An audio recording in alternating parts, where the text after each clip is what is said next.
Okay. There we go. Hey there guys, it's Metro, and we are back. I had trouble starting the stream, but yeah, we're back. Back again today. It is summer here. It is currently 80 degrees. It's supposed to be 86 today. Let's see the weather. Supposed to get some rain, I think. Yeah, a little bit later, but I am going to, yeah, we're ending this stream at 3, and I'm going to go play some basketball before it rains because it is nice and hot out. Yeah, so we got some stuff going on already this weekend. I already recorded a video on the add-on thing. I'll give my thoughts on that. That'll go live tomorrow. And then Saturday's video is going to be Siler's first Mythic Plus submission to this channel. It is a fucking banger, dude. Wait until you guys see that one. So that'll be Saturday's video. And then we'll try to get more videos made for Sunday and Monday. But those are already in the works. And today we're going to do some keys. So, C. Griffey, Orange Crush, Triple Tap, welcome. How's it going today? It's fucking going great, man. I'm loving this weather. It's finally feeling like summer here. I'm loving it. So let's see what we got out there. We're still looking for Theater. Oh, wait, no. Priory, yeah. Priory 16. That's the one we need the most. And there is not one. But we'll sign up to that one. Maybe we get invited. I mean, I'm a higher score than that guy. We're getting a ton of rain here in North Carolina. Oh, yeah. Well, it's gonna rain here too, I think. But I'm just really happy to see how nice it is out.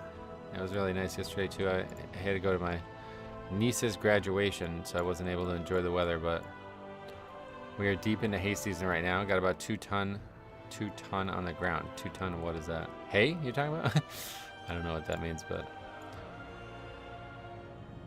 yeah, cool. Well, I'm loving the summer one way or the other. It's only June, but we got 2 months ahead of us of nice weather, hopefully. And I'm ready to get some outdoor activities going. We'll wait for a bit here to see if we can get invited to this somehow, and if not, then I guess we'll do ours because we do have Priory 16. Hey Mex, what's up, buddy? Welcome. Yeah, so hopefully a couple options at Priory, but we only have the one shot with our key, unfortunately.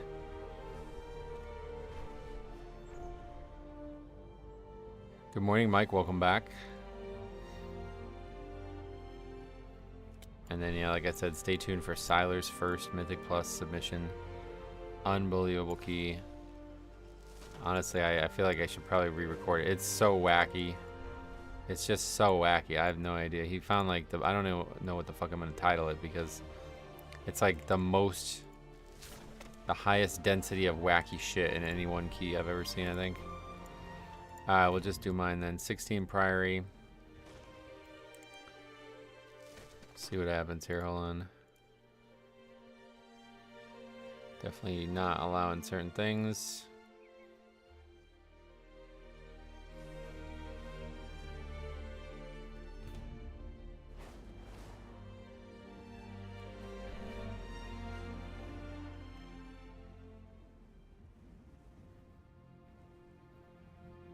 A few survivors are still unaccounted for. You say we got a really nice transmog from this rare. I didn't even know that existed. Return them to safety.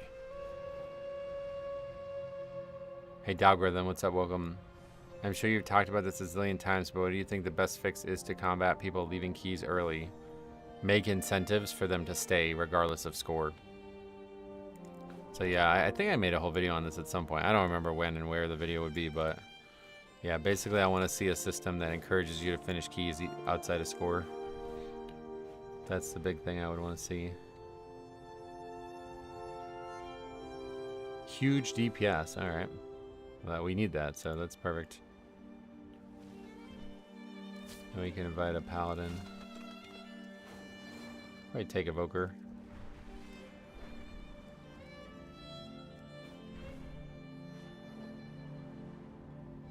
Solid player. Oh, perfect. Not selling himself too much there. We'll take Paladin.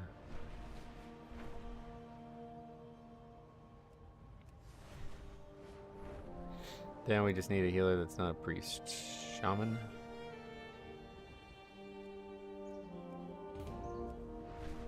Actually, I don't know.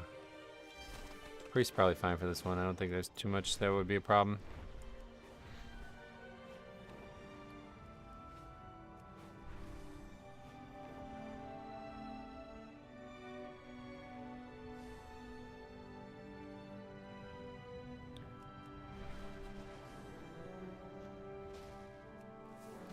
What healer do you prefer? I prefer Resto Shaman.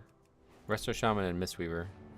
But Mistweaver seems very rare. I'm sad to see that, because if we can get a Mistweaver in every key we did, I think we'd be in really good shape this season.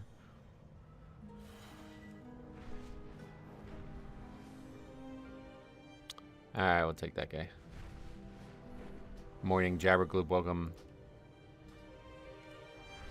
Don't lie, you prefer Blood Death Knight. Well, yeah, obviously. In terms of the top healing, it's going to be me, but somebody's got to heal everybody else too, unfortunately.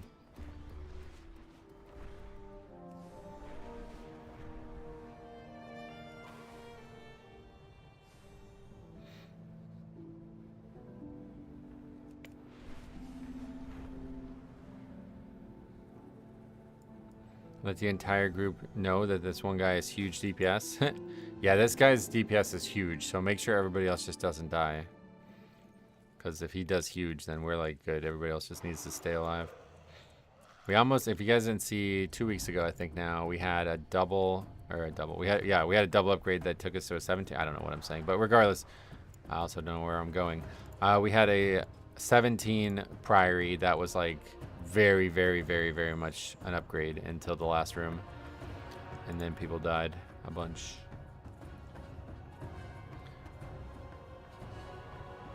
Hope you're doing well, Leon. What's up, buddy? Welcome. And good morning, David, as well.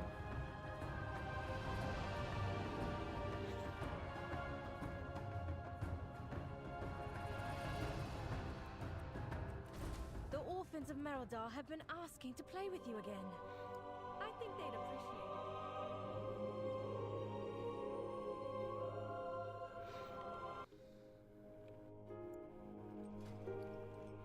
it. All right. Let's eat up.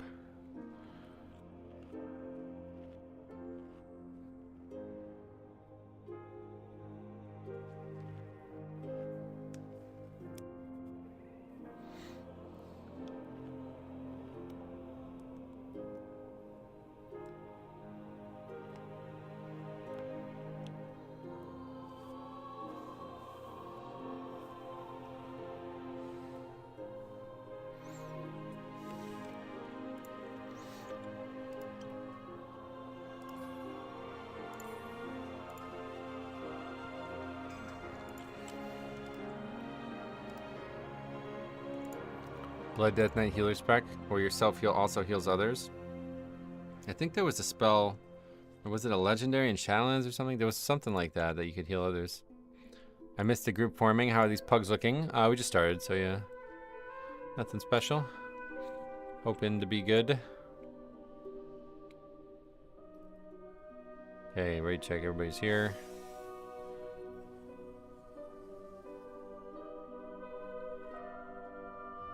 This fucking, I still have no idea why people have this. 8 cents you used on that, that's great. Alright, let's try not to get our ass kicked on the way in.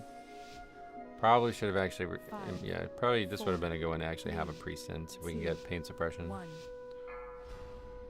Those in your Death and Decay get off heals with your Death Strike. See, that would just be broken as fuck though, man. That's the thing, like, I like to think in there, but Death Knight already, it's like already ridiculous, you know? The expedition built the Priory as a place to contemplate the mysteries of Beladar. Okay, that's not bad. But of late, Could be worse. devotees have become secretive, hostile.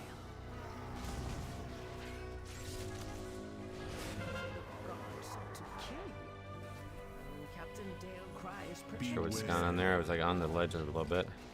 That mob is now behind me, and I can't be fiddling with it right now. It'll move.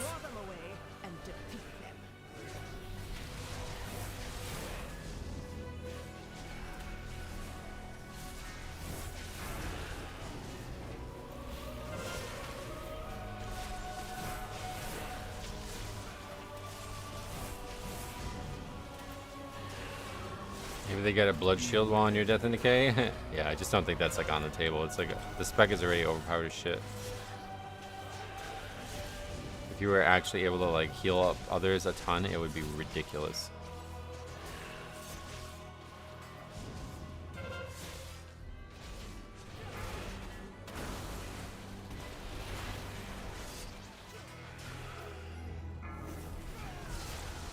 There's the link finally.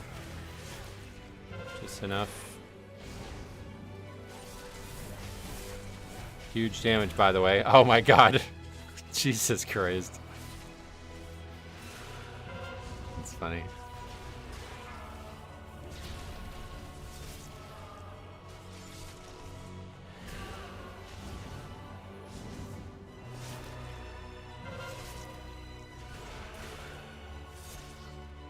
That was great healing. Oh yeah. Oh, he did die, but we got through the pack, I suppose.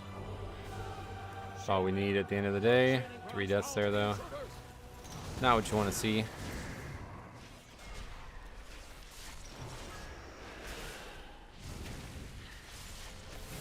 Beware. Beware.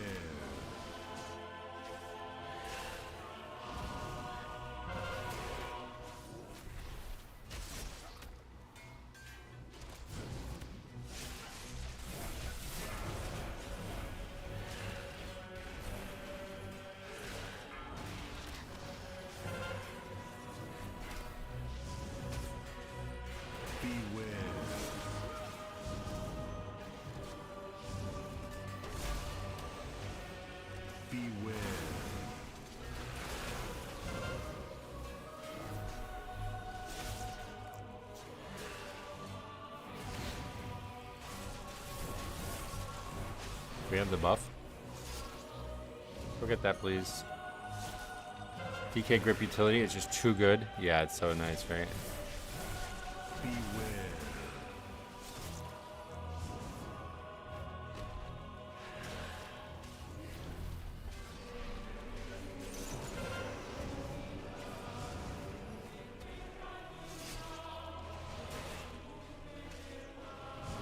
Just an unrun weapon. Because we'll need it for the next pack, like always.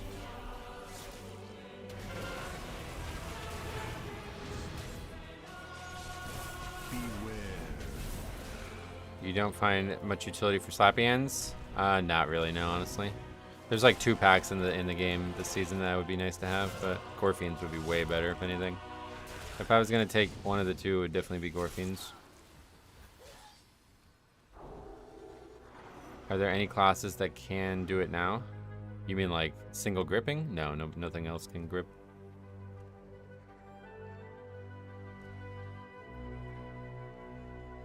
Hopefully you can upgrade this. Doesn't look like it's gonna be happening at this point. Things are not going great so far.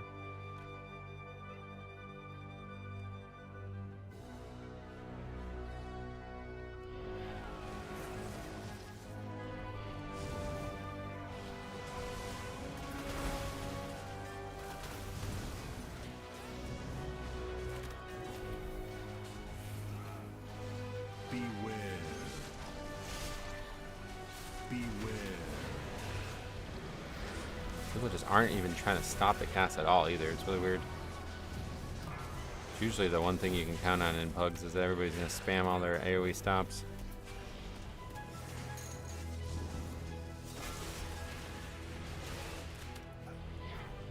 Beware.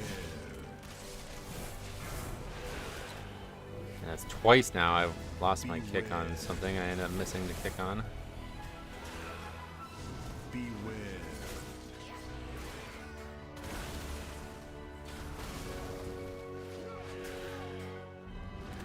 Guess we're battle in this guy.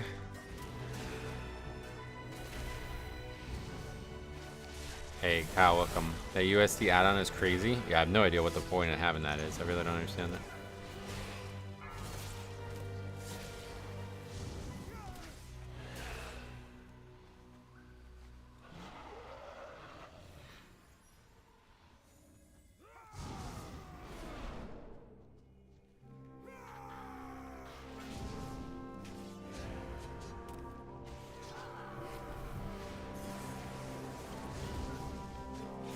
There goes Purgatory. Oh no.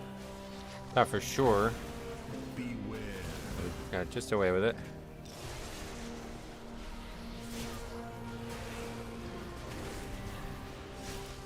What's the USD add-on? The thing in the chat that the guy keeps spamming? It tells you like the equivalent of a WoW token. How much each thing you use consumable-wise is.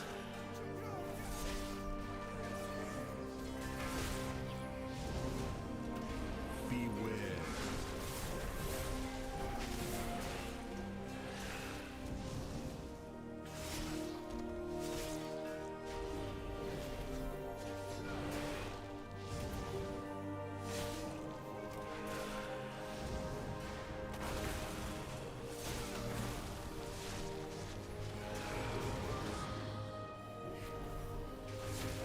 I'm not even really sure how these people are dying at this point.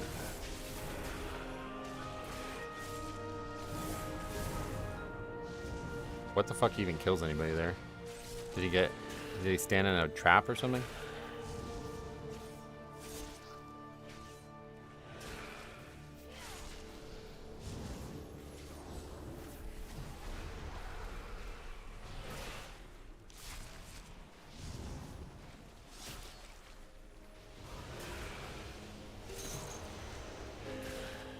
All right, cool.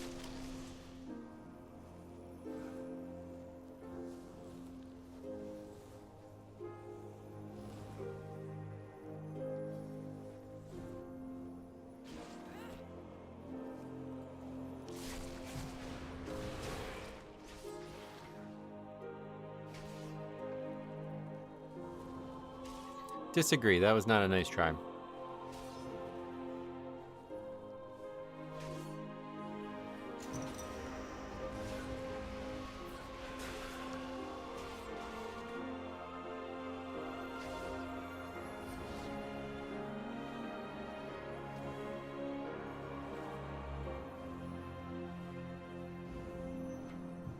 How do you do this again? You can never figure out how to whisper. You have to type it exactly, right? Like that. Only the strongest survive. I don't know. I can never figure out how to whisper people. Does the add-on give a cost for the time just wasted? The orphans of Merodar have And this is been why asking to play with I you used to again. hate doing my own key. I think they'd appreciate it if you Because visited them. that I would fucking strangle that guy if I had him in front of me.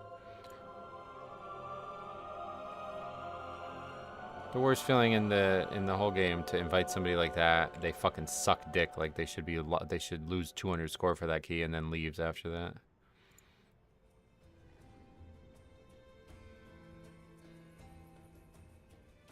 I could have chose anybody and I chose him. I misspelled Tichondrius. Is that the problem? Oh yeah, big time.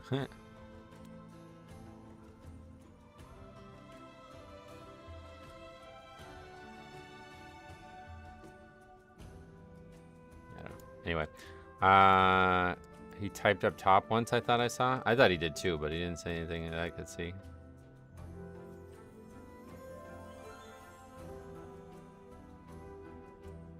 I keep seeing blue things and thinking it's him, but.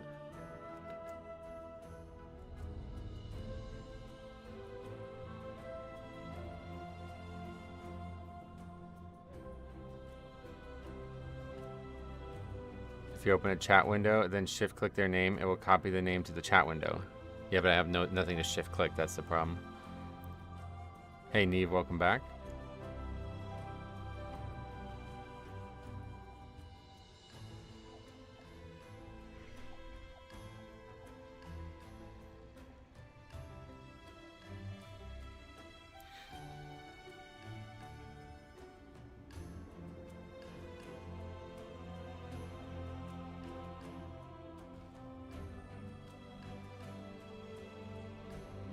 I gotta see exactly what happens here. Probably should have actually. He died twice, is that right? He dies there. He dies there. Battle res him. I don't even know what he leaves over here, honestly. He doesn't even like what? These people really, like, trying really hard not to be mad at this. People really piss me off.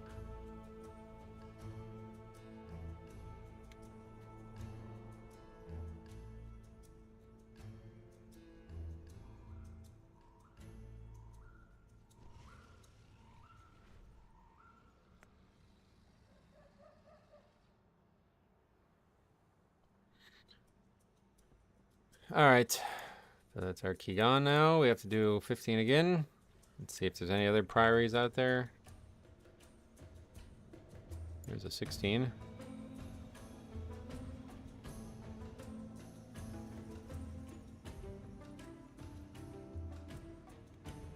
Maybe we get invited to that one. The guy actually uses WoWP as well. Looks like a decent player minus interrupts. Very bad interrupter. Hey, Ad Evo, welcome back.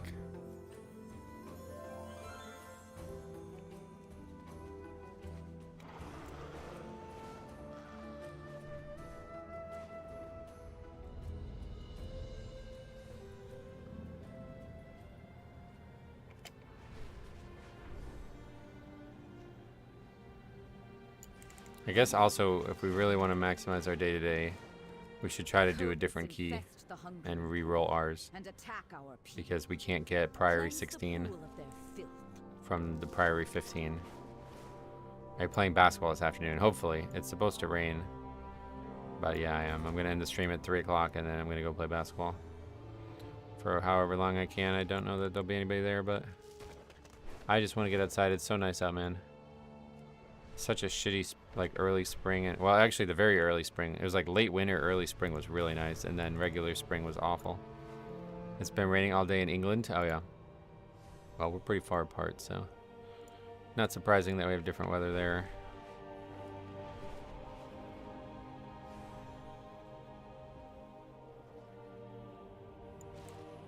Is the chat not showing up on the screen? Oh yeah, good call, I forgot about that.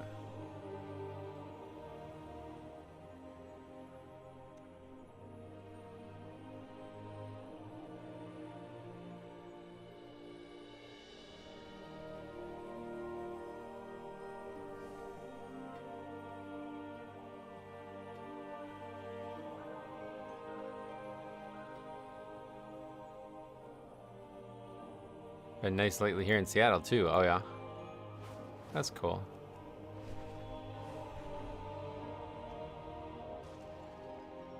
Our heat in England is unbearable, and we don't have air conditioning. Yeah, Harry and Siler have told me about that over the years. I'm really shocked that it's still that way though. How, like, what was the reason that you don't have air conditioning at this point?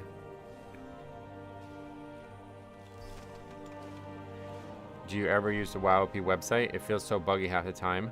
Yeah, I use it. That's like the main thing I use. The website's, I don't know. I haven't used it a ton recently, unfortunately, because every time I do, my log is not valid or whatever. It's like not viewable because there's not enough Blood Death Knights doing keys that are also logged through their website. But it's nice to be able to compare stuff, yeah. If it worked, if there was enough people doing it, it would be insanely good. The Cobus dare to attack our veneration grounds. Make them regret it. Our homes are designed to keep all the heat in too. Hot summer days are unbearable. Oh, really?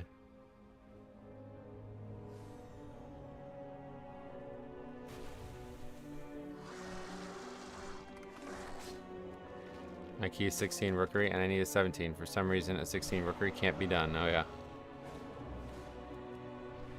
Yeah, I mean, keys are hard at the end of the day, but I'm just going to sit here and try to get into these for a bit, as long as they're listed. I won't do another key until these are either not listed anymore, or but basically like no key is listed that I need, because I really want to try to get 16 resilient at this point. Sick of doing 15s.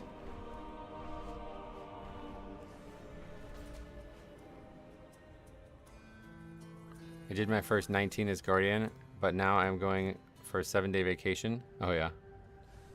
Well, have fun on your vacation. Been watching this Viking show. Oh yeah, Travis Fimmel. I heard really good things about the show. How are these people not accepting you? Yeah, everybody waits for a Demon Hunter.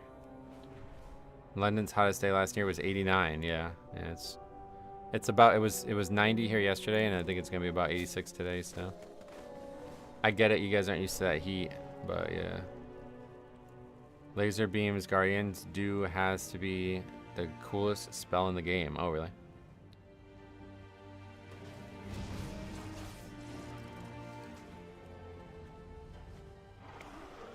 There's only 3, oh, you're only on season 3, okay. Yeah, I probably would like it. I really am a huge fan of history, although I don't really enjoy like Viking stuff typically.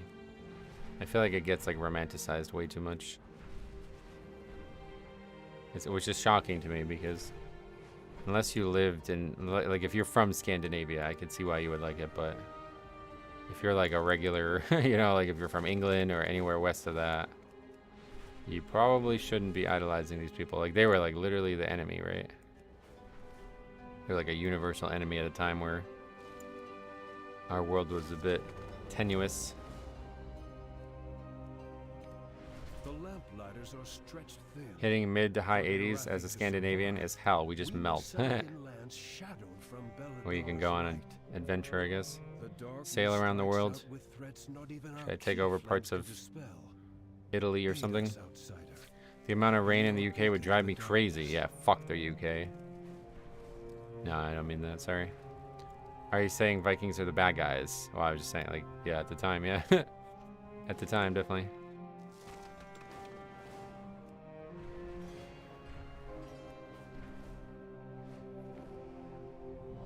Oh, okay, we've been invited to one. Midwest in the USA gets the fun weather of -20 in the winter and 100 in the summer. Our roads need constant repairs. Oh, yeah. Where's that? -20 in the winter? That's nowhere. Like, that's crazy. We don't have that here. It's complicated, but from an English point of view, very much yes. Yeah, I wouldn't even say it is. I mean, I guess it's complicated in the way that the people who became English after the Vikings are effectively Viking descendants, but the country was like seriously in peril because of that for a very long time. And honestly, yeah, it lost. Like, the former version of England no longer exists. -20 is Wisconsin in the winter. Oh, yeah. And then you actually have 100 degrees in the summer still? The Vikings siege Paris in 845 and were given 3,000 pounds of gold to leave. That would be $278 million now. It's not even that much. It's like an existential crisis. Like you would want to give them everything possible.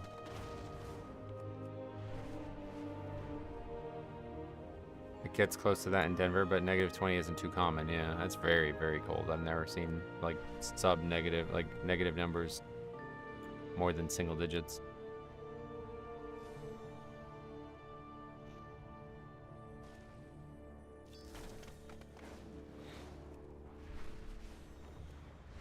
If I had to choose a place to live in the U.S., I'd choose Alaska. Oh, God. I don't know that you know much about it. You'd be fine, like, having, like, months of darkness without light. I think it's, like, a full month, right? It happens.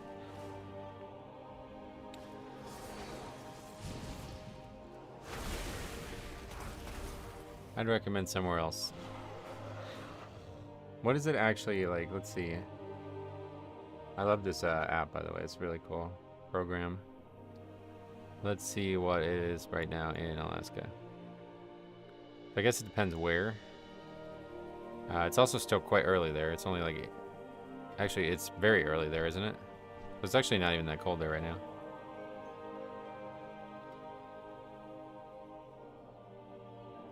There's a couple places that are well below freezing, but it looks like for the most part, whatever this part is, it's like pretty damn warm, considering it's only like, what, 8 a.m. there? I think it's even earlier than that. Let's see. I'm in Alaska. 7:30. And it's already in the 50s there, so that's actually like, what the hell?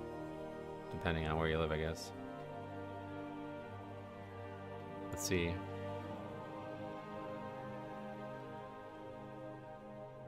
I mean, it's a pretty big place. Gonna need to think about a city, I think. What is it, Anchorage? Is that the name of it? It's like the big city there, right? Yeah, so it's not gonna be that nice, but Next Thursday it's supposed to be 64. That's pretty nice, considering what you know about Alaska. Colorado would be the place I'd want to visit in the US, so yeah. There was a really interesting exhibit here recently on the Viking influence in Russia and Turkey. It was really fascinating how far they got. Oh yeah, they got far, man. They're everywhere. I mean, they were like, yeah. Look up the Varangians. The Perch Father. I'm not sure I killed this guy. He's gonna try and knock me off, isn't he? Yeah, there it is. You can just tell whenever they put an enemy like this. Hey Jackie, what's up? Welcome.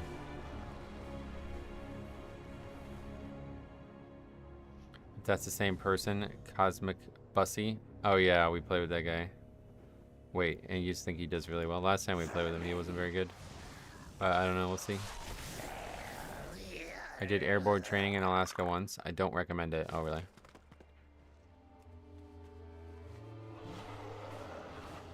I've never seen that weather site before.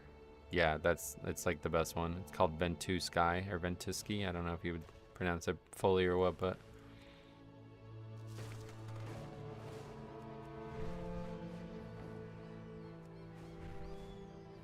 I think you were looking at Algeria and Africa. What do you mean? Let's go out into the ocean with this crappy longboat, YOLO. It's crazy that they thought that was a good idea, right? On the map just now? No, I was looking at Alaska.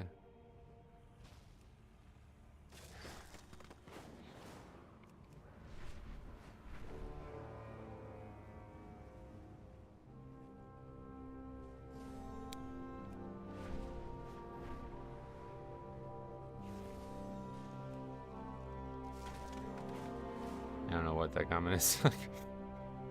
You want me to pull it up again? We can look at it again if you want.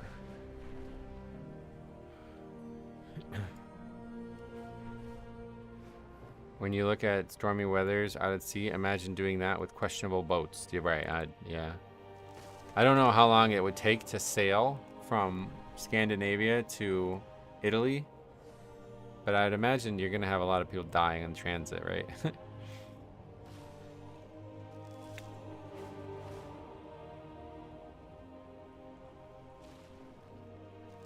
So I don't know what was there like a reason that, like the start of the Viking Age, like what was the reason for it? I know everybody credits it as the development of the technology, but Metro, what do you think why is did the they best develop the healer technology? for Mythic Plus? Blood Death Knight. Knight. Thanks a lot for becoming a Death Grip tier member, Parky. Glad to see you. Humans were definitely built different back in the day. I think humans were just, they didn't have anything else to do, right? That's the thing. Land acquisition and expansion. Cobus infest the hungering pool and attack our people. Cleanse the pool. Yeah, I get that being the answer to this question, but I don't know that that's the actual answer, to be honest. Because if that was the case, why would they go so far? There's plenty of land near them to acquire. Yeah, I feel like it was a response to the bad conditions there, right? It's like, we got to get the fuck out of here. Europe was close by, so I thought he was looking at Africa. We were looking at Alaska for sure.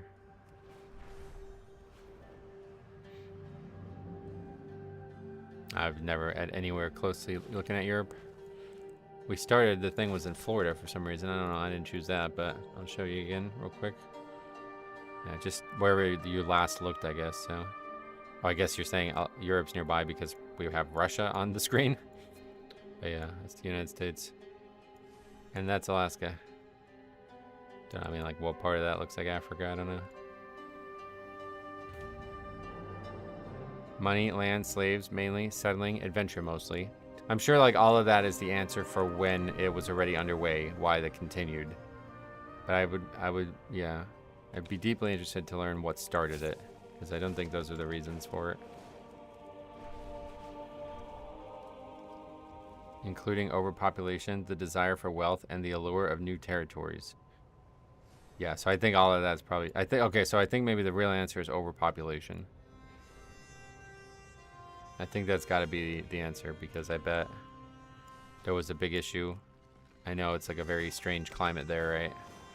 I think it's even addressed somewhere in Vikings, right? Because I've heard people talk about it. Like, was there like a really bad winter there or something like that? I think there was like an actual climate event that caused a problem and forced them out. And then after that, it was like, hey, look what we can do. I'm curious, when they went east, hey guys, let's sail down these rivers and end up in modern Ukraine. Right, yeah, like the rivers that cut through Central Europe, or whatever, I guess Eastern Europe. That part's crazy. You can go from north of Russia to basically the Arabian Peninsula, right? Pretty crazy. What's that called? The Black Sea? It was something to do with weather. I think it was, yeah, I think it was something like an event, like something abnormal that forced them out. Winters could be utterly brutal, especially in Norway, yeah. Oh, I'm sure that's very common.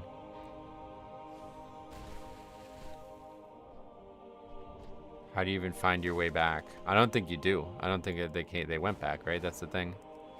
The Cobus dared Like to attack our the veneration. reason England is what it is today is because the people went to France and then they stayed there for years and years and years.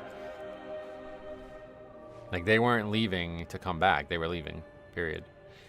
That's why I asked the question I asked, because like anybody who leaves for money or wealth is not going to stay gone, you know what I mean? There must be more to it than that. The idea of like a bunch of like organized leaving of one place to go to another place and eventually taking that place over, I absolutely like fantasize about that being part of a video game. Like if there was like a real-time strategy where that was like the core gameplay loop, where you like start with like an established base on a very small place and then go and take over another giant area, it would be like, oh man, I would play that game a lot. Civ 5 is not that. But yeah, so the closest I found, basically like in terms of RTS, is you have to like make a map for these games, but like you can make something similar. It's just not really supported in like Age of Empires, 0 AD, Warcraft 3. Like you can make stuff like that, but it's like you'd have to put a lot of work into it to make it actually interesting. But yeah, the closest I've come is Crusader Kings, but that's not a real-time strategy. Obviously I fucking adore Crusader Kings, but I would like combat. Like I like actual RTS combat, you know? And the thing I like the most about RTS is like your ability to build whatever you want anywhere. It's got almost like a sandbox level area to it. So games like Risk or CK2 or other games like that don't have that, you know? Like you can't alter the map. And the other thing about CK2, and I assume CK3 is this way too, is that you can't actually like just start a war for no reason. Like you can't just go over there and just like declare I'm going to conquer this entire continent. It doesn't work that way. You have to like gradually do it, and it's a lot slower and kind of less fun.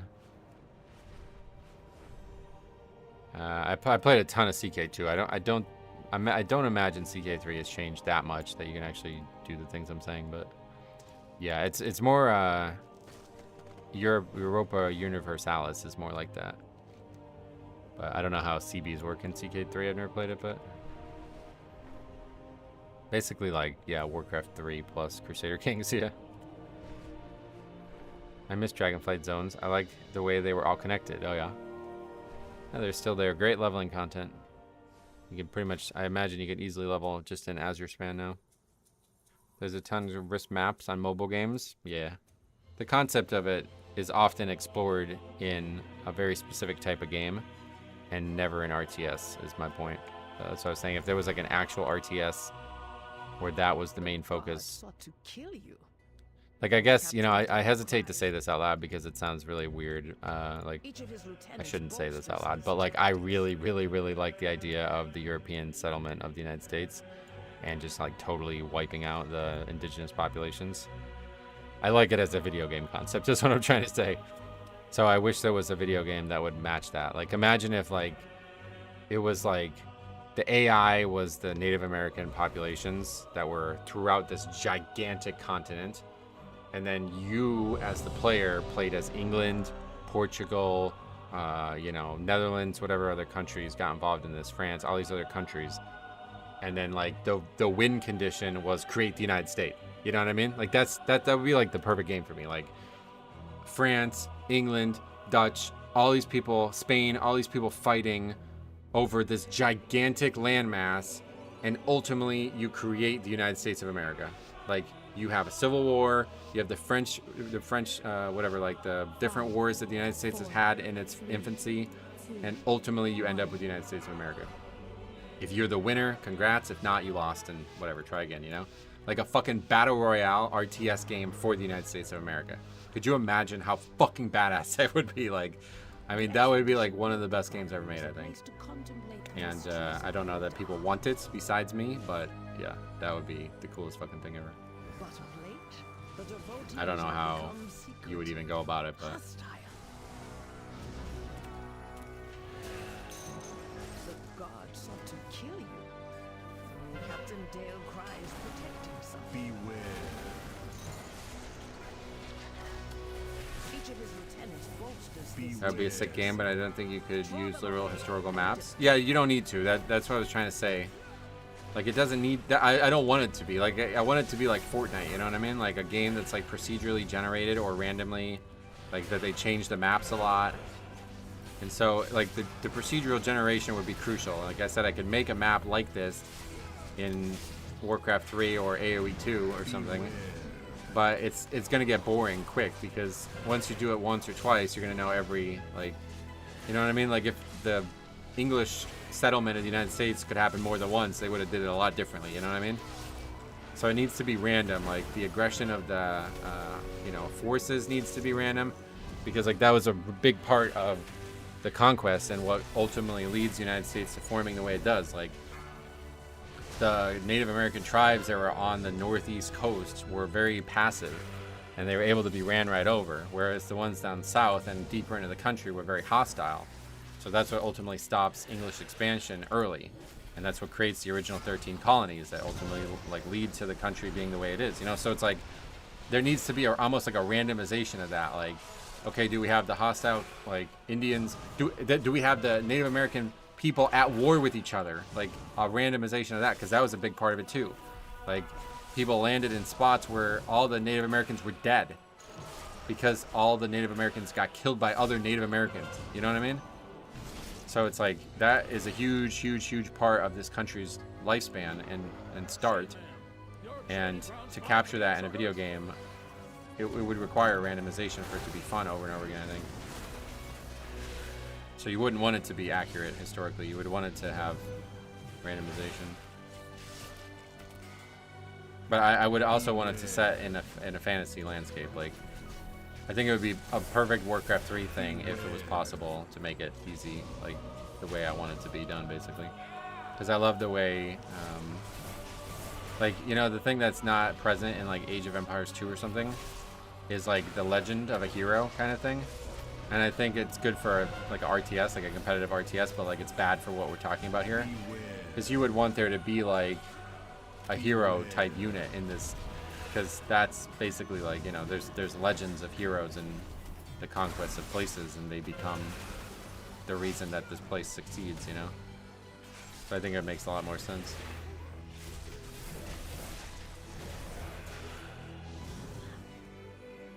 Hope Metro seems really fitting now. Well, you say that, but that's basically my mod for CK2. My mod for CK2 is trying to create this, just minus RTS. So what I do in CK2 is it's the Pope, and the systems around the Pope are fully playable. And I take like an hour and remake the map every time.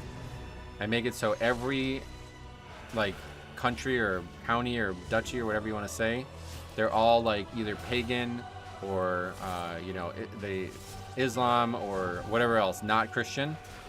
And then I give the Pope a random title, like wherever I want to start, and then the Pope expands Christianity to the point where it gets back to its normal, like you take over all of Italy, then you take over all of France, Germany, blah blah blah. And that's like basically what I'm trying to replicate in that game. and it's fun, but it's not RTS. You know what I mean? Like I want that in an RTS. I want to be able to build my own bases. I want to be able to build towers. I want to, you know, use choke points, like, because that's another reason that like a lot of the United States is what it is. Like the terrain was crucial. Building the colonies like near the sea, building the colonies in the mountains, the forests like being huge resources for them, like that almost like random, like I don't know what's out here, let's see, oh we got forests, we got mountains, we got oceans, we got giant lakes filled with fish that we can live near, you know, like that's so attractive to me in an RTS game, whereas in like a regular like grand strategy game, it's none of that. You don't have stuff like that, you know. You just, the resources come like usually passively or through some technology tree, and that's it. The land is not something you interact with. Hearts of Iron. They're all made by the same company. I know how those games work, but at the end of the day, like I said, I want a RTS.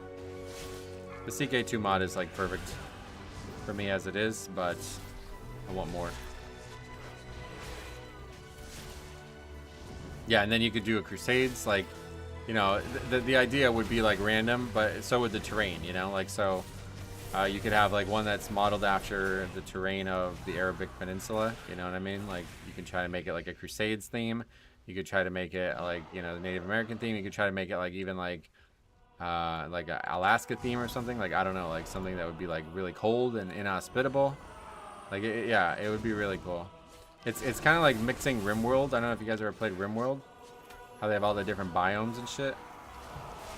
I really like, there's like a couple games that if I can combine all into one game, I think it would be, I would never play anything but that.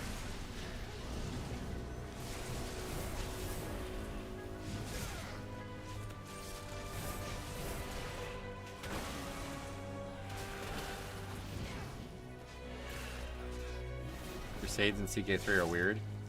Yeah, I've never played CK3. CK2 is just perfect. Like I don't want CK3, but I just never even bought it. I spent so much time modding CK2 that it's just like, nah, I'm not trying to start over. Plus, I love the graphics of CK2. I do not like the graphics of CK3. We need a new Isabella of Castile right now. What's that? I had like 100k Crusaders starve to death upon a mountain because I just happened to have my capital there. Oh. What's that called?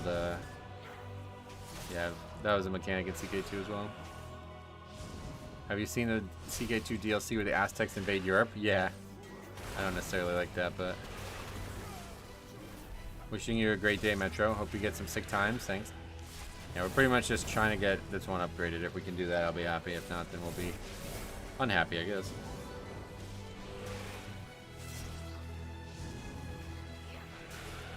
Yeah, like Mets fan said, like a real-time, fast-paced game. And then, you know, like I was saying before, like it'd be like a free-for-all. But you know how like people play free-for-all games, like, all right, hey, let's work together. So like I'm red, I'm England, and you're orange, you're the Netherlands. Well, we have a mutual benefit to trade with each other and maybe even help each other militarily. So we're on, you know, we're gonna help each other for a bit, but ultimately we're gonna be a free-for-all. Just as of right now, we're kind of on the same side. You know what I mean? Like, that shit is... Yeah, man. There's something out there for that, but... No game seems to exist with all these features. And I'm not good enough at making custom maps. I don't know that Warcraft 3 can support this. Like, I think it would have to be in a game like 0 AD where it's just, like, from the baseline moddable. But I don't understand enough about how to make it one way or the other. The modding, like the custom mapping in CK or in 0 AD is like actually awful. It's so unintuitive compared to AoE 2 or Warcraft 3 that all my adventures in there always end up in frustration.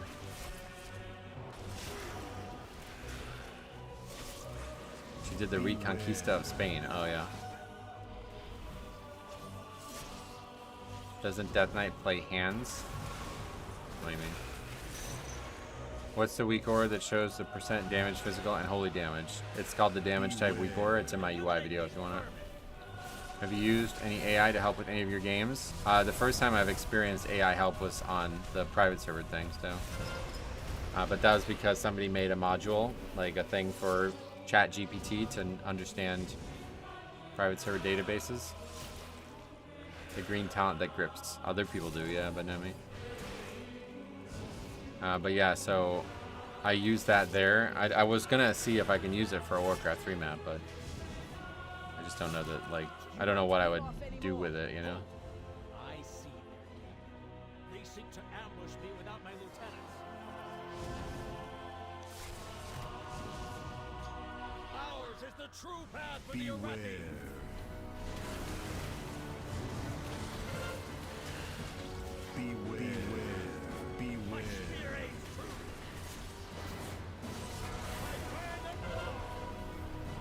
Oh, okay, we got it.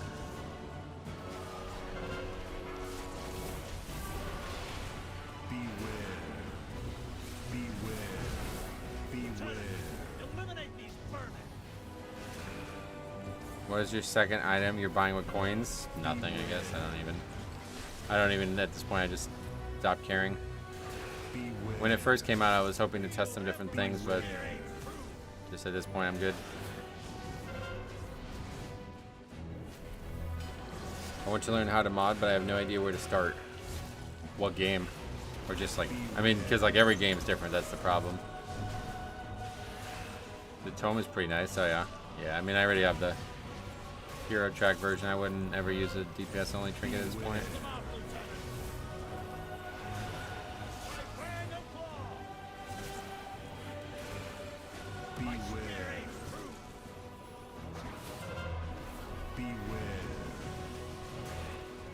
Yeah, I'm good on DPS trinkets, that's for sure. I can't see myself ever doing them, and there aren't really farm keys at this point. It's not DPS only though. You know what I mean, like the actual proc of it. Obviously, secondary stats provide a little bit of both, but.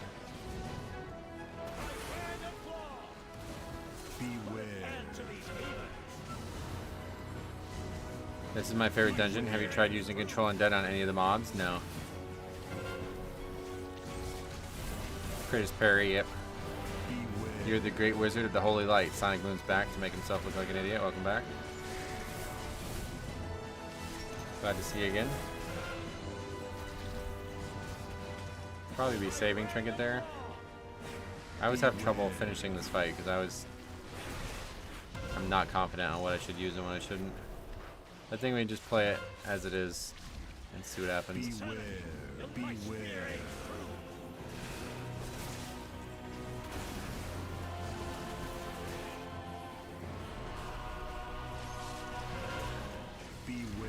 No less for the next pull. Oh yeah, good call. That's another complication. Crit is parry, that's why all the top ones use pacemaker. Yeah. Yeah, crit is parry for every tank, I think, or every strength tank, and then for agi tanks it's dodge. Robert, welcome back. Crit is far worse defensively than the other three stats. Just because it does there's no impact for magic.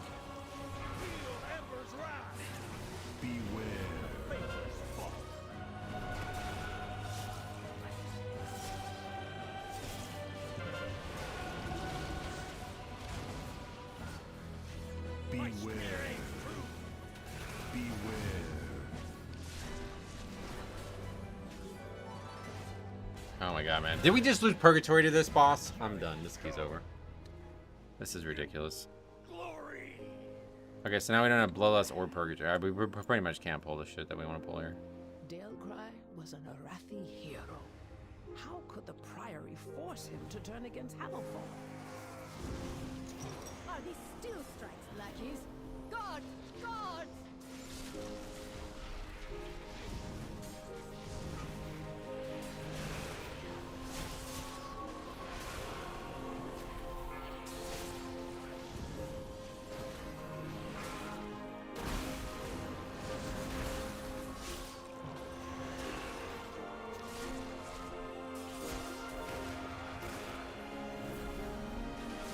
I've been playing Brewmaster, and I swear it's not as bad as everyone says. Oh, yeah.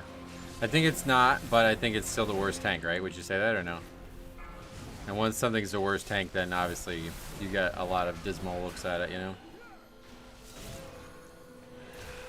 As a Guardian, I really need to greed on the last 15% of that boss so I can have everything ready for the next pull. Yeah, me too. And the fact that we lost somebody to it and we wasted Bloodlust on it, it's like, holy shit, man. Huge. Still running mud? Oh, yeah.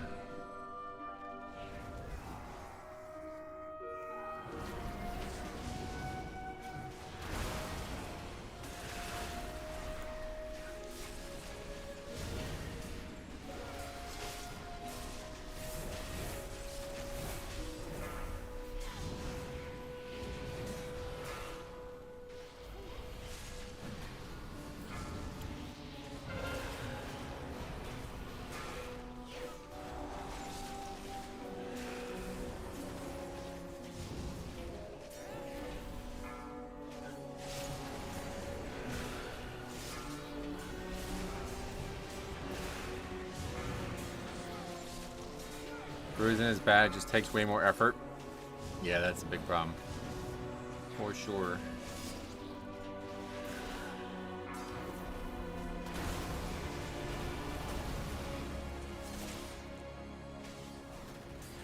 What's your goal in retail at the moment? Have fun.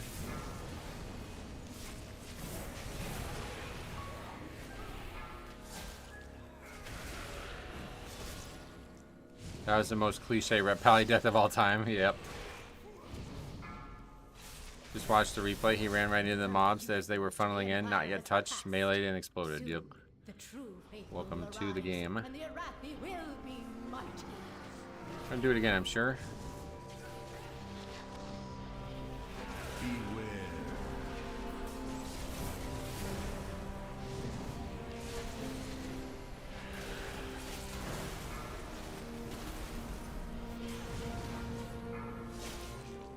This is my hardest dungeon as a Guardian. Yeah, it's very hard to tank one way or the other. No question about that. That's why I like it though. It's a very interesting dungeon as a tank.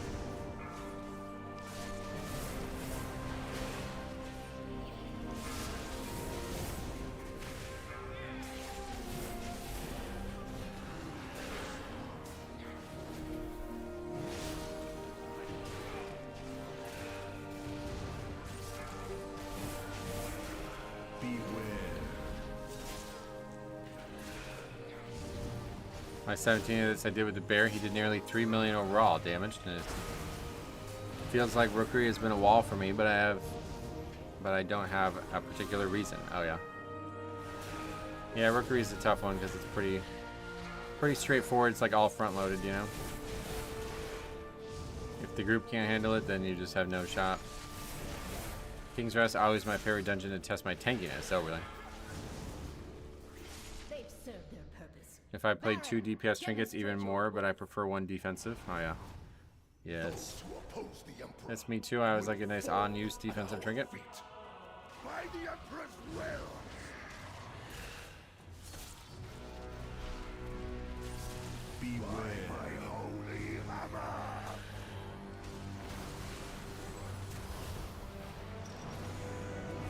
I have bomb suit, but it's very similar to mud. Oh yeah. Yeah, I was gonna try it out at some point, but I just don't care anymore. Mud's good, we're fine with it.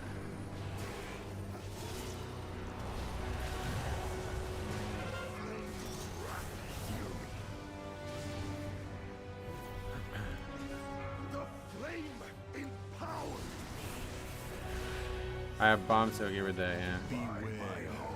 Yeah, I don't know, everybody was talking about how good it was, but just the fact that it doesn't have versatility, I think is enough for me not to want to use it.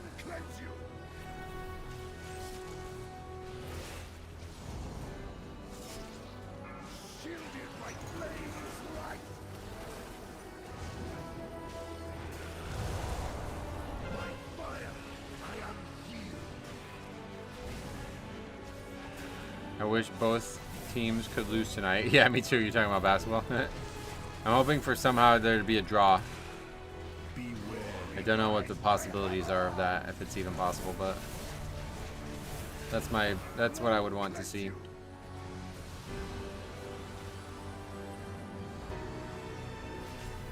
Shielded by flames light.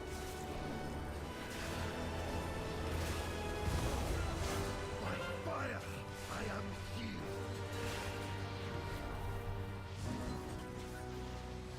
The flame empowers me. Beware. My holy hammer. Flame cleanse you.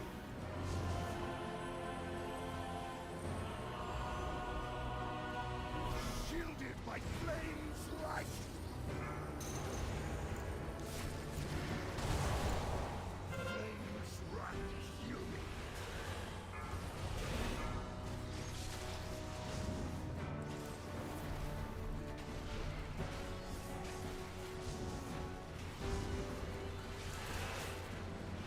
Beware. My holy hammer.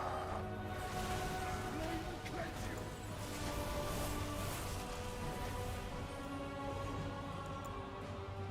Shielded by flames light. By fire, I am healed. Death Knight makes the 5 soak so trivial. Yeah, it's a joke. This fight is very easy as a Death Knight. The flame I don't think I've ever seen less come up for this boss. No, yeah. I mean, actually, we should have used it really, but I don't know why it's so slow. It's not going that bad. shielded by flames light.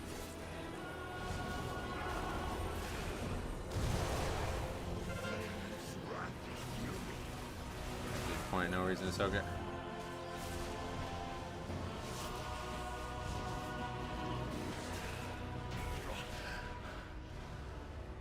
My first. The mob after the first boss truck, so yeah. Murpray has warped the Priory from a place of contemplation to an uprising. Why? She has always preached of the strength I did a 6-mile ruck march this morning. My legs feel like wet noodles, so yeah. is madness.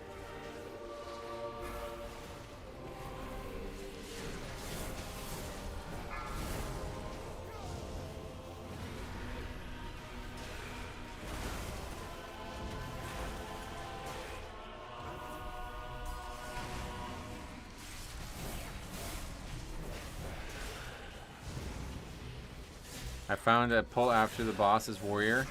I can leap over the first pack and it doesn't aggro. Oh, wow, that's crazy. So you just gotta tell everybody that.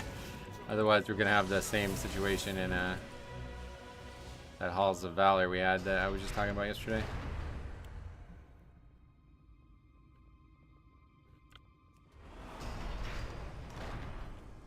Veladar is the crucible.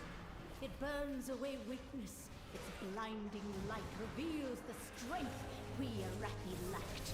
An army of the risen, the Arathi will defeat the Nerubians, conquer Khazalgard, and subjugate the world!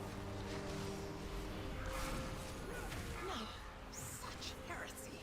They defile the sacred flame by animating the dead. They are no better than the Kobis.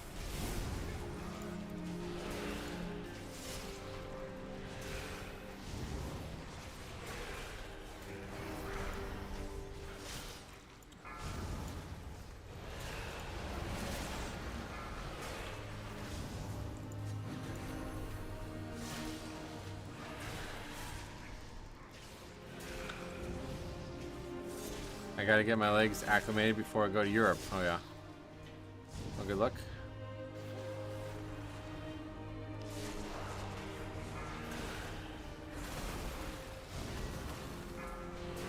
Most dangerous part is Blood Death Knight is when we don't have Bone Shield at the start and the sword skill is not up. Correct, yep. Well, that's a major error to be honest, but yeah, that's gonna make it insanely hard to survive. You should always try to make sure you go into packs with like refreshing the Bone Shield of the previous pack, basically.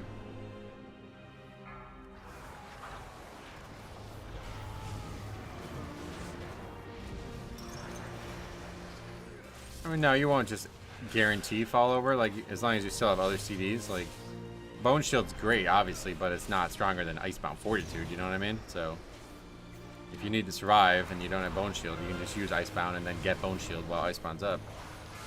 But...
How was that?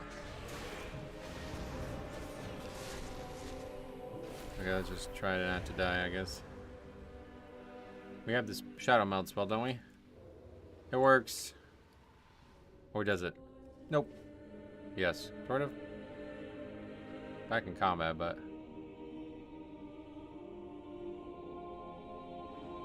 What happened? Fucking clueless DPS finally realized the key was out of time after like 5 minutes or 10 minutes of combat when it was definitely out of time. Pretty much as soon as we lost on that second boss, it was over, but it was solidified when somebody died on the second boss, and then we ended up losing CDs.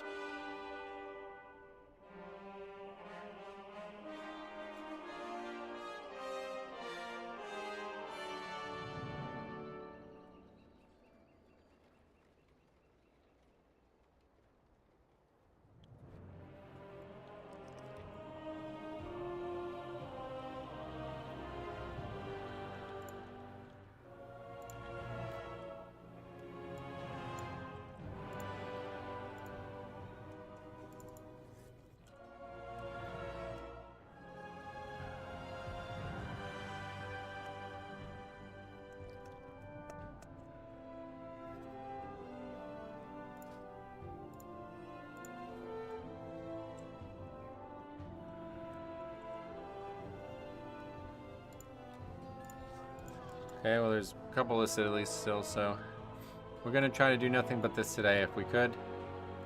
And if not, then I guess we'll, I don't know. But it's already 12 o'clock, we only got 3 hours left at this point, so the likelihood that there's any value in my key right now is extremely low. Missing links to those bands. Yeah, we haven't uploaded the video yet, of course. It just happened. The new trading post set looks pretty cool. Yeah, the trading post got some nice stuff this month.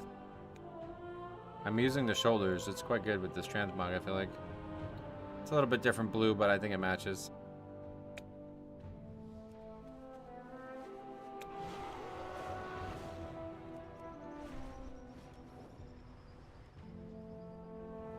Comology is the guy's name. Okay.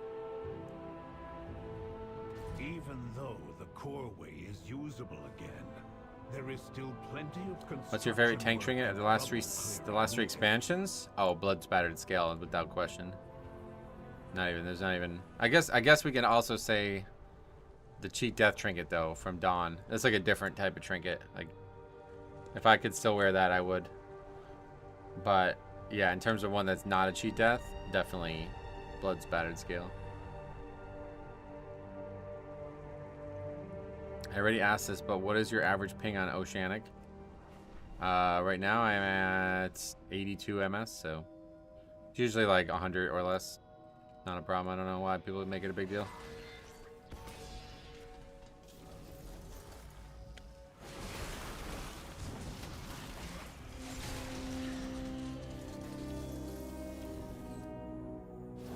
Cheat Death from Castle Nathru was fun. Yeah, I never actually used that one. But the question was... Oh, it wasn't about Mythic Plus specifically, but yeah, either way. Never actually used that one. Obviously, the one from the dungeon was way better. In other news, Jix has already put 100 hours into his Switch 2. These are earthen resources. Yeah, so it's like actually out now? Like games are out too, or what? I don't even know how it works.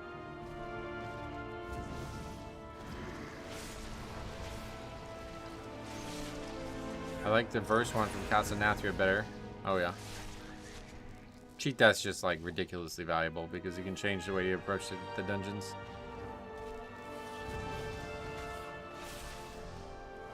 It came out today, I know that, but did it come out, like, is there actually like games that are out too, or like what games are out?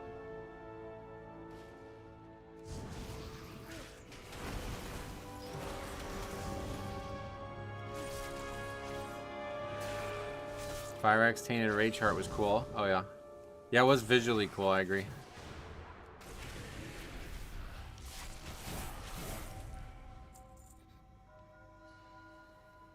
I don't know, like...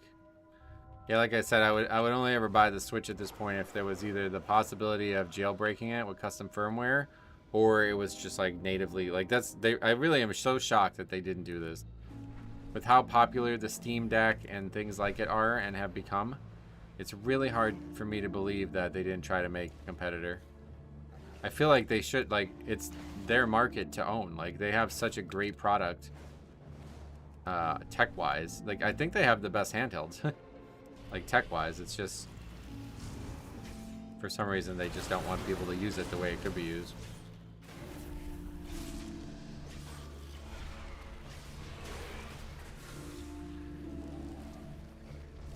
But I would imagine the Switch 2 is going to be extremely impervious to jailbreaking.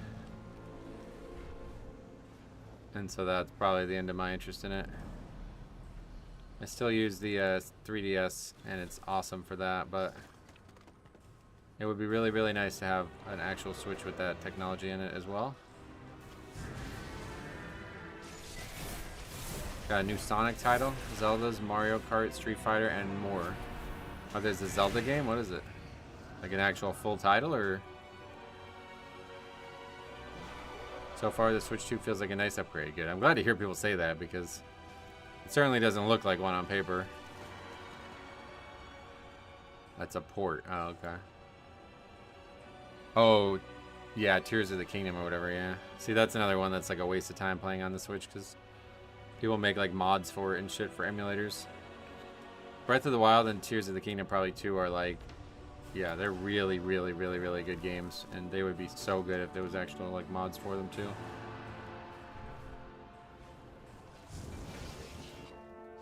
Nintendo sued a man for putting Nintendo on his grave. You think they will let you jailbreak your Switch? I mean, thousands and thousands of Switches have already been jailbroken in. They don't really have any way to stop it when it gets done at that grand scale. But that was my point the whole time. Like they shouldn't have to stop it. Like it should be. Like, it shouldn't be a thing, you know? It should be a feature. The Switch should be able to run Linux or something like that, like other devices. It doesn't make any... I really don't understand why they would even bother with the Switch 2 if that it was not what they were going to do. With as popular as the Steam Deck and all those devices have become.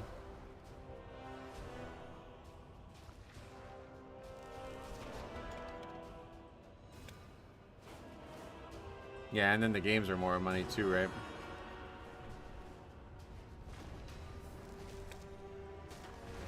Nintendo as a company has lost pretty much all my interest and all my goodwill. Sadly. Their last thread of hope for me was the way they were, you know, the Pokemon TCG stuff, and then they fucked that all up big time too, so. Our days are over. Officially now, I think. Citro runs 3DS games fine, so no need to buy a console. Oh, even the Citra? Yeah, the thing is just the handheld. I really like having a handheld that's got like tons of games on it. I almost never use it, but it's really nice to have.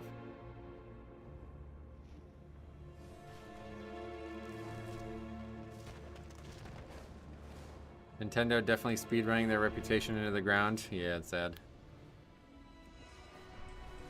Breath of the Wild on Cemu emulator was absolutely incredible. I know, it's like actually gorgeous. Like, I really want to play that again, to be honest. I really want to. I wish I had time for that and Elden Ring. Still waiting for the Elden Ring expansion to go on sale. I hope this summer it'll go on sale. It's got to be like the 1 year anniversary of the expansion soon, right? I wouldn't be surprised if it went on sale at that point.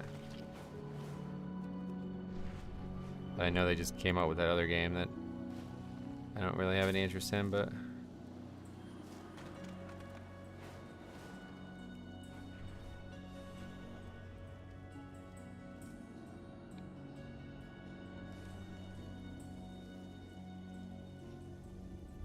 I heard Night Rain was good. Yeah, but it's just not my kind of game. I like Elden Ring way better.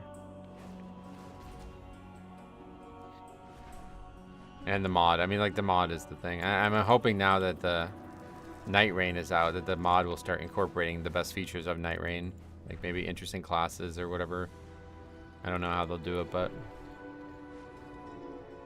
I'm really eager to play Elden Ring again. I just gotta wait until the DLC's on sale or something.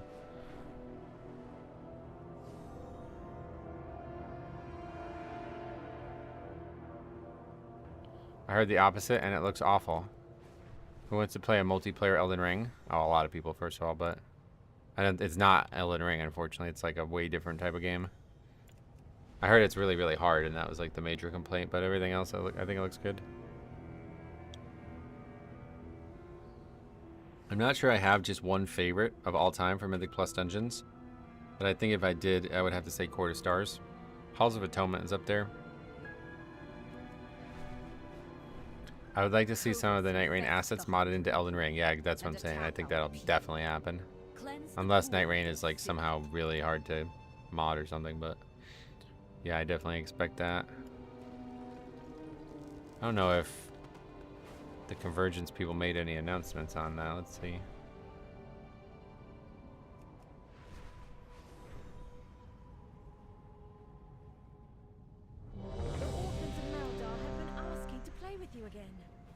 I think they'd appreciate it if you visited them.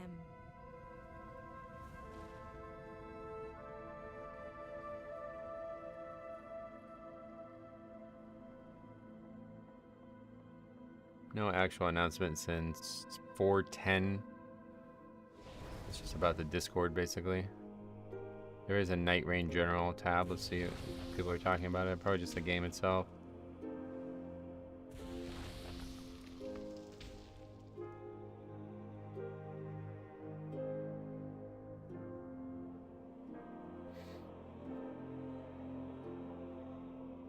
It doesn't seem like there's any actual modding conversations happening about the game right now, so it only just came out, right? Anyone who has Switch 2, is TOTK updated at all? I didn't hear anybody talk about it since last night, but I heard no, it's just ported.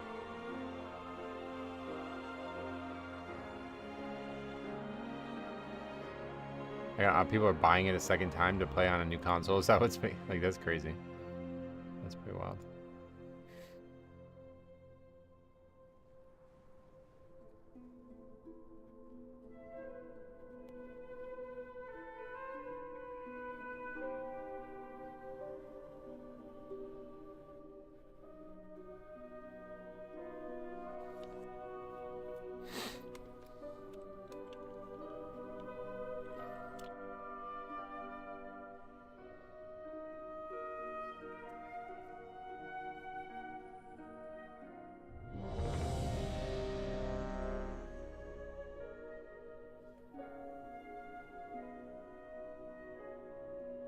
Alright. Oh, but... Are we about to have a 4-person start? No, okay. There's been a couple of those on the channel. My cousin was telling me you can play the Switch 2 edition of those games on the Switch 1. Oh, really? Well, like, buy them separately? Do you have Invincible Metro? The mount? No, I don't really. I'm not a big mount guy.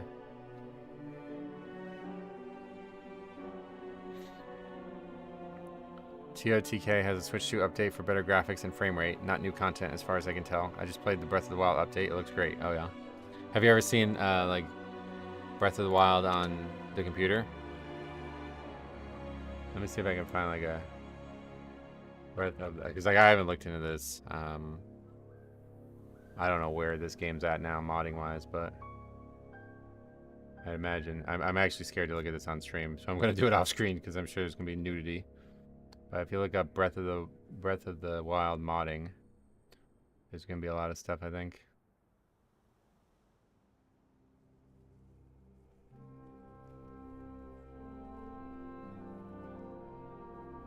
I had bad lag yesterday when playing. Hey Jix, what's up, man?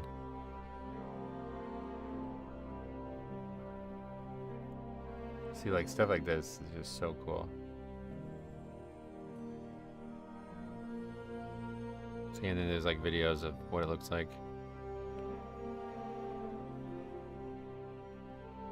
Let's see. Okay, so that's the base game. That's some old thing, I guess, and this is some new graphics thing. Okay, cool. Stuff like that. People make all these things. Yeah, how's it going so far, Jix? I don't want to play TOTK on my computer, but it looks like I'm going to if Switch 2 is just better frame rate. Why not? I'd imagine it'd be a way better experience on the computer. Like it just depends on like what kind of modability these emulated games have.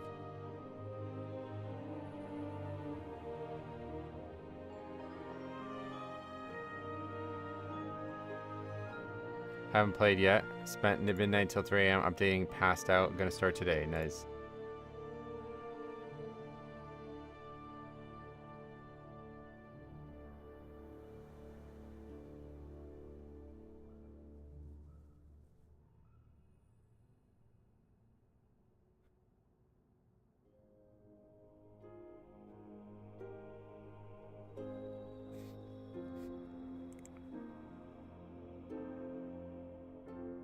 I have no shame in saying I pirate a lot of stuff, but if something is good and I enjoyed it, the next iteration, I would like to pay them. I know, weird, but that's me. No, that's definitely a good way to be. For sure. Support the company.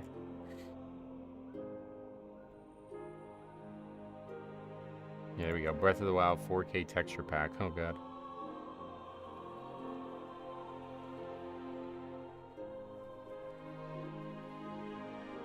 There's only the one picture, but...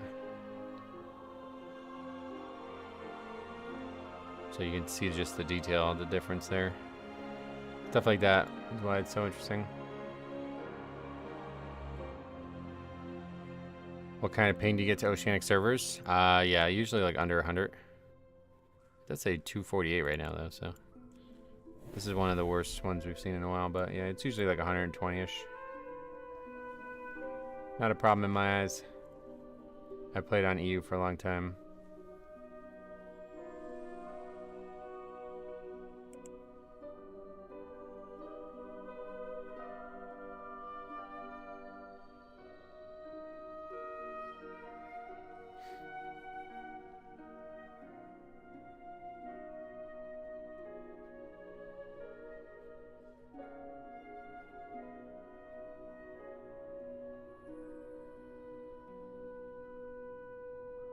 I guess it's the Pokemon GameCube games will be out right after Pokemon Presents in July. Oh, yeah. I don't feel like paying $200 for an old Pokemon game.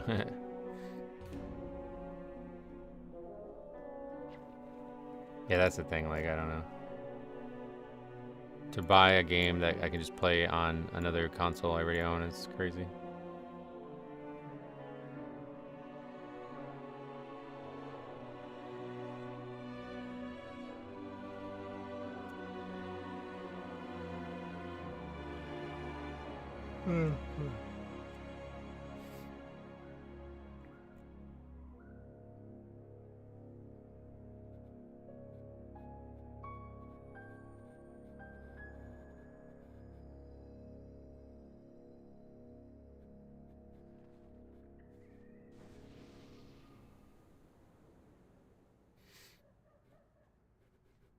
Bearded Link too. That is a mod for that. Oh yeah, Game Banana. This is where people mod a lot.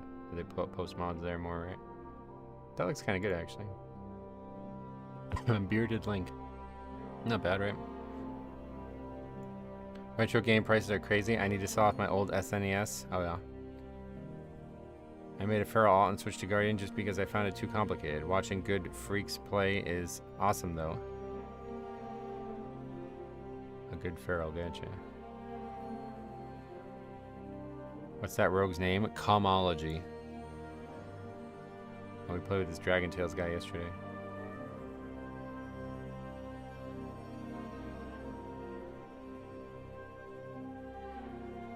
I never played Breath of the Wild. I was waiting. My patience has been rewarded now because I got the free upgrade pack. Nice. Bearded Link is interesting. Rumors we will have trans Zelda soon. IRL. Oh yeah. IRL.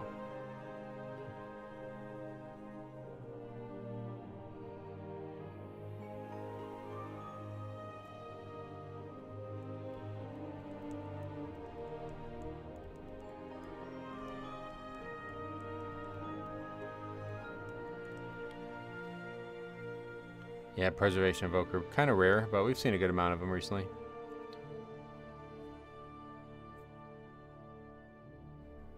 Spider Cat, welcome back.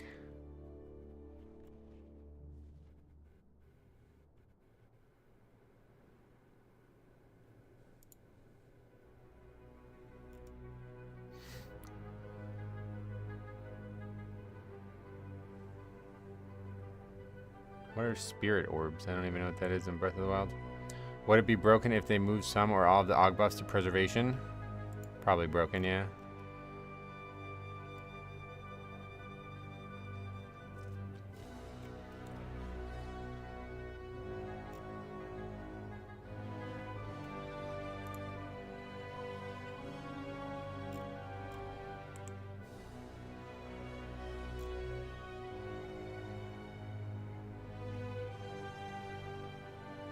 Hey Mario, welcome back. How you been?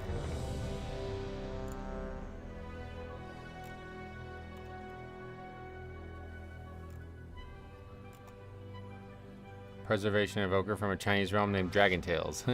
Yeah, we played with this guy yesterday. 5, 4, 3. I don't remember if it went well or not, honestly, but we'll find out.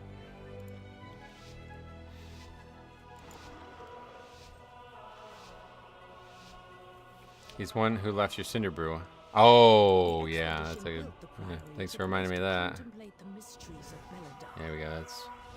Oh, and see, we got. Fuck. But of late, the devotees have become secretive, hostile. The god sought to kill you. Captain Dale cries protect himself. Beware. Each of his lieutenants bolsters his tactics. Beware. Draw them away and defeat them.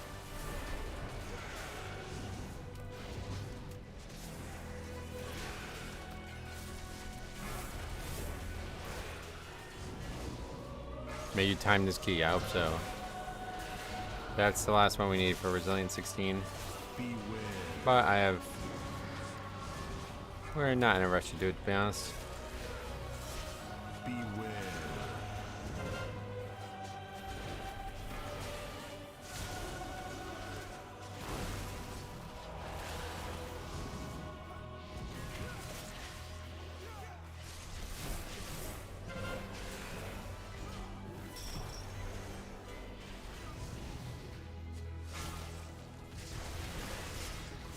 They definitely fixed Scarlet and Violet. I play it for 5 minutes. It runs at 120 FPS. Nice. Beware.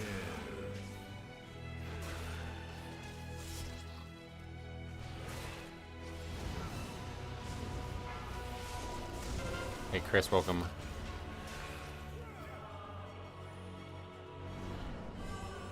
Shame Man, your training grounds fall to the intruders.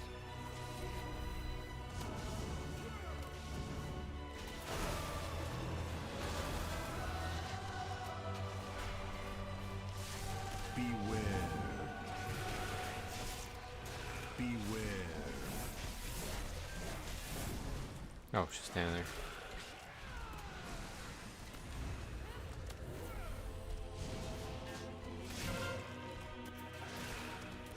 That Evoker's diligently trying to get me out of those roots. I like that. Love the rogue's name. I'm glad somebody does. Beware.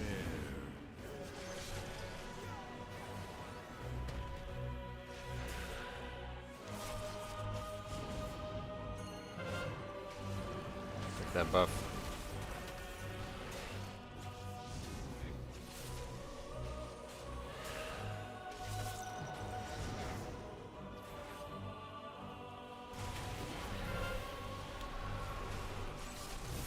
Hey Javante, what's up, man? How you been? Beware. I'm doing great. What about you?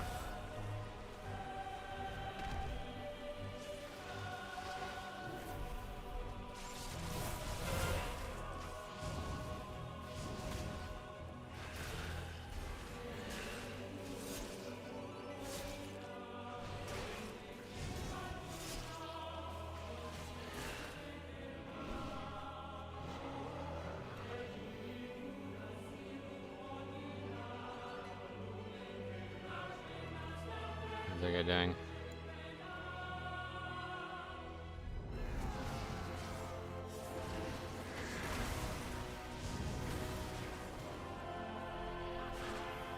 Beware.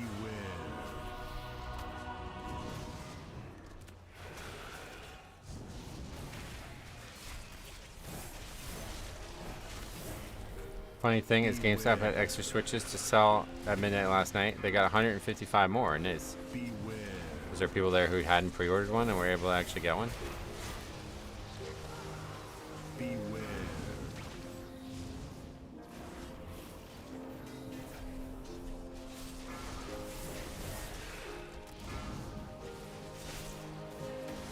People came in at 11:30 and got one. Whoa, nice. How much was the whole thing again? It's the name of one of the druids Metro played with yesterday. Oh yeah, we played with that guy today again too, actually. That's funny.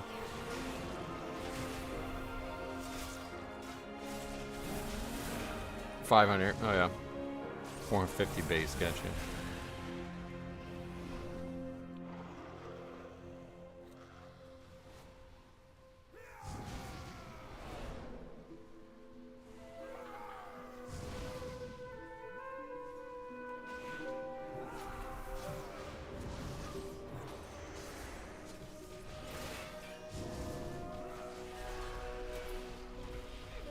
Beware.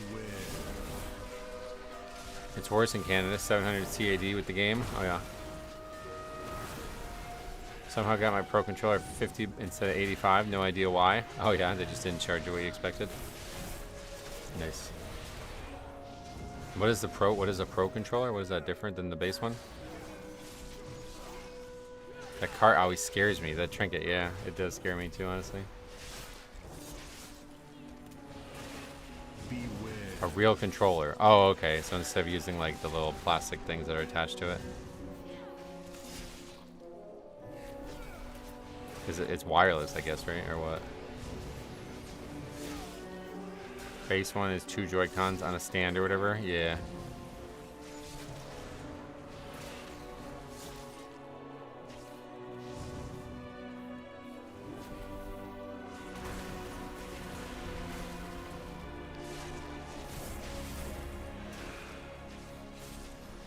Is there a way, like a default way to stream from the Switch?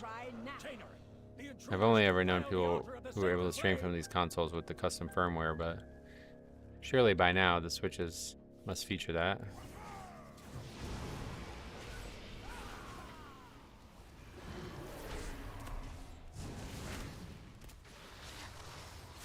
Oh, only the PS5 and Xbox. Whoa. That's pretty wild. Beware. Can DK clear traps on the floor with disadvance? I don't think so, no. You can break out of one with it, but I don't think it makes you immune or anything. Beware. That's the best I can do.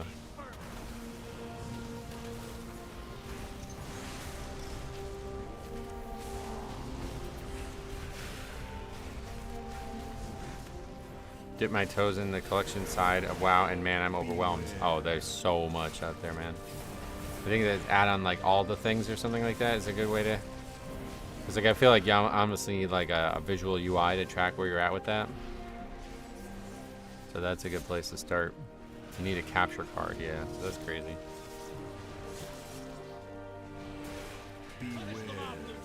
My spec expert just posted on Wowhead that buffing Fury AoE cap wouldn't solve problems with Fury, even though it's the main issue. Oh yeah. Yeah, those people are unelected experts. Don't worry about them. You won't peel off anymore. Hope. I see their game. They seek to ambush me without my lieutenants.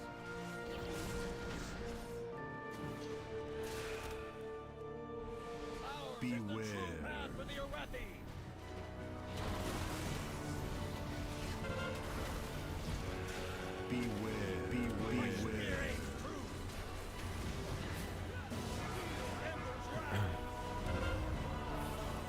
I think it's too late to start the collecting game with all the FOMO mounts and achievements. Well, you don't have to beat the game collection-wise, right? It's still fun to get stuff, like to see the number go up. Oh wow, oh my god, man. Okay, 2 dungeons in a row. We have major issues on this fight.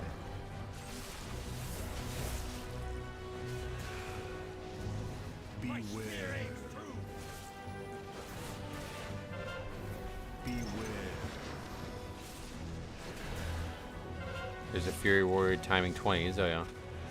Wasn't Fury fine last season? I mean, not meta, but I remember people played it over arms. It got nerfed, they got a lot of changes, I think, in between. But I know, yeah, I agree that the problem is the AoE cap, honestly. I don't know what was said in the article, but the problem with Fury is the season, not the tuning. So I think maybe that was the point, maybe? I don't know, but... If you get any people in your group complain you don't use AMZ, not frequently, but it does happen. It got nerfed because of raid, right? Hey music, welcome back. Mood music, welcome. Okay, so now we really have to sit on everything that is not needed here. With no purgatory up, it's gonna be really sketchy.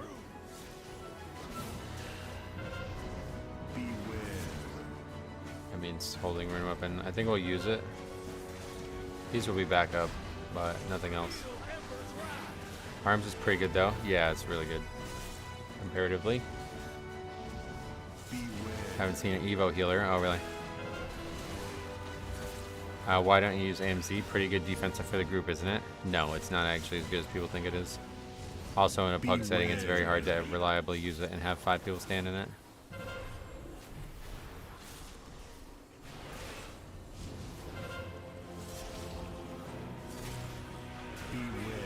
Keys such as Floodgate are so big value for AMZ. Oh yeah. Yeah, I think it looks like it on paper, or whatever. You'd think it would be, but we looked at a Floodgate a while ago and saw the truth of it.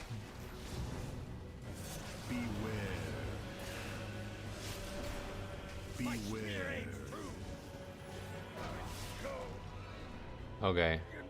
We got rune weapon and vent blood not up because I use it like a fucking idiot, but let's just open with pot here. Almost dead instantly.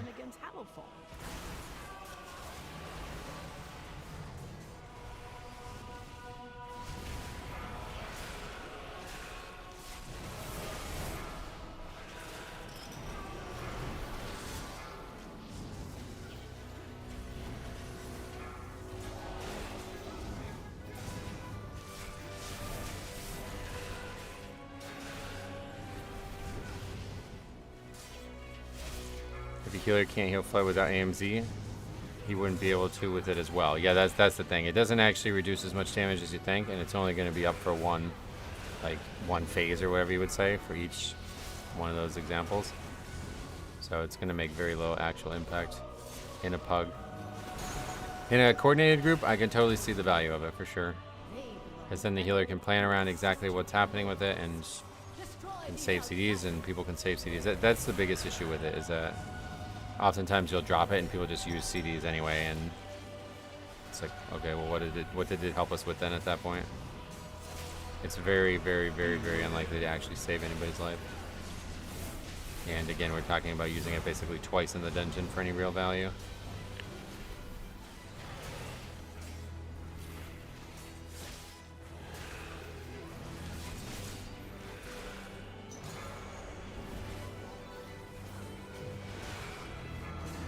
And Purgatory's back perks.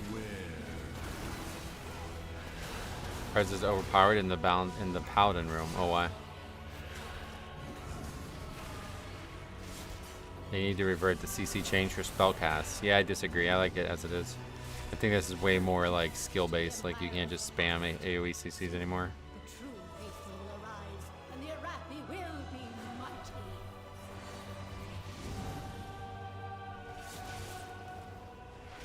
Beware.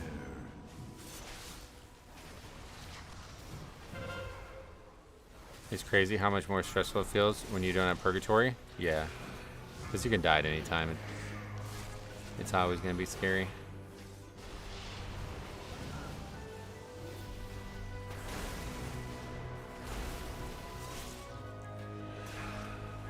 Beware.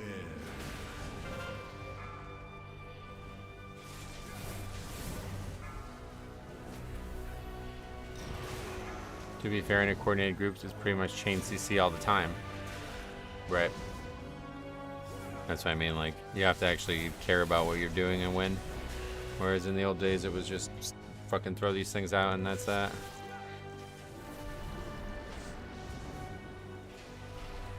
Hey, bye, Namokum. They made it even more cancer. I don't know. You're not gonna hear any favor. You're not gonna get any favor from me using that kind of phrase. So I think it's good for the game that they made that change. I wish we could coordinate better in Pugs, like microphone settings and in Counter-Strike. You can join Discord and stuff. Work hard to get my key to a 17 and it fell apart in the first pull. Yep. That's historically why I've hated doing my own keys. We had one this morning that really pissed me off. But for the most part, I enjoy doing my own key now. Since the depletion system has changed. Have you seen that Steel and Sorcery game made by old WoW devs? No. What kind of game is that?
It's like an MMO roguelike with PvP. Oh, really? Who made it? What devs?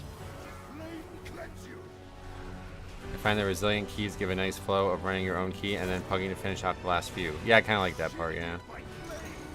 I hate that there still aren't any leaks for 11.2. Leaks? Oh yeah, they'll make an announcement soon, I think. Is there commonly leaks for patches? I don't think so.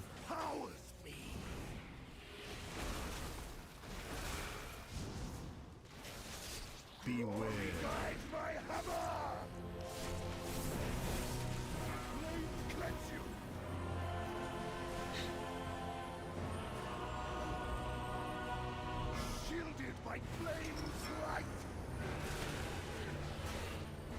Oh shit, yeah.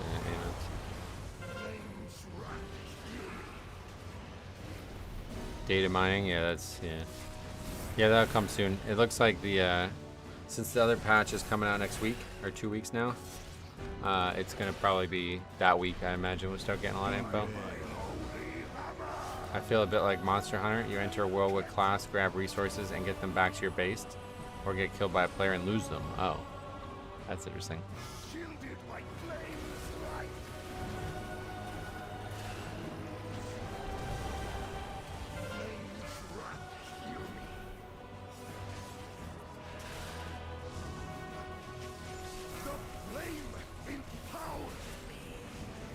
June 19th would be a good day for them to drop news, unless they're off of work that day.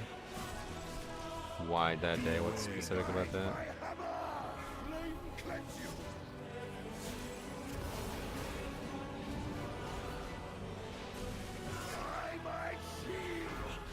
A federal holiday? Oh, what? So you just mean like people would be home to read the news? I don't think they really do stuff like that. Murphy has walked the Priory from a place of contemplation to an uprising. Why? She has always preached of the strength of the Emperor's will, but to turn against us is madness.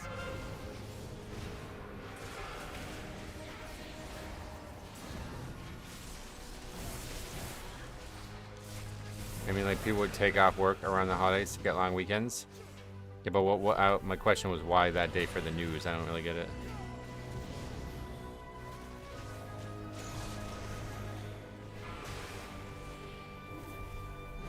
Why would it be a good day for the news? Thursday after a patch drop? Oh yeah. So it's probably gonna happen regardless, not really. Just a coincidence, basically.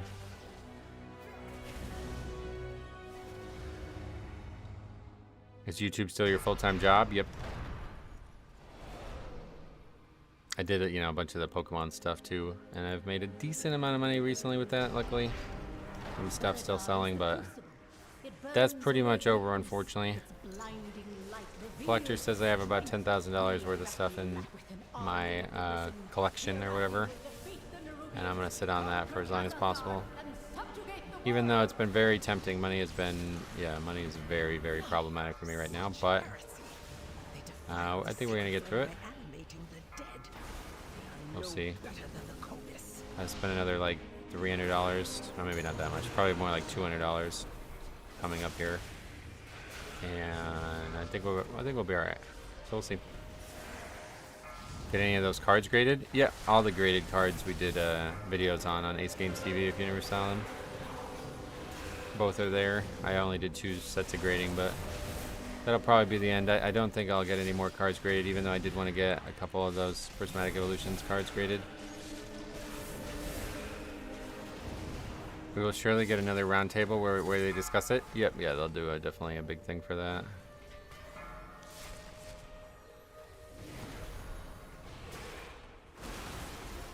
Do these cards gain value over time? Yes, some tremendously. Like, I mean, the best example I have is I have one card worth $1,000 right now. The Blastoise first edition. But, obviously, very few cards will get to that number. But I do think the Prismatic Evolutions are going to be pretty damn good, because Evolving Skies was a somewhat similar set, although it's different, but it's got evolutions basically, TLDR, and those are all like well north of $300. So didn't know you had that channel. Oh sweet, yeah, that was our first channel. That was my original channel. So I just went back to that being like a personal channel, like random video games will go on there. It's just pretty much only pretty much only Pokemon stuff had been on there up until now. I would like to, like I said, I would like to play Elden Ring there, but I'm not going to pay $40 for something I don't plan on using, so I'm waiting for that. They never drop in value? Not long term, no. It's very rare that cards would drop in value when they're not able to be purchased like from Nintendo anymore, you know?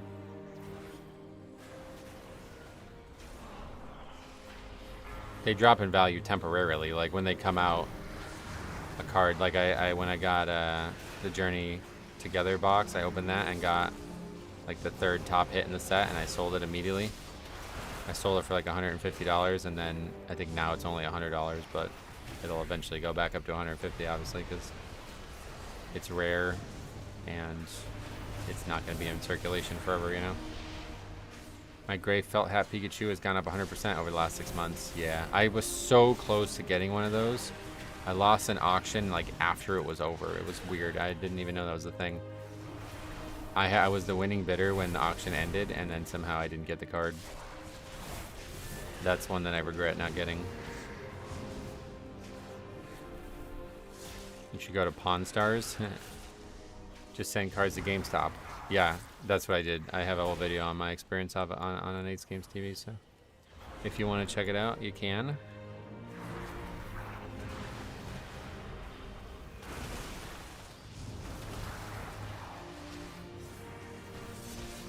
Van Gogh Gray Fell Hat Pikachu is one of the most fake cards to exist. Oh, really? How long has it been out? I doubt it's got more fakes than Charizard, first edition Charizard, right? How does Stagger and Brew work? Anyone know? Nope. Just magic. I don't know that anybody knows. I think Blizzard doesn't even know, really. How high do you think you can get by just pugging Mythic Plus with no comms? Like me, personally? I don't know, but everybody on the planet, like, there's people who pug 20s with no comms. They drink beer and fight their sorrows. Is that how it works?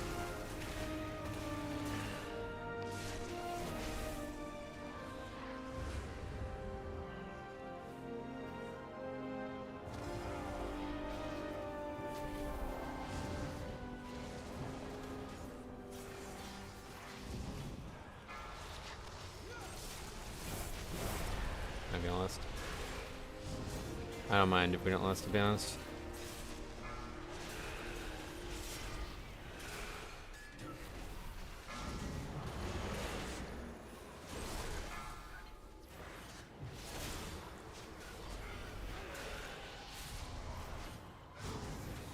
Van Gogh stuff is 2016.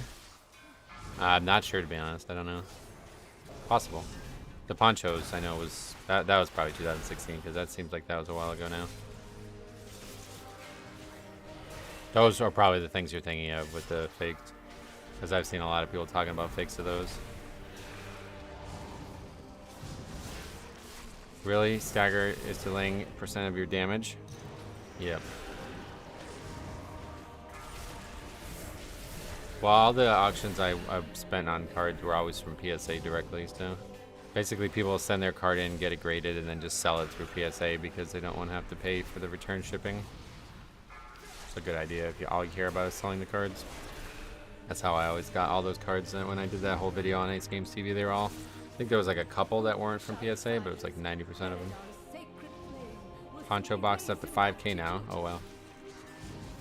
7 deaths, but the timer still looks fine. Yeah, it's so different from the last key, right? Crazy. Last key we only had 4 deaths and we were like 3 minutes over the timer. And we have bloodlust here, which is nice. So as long as we don't have deaths on this fight, we will upgrade it. DPS matters. More than that, though, unfortunately.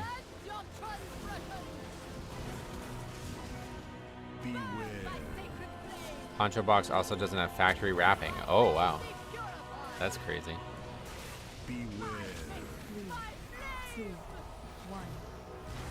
What was it from? Like, what the hell? That's crazy. 4 million HPS from the healer also helps. Yep, that guy's pretty good, actually. Even though he gave up on us yesterday. Hey, Mansoor, welcome back.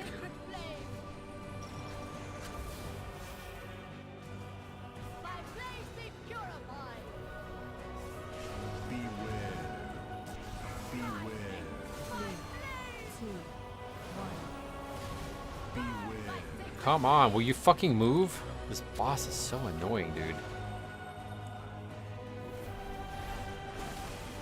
Trying to get it to move for like 30 seconds.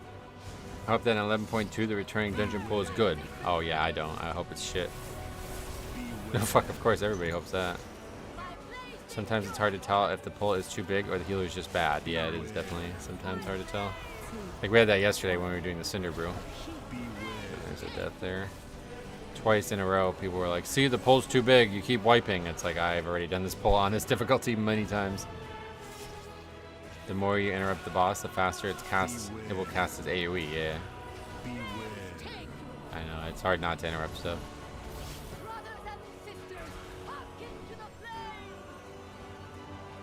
Alright.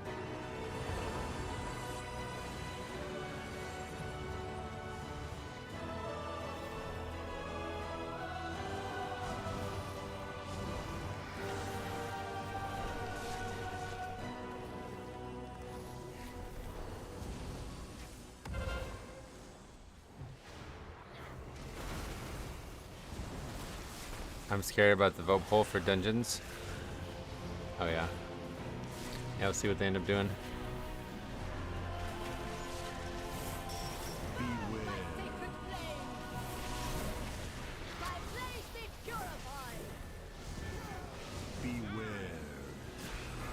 Jesus, man. Guy just like gets fucking instantly meleeed by one of these ads.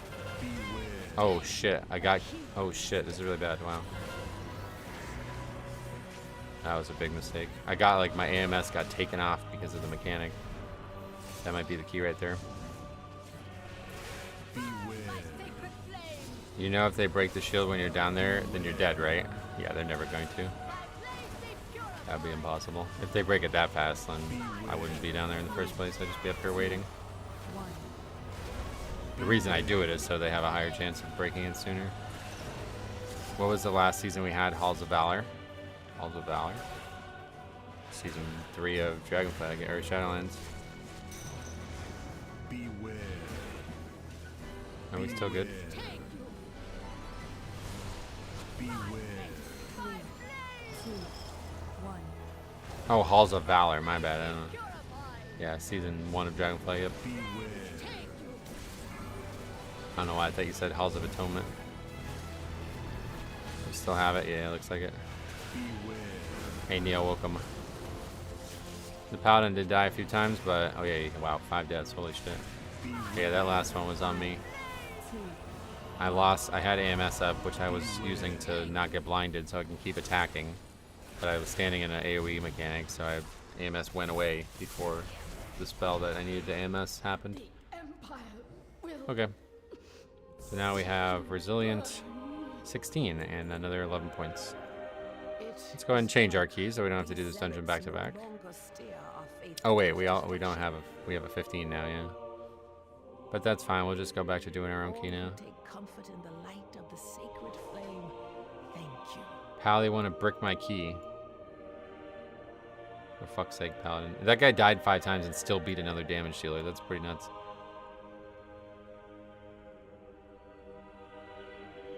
Halls of Atonement is my favorite dungeon. I wish it will be back. Yeah, me too. 10 deaths, still an upgrade. Yep. That rogue did 5.4 million. Holy shit, that's pretty nuts. Should we do this with this guy?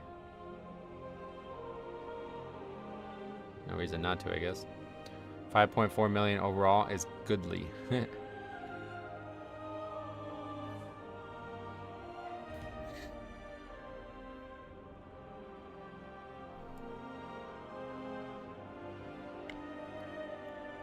I always thought the Resilient 12, 13, etc. were feat of strength. Oh, are they not? Combat Rogue is too crazy. Is it actually really good right now? It's like I pretty much carried his own key, which is good to see, but I haven't seen that number. 5.4 is wild.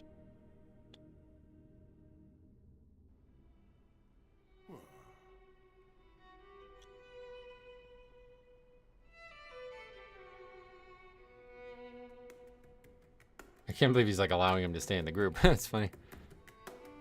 He's outlaw? Is that not what I said? Oh, he said combat rogue. Oh yeah, but combat and outlaw, right? Same thing.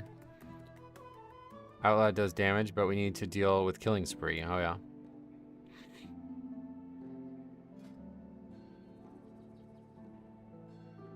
Always awesome to see upgrades, and you got 11 points. That's right. Yeah, so 16 resilient now. On our way to 17s, I guess. Rogue is just a worse feral, is it? Rogue has shroud, so I don't know about just that, but Blizzard doing nothing about that spell. I don't know why. Maybe they're waiting for next patch. Why? What's wrong with the spell? Are you at title range yet? No, I won't be. Title's gonna go crazy this season. You're gonna have to do 19s. Aren't Pallies a bulky DPS? Yeah, they should be the most bulky. In fact, when the guy also died partially due to something I did on the second boss when I was chain soaking, and I expected him. He had 3 defensive CDs available and he didn't use any of them and just died. So yeah, that's why people suck at Pally. It was a dark day when Blizzard changed the name of Combat Rogue to Outlaw. We had a tank in my name named Outlaw, and they forced him to name change. Wow, really? Killing Spree is the worst design spell in the game. For what reason? Well, you could time in 19, but definitely not on a pug. Rookery is the worst dungeon for Killing Spree. Last boss, you will end up randomly around the boss. And... oh, you mean like you'll fall off or something?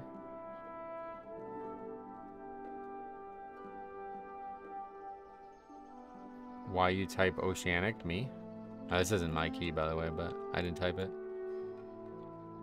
It's typed because we're on an Oceanic host. Doesn't Killing Spree actually move your character? When you press it, you teleport all around the target, dip into mobs' abilities, ninja pull with body, and die. Oh, really? So you can, like, aggro shit? Holy shit. Pretty sure the Pally is his friend? Yeah, maybe. That would make sense. Were they in the party when we started? Probably. It isn't random. You go to the center of the boss, then return. Killing Spree, you mean?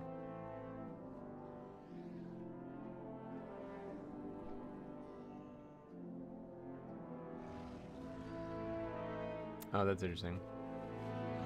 You also get a... if you pre-order on the Pokemon website, you also get a free random plush with order, it says. I don't know where it says that, but... when does this game actually come out? Late 2025, it says. Oh, you get one of these, I see. Oh, that's kind of cute. I would want Totodile. There's a lot of forum and Reddit posts about Killing Spree. Oh, yeah. We are protesting. Oh, that's gonna work.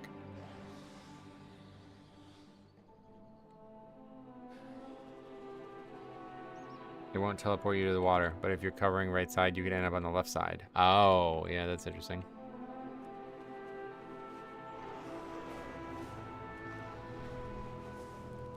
Well, this guy doesn't seem to have any problems with it. That is really an impressive number there. That's something. When K is completed, you will return to your starting point, always. Oh, yeah. If you zone into the dungeon before the Oceanic players, the instances will be on your time zone. Oh, really? Oh, that guy's already in here, but I don't want to do that to them. That was not my intention. Leveling a rogue tonight. Sweet. Well, wait till you see Saturday's video, because Siler's playing Outlaw. It is a good one. His first submission ever.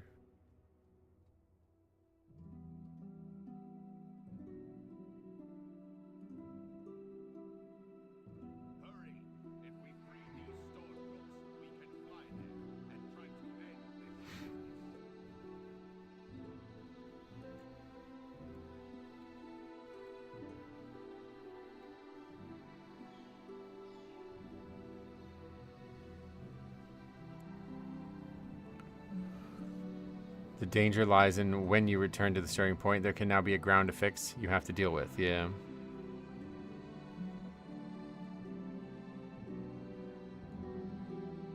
The danger or that you return to where you started casting it and it is equally bad. Oh yeah.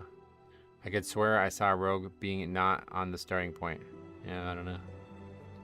You can also grapple out of Killing Spree. Oh really? Killing Spree needs to not actually move your character. It's fine for the animation, but it should not move you. Yeah, maybe that's not physically possible. Killing Spree's been in the game since when? Like, we're talking about a spell that's worked the same way for like 15 years or something?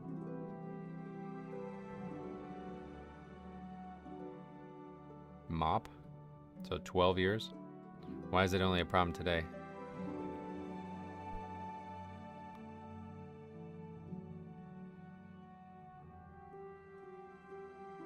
It was in TBC? Really? Encounter design has changed? It's a wrath spell. Oh, really? It's always been a problem. So then Blizzard's not going to change it, I guess. But you guys need to just pick a new class or something if you don't like how it's working out. You can grapple before hitting the spot where you started and not take the damage. Oh, yeah. Killing Spree was different back then. How?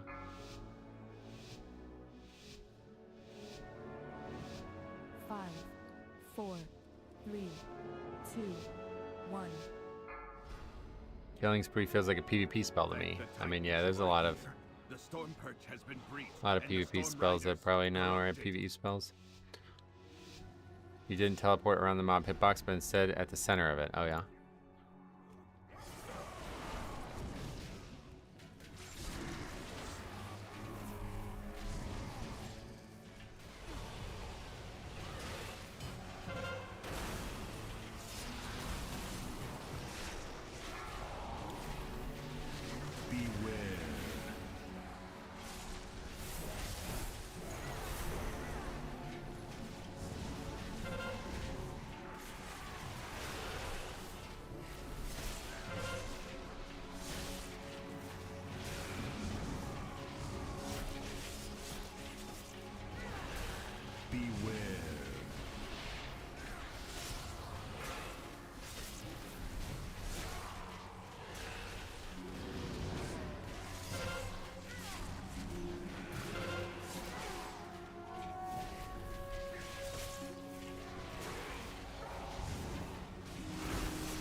Pally died again, yeah. Killed the rogue that time. Pally went right to where he left off. That's very slow first pull.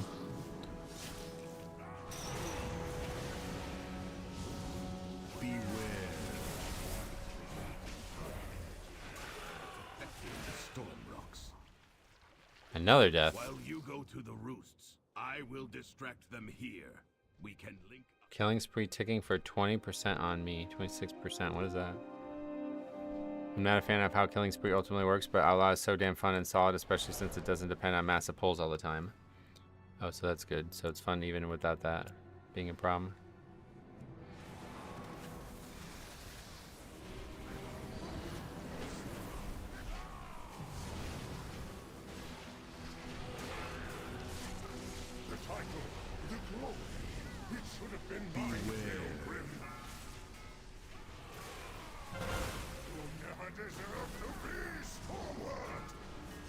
Okay, third death for the rogue.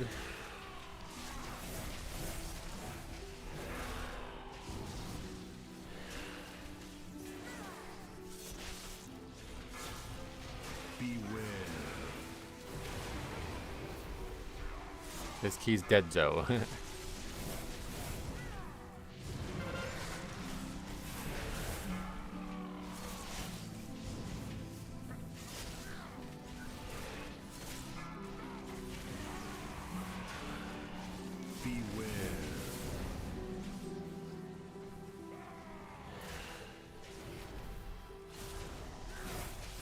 Probably would have said the same thing about the Priory, though, to be fair.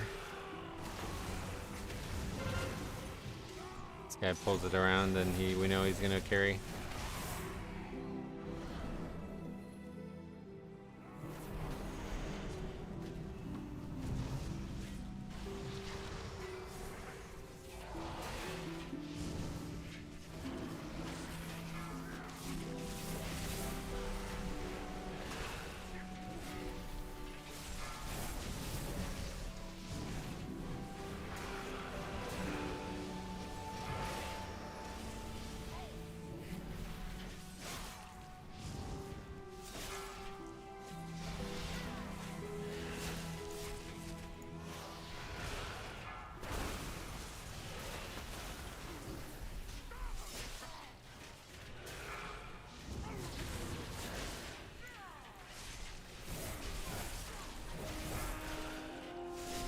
Priory timer is way better than Rookery, though. Oh, yeah.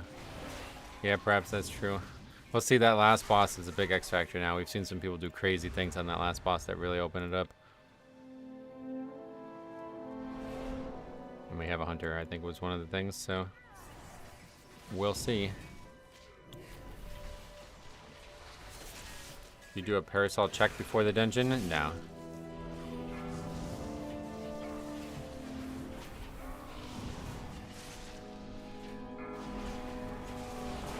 Actually getting sacked from the paladin too is nice.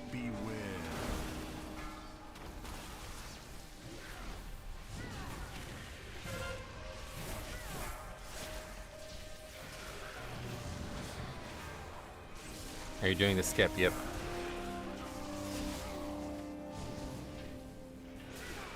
Priory, all your deaths were after the second boss. Oh yeah.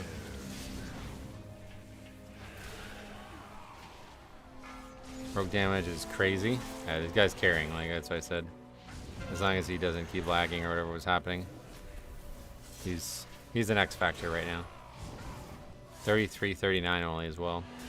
Yeah, him and the Pally have the exact same score, so you guys are right about that. Did they nerf the way you can do it without Parasol? I don't think so. But I don't usually ever do it. Just in case. I don't want to be the first person to die in the dungeon, you know? If somebody else does it and falls to their death, then whatever, but if I die and fall to my death, then that's pretty much GG.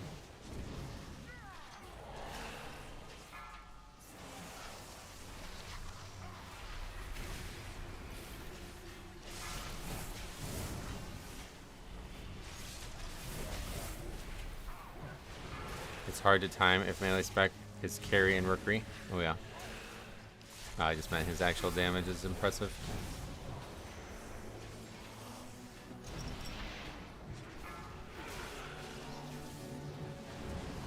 Did they nerf sacrificial dagger tech for top PvP boss? Oh, sacrificial dagger? Is that still a thing? I didn't even think that worked anymore.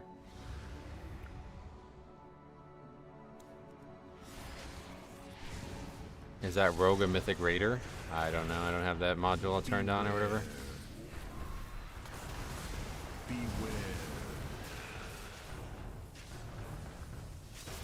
They did nerf it. Oh yeah.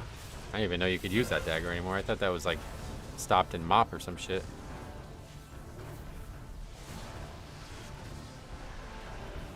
What was the thing that you would do with it? Because doesn't it kill you? I guess you just can't die in that phase, right? Saw a video of it and got the dagger yesterday. So it's some weird bug then, I guess. Because I'm pretty sure that dagger hasn't been usable to kill you since like WoD or something.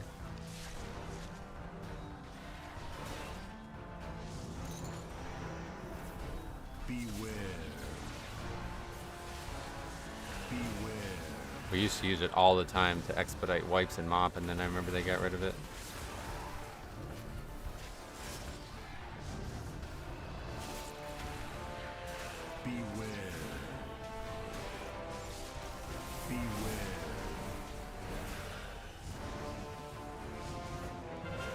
I mean, to be fair, if you're talking about that being nerfed now, that is way more than fun detected. That's something that's not supposed to work in the game at all. Hasn't worked in the game for like 10, maybe more years. And I don't know why it would, like, I don't understand any part of that, but that's an actual exploit, and that's definitely something they needed to fix.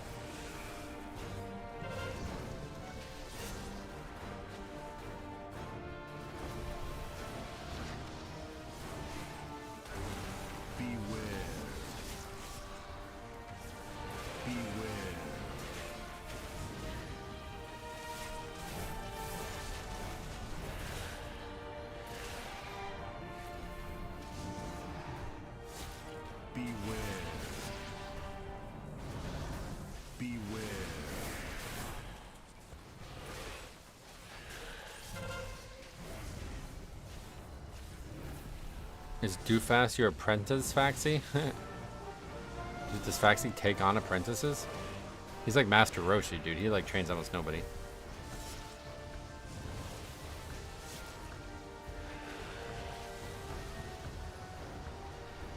Similarly to Master Roshi, he probably actually requires you to bring him like porn mags or whatever to become your student. Just like we had in Dragon Ball. The elements answer to me? Wait, who?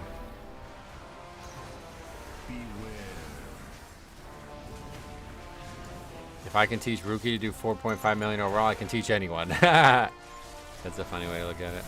Yeah, that dude. He's been through a lot in his WoW career.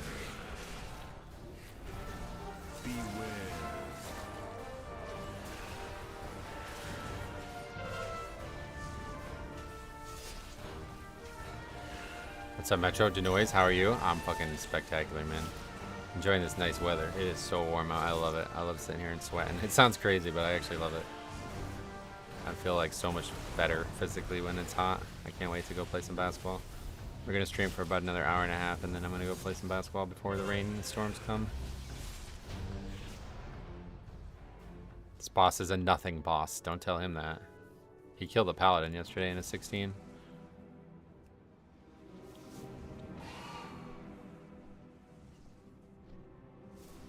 Don't count them out.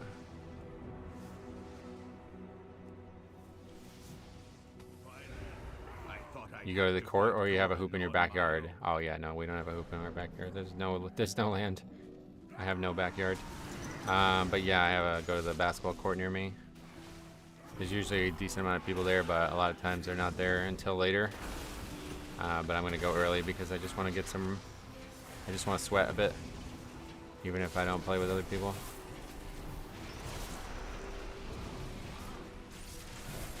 It's supposed to storm at like 5 or 6, so we want busting back. Oh yeah. I don't think that's on the table, but I definitely preferred the old affixes, although now we don't even interact with affixes, so I guess at the end of the day we got our goals accomplished. That was funny when Metro said busting. Oh yeah, and quacking too. Remember quacking? There was a third one too, but I don't remember what it was. Even in cold weather, do you exercise? No, I don't. I basically don't exercise unless it's something that I enjoy doing. So like I'd play golf or I'd play basketball now, and that's it. I'm not gonna go out of my way to exercise. So the only exercise I was getting in the winter was when I was walking to the post office, which is not very far. It usually only took I think it took like 16 minutes total on average to walk back and there and back. And then now obviously without being able to sell cards anymore, that's gonna be gone. So I haven't gone to the post office. I went to like the post office like twice in the last month. But yeah, I don't know. I don't exercise, TLDR. Anyone miss sanguine or teeming or necrotic? I definitely do not miss necrotic. I like the old affixes though, besides necrotic. Hunting manticores and ghouls in free time. Manticores? What is that?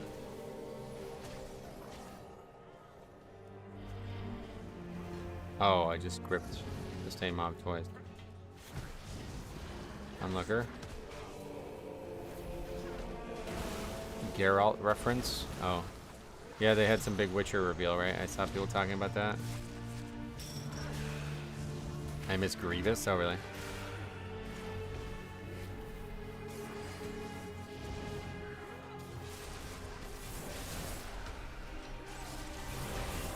I like the old affixes because they actually made people care about what you were fighting, but then they nerfed them all to the ground in Dragonflight, and it was just pointless to even have them at that point.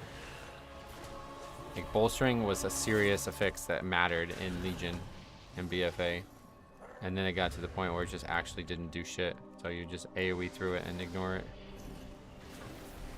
Same with teaming. Teaming was another great affix. It made people actually care about threat and have some responsibility for when they fucked it up.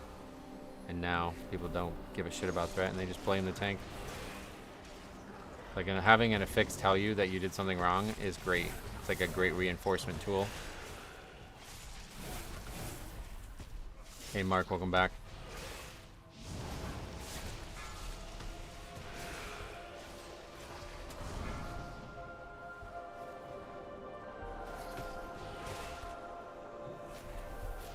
Imagine busting in Priory. I mean, I can imagine it. We did fucking Murloc Chaos in or what was the name of that place? Gambit, right?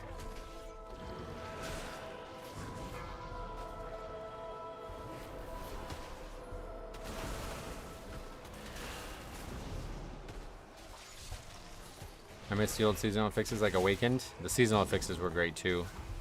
But unfortunately, they, I just think they're going to be too hard to create cool ones every season. It's a lot of creativity required.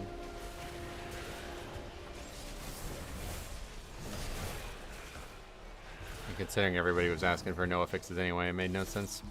Do you remember Skittish? That's what we were just talking about, yeah. Oh wait, did I say teaming? I think I said teaming when I was talking about that. I meant Skittish. Yeah, that's what I meant, Skittish.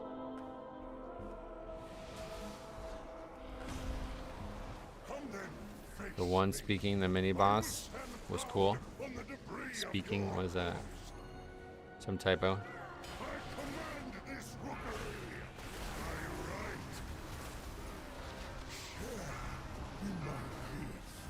Just watched your video from Rookery where the guys ran through like 18 healers on normal.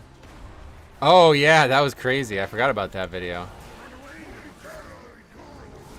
Some like big influencers playing WoW. I forgot about that. I loved the explosive. Explosive was my favorite affix though because it was actually really fun to constantly tab target. I don't get why they don't rotate old seasonal affixes. Because there's not, like, if it was a seasonal affix, you know what I mean? Denathrius isn't gonna be laughing about your key in the middle of the dungeon. He's not here.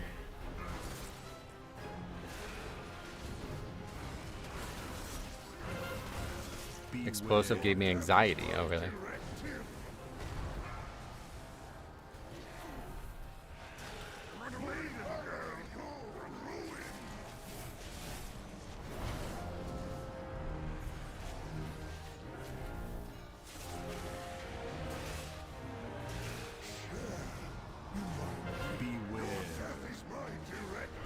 It'd be fine if they recolored the Prideful to purple and reused it. Yeah, it's just, I think most people don't want to fix this, so I don't see how they would, why they would have any incentive to do that.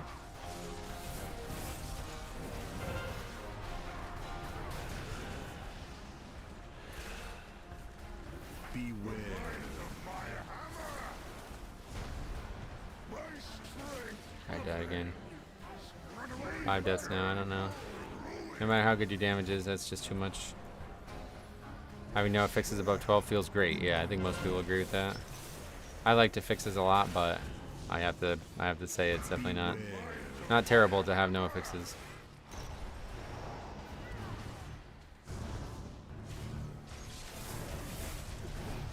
Why are you AMSing off the corruption of the boss? I'm trying to, it's just hard.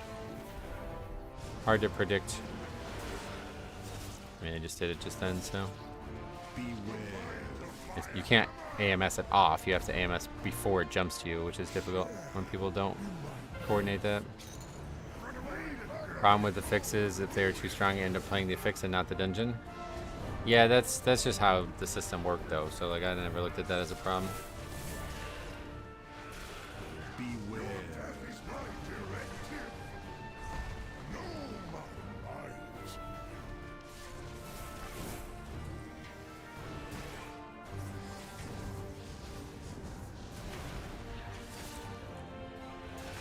These guys have been doing keys together since the 2 level. You mean the Paladin and the Rogue? As a Rogue, I barely got any invites to dungeons in Dragonflight. Oh, really?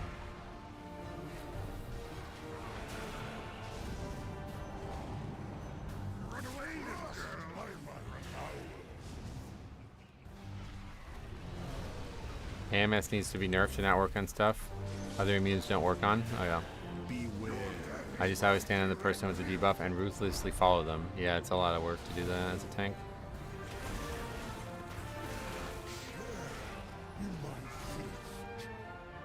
It's really not that dangerous, honestly.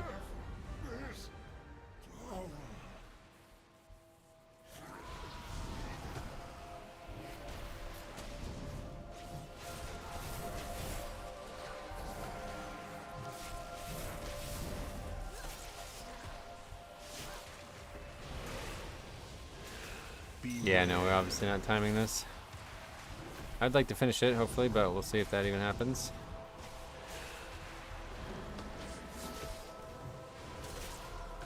Parasol time, yep. Our favorite time in the dungeon.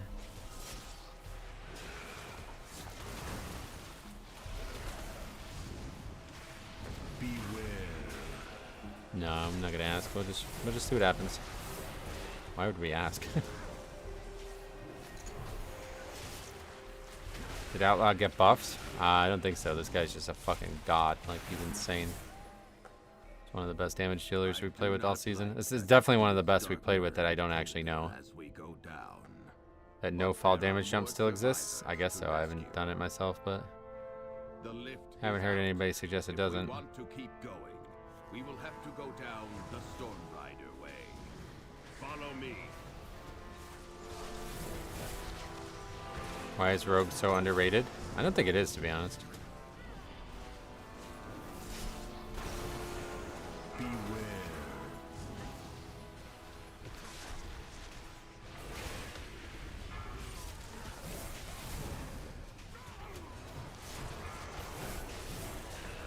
Rogues used to be gods back in BFA, yeah. When their utility was needed for pretty much half the keys, that's a big part of it.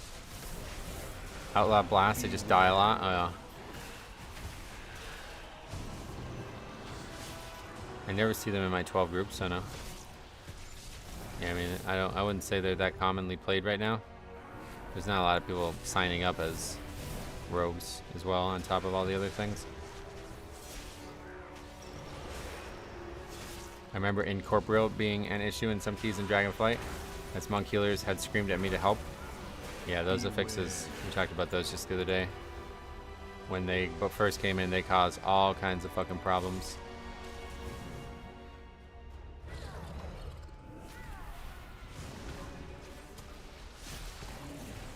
I can't believe they haven't fixed the Mistweaver bug. It's been a couple weeks. Oh yeah, what is it? Beware. You can check the class representation online. Oh yeah. I would only be in keys that actually finish though, so not a true accurate representation of it, but close as we're gonna get, I guess. I think a couple weeks is bad. The Demon Hunter threat has been bugged for 4 months. Oh, really? That I heard people saying it's not bugged anymore or something. I don't know. I don't fully understand that conversation.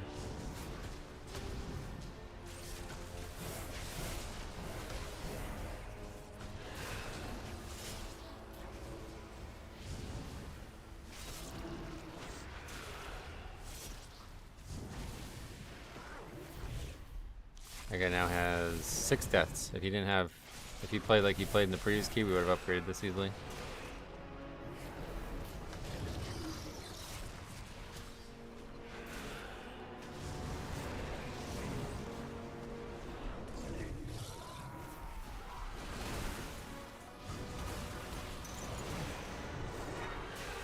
Used to be really buggy, but the only one now is initiating combat with Sigil Flame. Oh, okay. That's probably not even a bug either, unfortunately. It's just how the spell's coded. It just seems like a bug because it shouldn't be coded that way.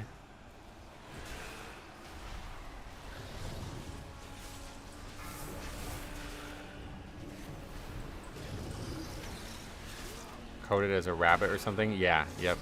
You put a creature down that spawns the spell. I have no idea why.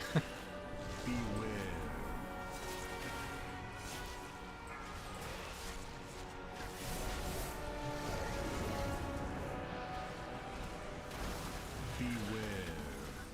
Similar should be fixed now. Pretty sure it was Havoc and Vengeance share the same spell, so it was a threat bug. Oh, was that the problem? Beware.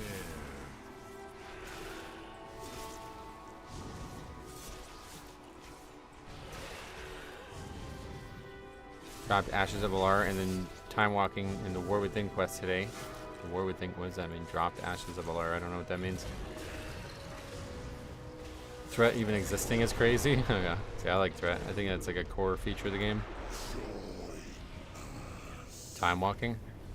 You mean it dropped? Wait, what is it? Dropped Ashes of Alar in the... I don't understand what any of that means, honestly, but if you got the mount, congrats.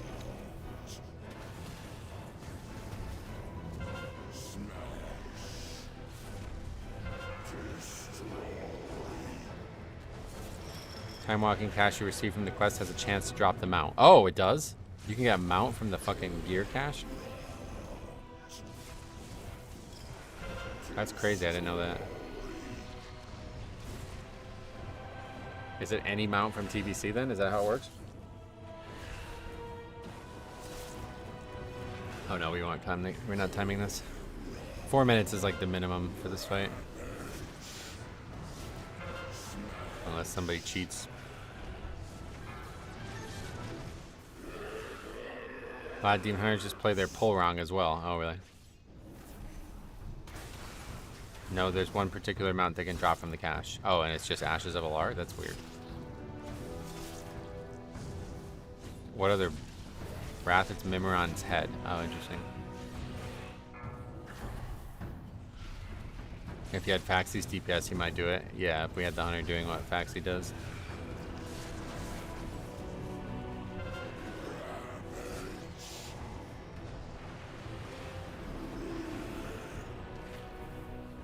This hunter was pretty dead weight, which is kind of crazy considering he's the only DPS who didn't have a ton of problems.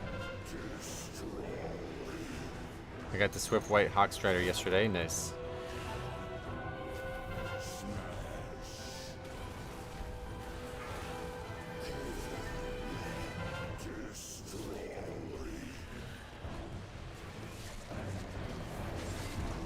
I remember Mimiron's head used to piss people off too much due to the constant sounds it made. I had told off several times to not use it. That's funny.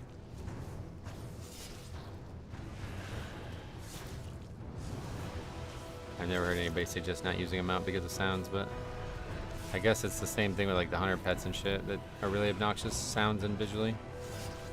This is gonna be like a 5-minute fight for us. It's more like a 6-minute maybe even. The train thing, right? Yeah.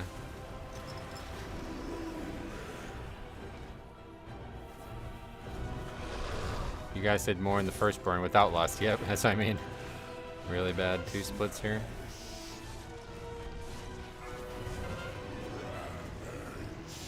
The helicopter part really had an obnoxious sound. Gotcha. Does it not anymore? Is that what you're saying? This boss is frustrating. Oh yeah. I quite like the idea of the boss, but yeah, they need to change the way it works, I think.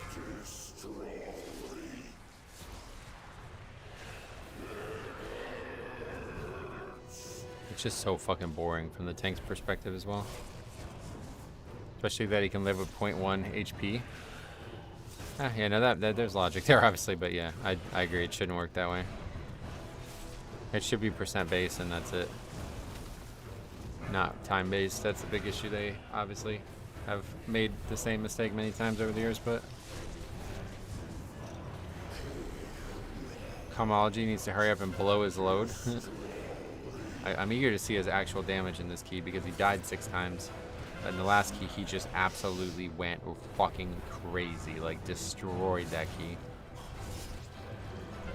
They need to make him take reduced damage. Nah, they're not gonna do that. There's always been things like this where you can't attack the boss. I like the concept. Like, I don't think there's anything wrong with that concept. It's just that it happens too many times on higher keys compared to lower keys, and that's not how it should go. Since it has such an impact on the length of the dungeon, it should be something that's uniform timer-wise. Or whatever, like, it should be percentage instead of a timer. Under 20, it shouldn't shield anymore. Under 20, really? I don't think they would make it a change like that. That would be a ridiculous change. That would be a huge... This fight would be like a 2-minute fight.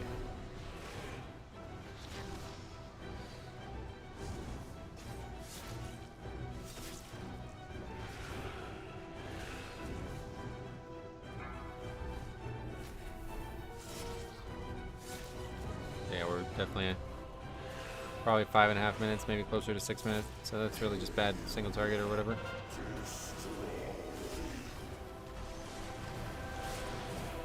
I mean, yeah, we would have upgraded this though. Like, that's what I mean. Like, we had 9 deaths and 6 of them were 1 player. So if that guy dead had 0 deaths, we would have upgraded this even with the 6-minute fight, I think. I mean, you would have to because, yeah, that alone is how many seconds? 6 deaths?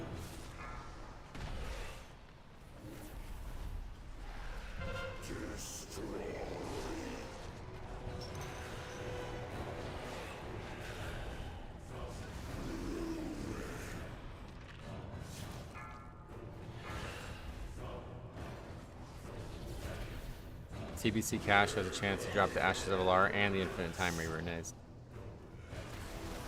Yeah, almost 6-minute fight. Very, very close to a 6-minute fight. That's crazy. On our 16 upgrade, it was like a 4-minute fight. Yeah, I had a feeling that guy was gonna get that. So this guy died 6 times and was lagging, quote unquote, the whole dungeon. And the guy who wasn't still did almost a full million less overall. That hunter was dead weight.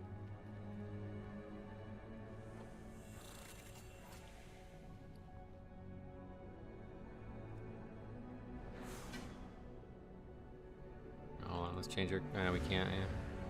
Let's say let's change it again, but how was that hunter doing? I have no idea. Is this the weekly is the weekly cache the 5 dungeon one?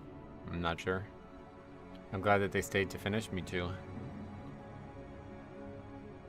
Infinite time reaver drops from every time walking cache. Yeah.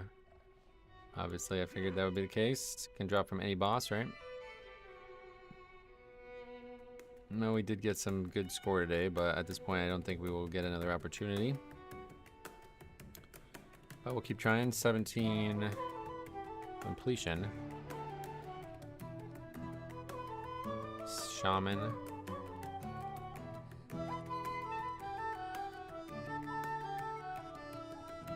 Wrath Cache has a chance of dropping Mimiron's head, Invincible Reigns, and an Infinite Time Reaver. Oh, it has 2 mounts? Nice. Alright, I guess we're just gonna try to do my key then, I guess. Weekly was the 100 Dix fragments for me. Oh, yeah.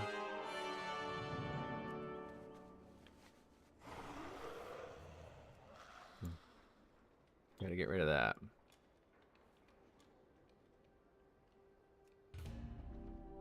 .3 overall is dead weight. Yeah, and it's 17. I mean, come on. It's not about just the number, it's about the comparison, you know? Like, again, this guy was lagging and died 6 times in the dungeon, and he did 4.1, so... Are we just thinking, like, Rogue is ridiculously powerful compared to Hunter or something? It's hard to not call that dead weight. You're crushing it this season, by the way. I appreciate you saying that. We had a lot of problems early, so I'm glad we kind of recovered from those problems, but I definitely would not say we are crushing it.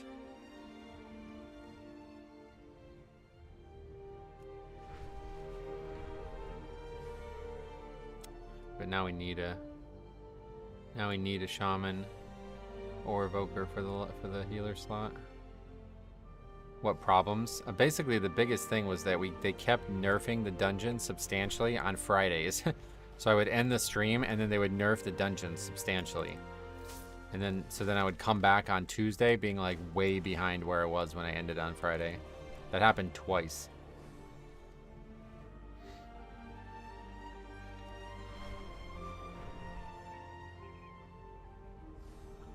That's some pretty high healer overall. Yeah, 470k, nice.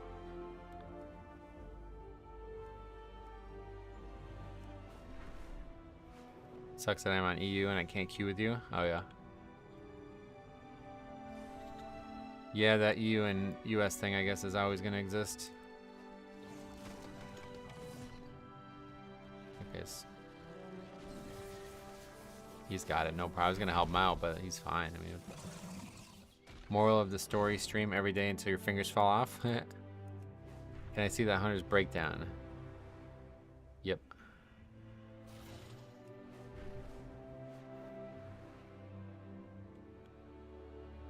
I'm not a fan of turbo boost for the same reason. Oh yeah, so I love the turbo boost, yeah. Turbo boost inflated Mythic Plus even more, yep. But it's a good thing. I think it's a good thing to have. Its explosive shot should be at least double that. Oh yeah. How come you think it wasn't?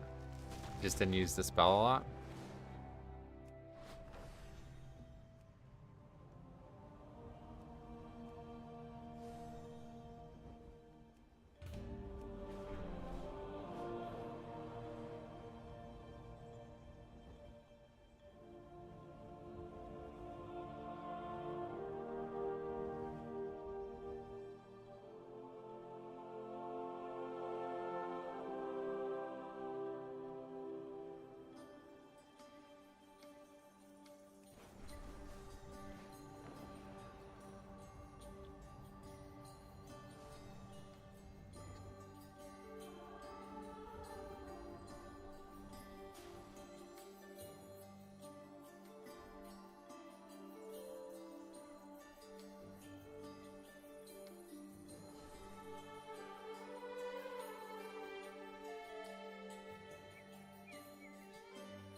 That poor soul, I just looked him up. He's using the wrong talents. Oh, for fuck's sake. You're kidding me. That's like unforgivable. Are Evokers viable as healers this high up? Yeah. Yeah, we just upgraded the 16. We needed the Priory with the Evoker, right? MDI did crazy skips on theater. Oh yeah, what did they skipped the whole dungeon probably, huh?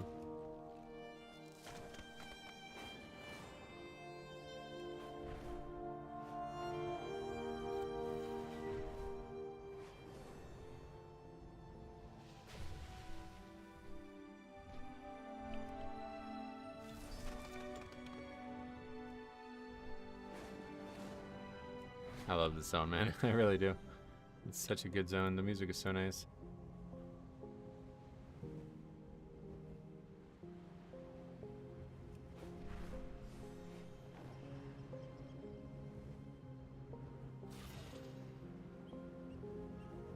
It'd be hard to find a healer, I guess.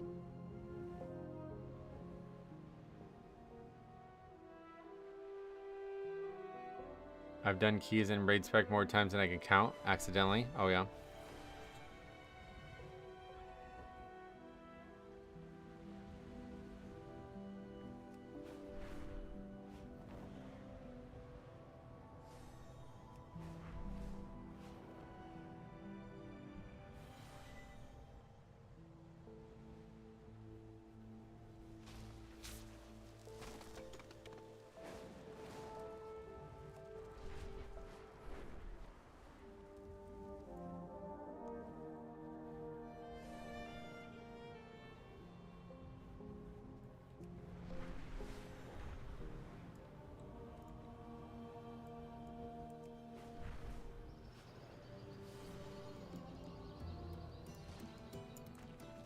I do raids in Mythic Plus spec.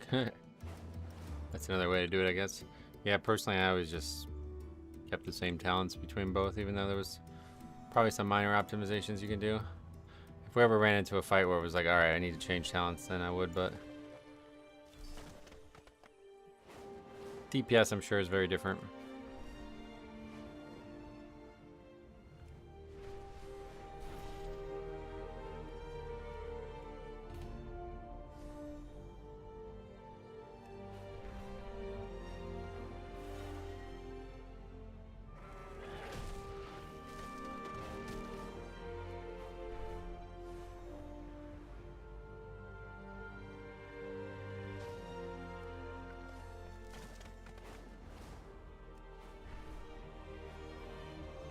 What's your favorite dungeon this season?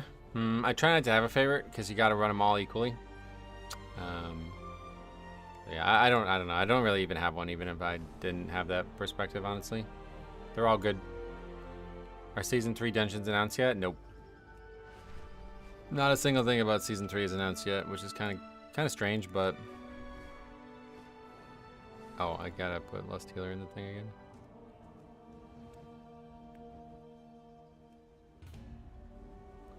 Cinder Brew is your favorite? Oh yeah. Yeah, I like them all. Cinder Brew is one that is a lot better now than it was, at least. I'm really happy with that.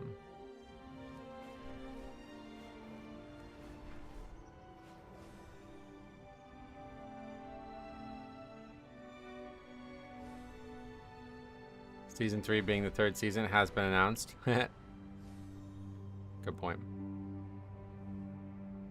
Actually, can you show me the announcement? I really like DFC after the changes. Oh yeah. Like the changes coming into the season, you mean, or? Favorite for me this season is Workshop, really. Glad to hear that. You got the Priory done, yep.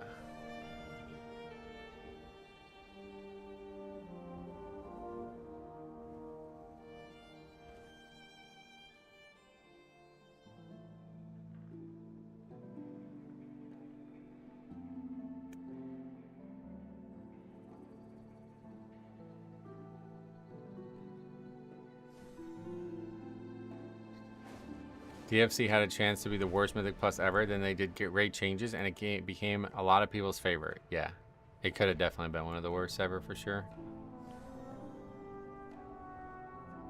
Even though the core way is usable again, There is still plenty of I love Priory for the construction visuals and work music, above but the it's absolutely cursed. Gotcha. Yeah, Priory, I do enjoy it. I like DFC because it's a free double upgrade, is it? I don't think we've double upgraded it the whole season, really, but...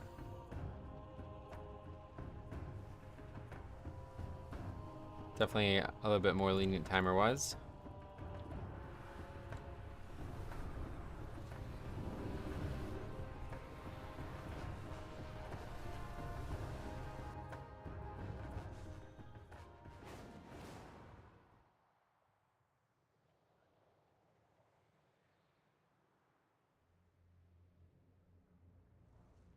What was the dungeon the other day you almost double upgraded? It was this one, yeah.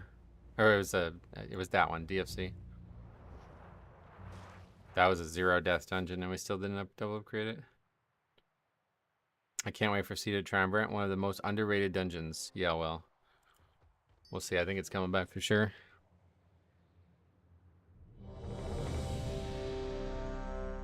Alright, so if we can actually get this... we basically need to, like... I don't see how we'd get any more score today. But we basically need to upgrade this and then upgrade the next one. And we need to do it fucking fast. Because I'm ending the stream at 3 o'clock still. But we'll still go through the motions and see what happens.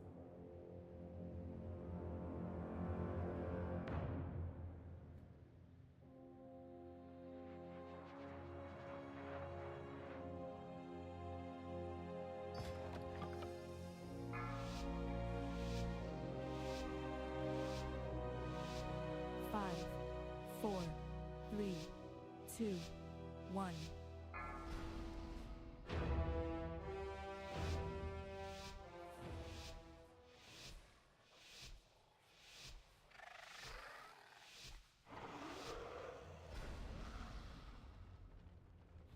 Welcome, one and all, to the theater of pain! It seems these upstarts think they can compete with the best combatants in all of Maldraxxus! Beware. I'll believe it when I see it! Beware. By the way, this should prove entertaining. Bring in the challengers! Want to do Vault of the Wardens and Cathedral of Eternal Night. Vault we did have for when they did the Legion time walking thing a while ago. But yeah. Cathedral of Eternal Night, I don't remember that well, to be honest. I just remember it being harder than the other ones again. Not a fan of Vault. I hate Vault. I fucking hate that. Ending is so unfun. That last boss too, really shitty. That light part sucks, yeah.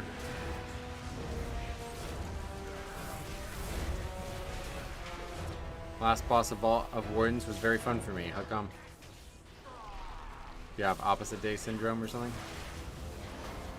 Any dungeon with an ethereal boss is a fair shout for next season. Oh, wait, which ones have those? Maw of Souls and Ajara is cool. Eye of Ajara, yeah, that was a good one. First pull in Eye of Ajara, you go big. Oh, really? I don't remember doing that much, but it's been a long time. Beware.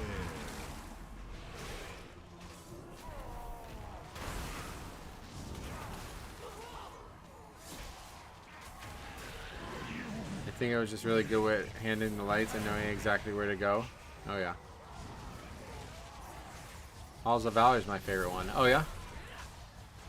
That was a good dungeon. I like that one. Gambit was fun. Gambit would be very interesting to do with no fixes now.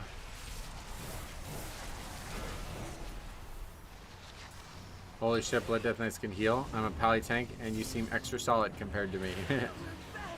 Yeah. They can heal, you're right. Murloc area would be so much better. Oh, you'd be able to do everything. You'd be able to pull everything. It'd be crazy. It was pretty much always an affix that caused problems in that area. How unexpected! It seems our little pups Mostly TBC dungeons, to be honest, now that I think of it. So probably not many. Yeah, I don't think there's any. The age-old meme is that the healer is there for the other 3 people. 3? Well, you mean themselves excluded, I guess.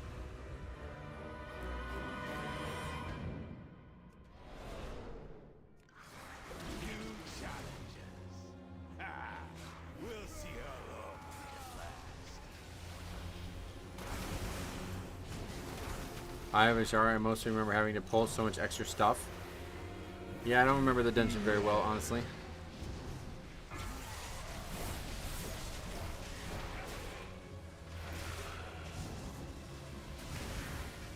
Other than the birds being a huge annoyance. Beware.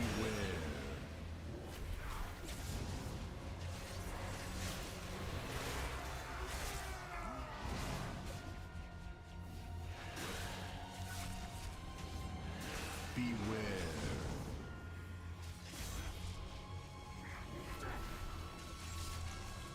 I had to pull the crabs around the map and the seagulls. Yeah, those seagulls were a huge pain. Can you show your new transmog?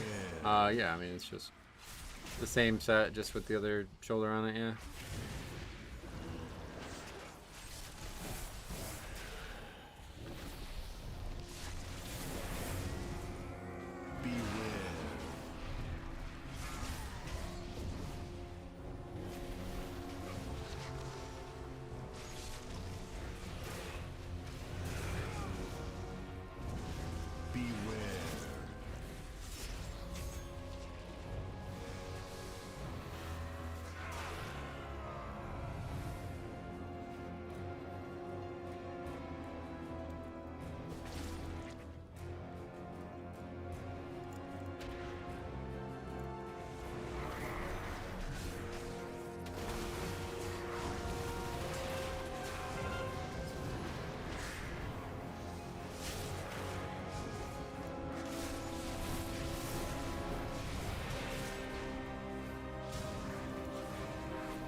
Have you thought about reacting to videos like Asmongold does?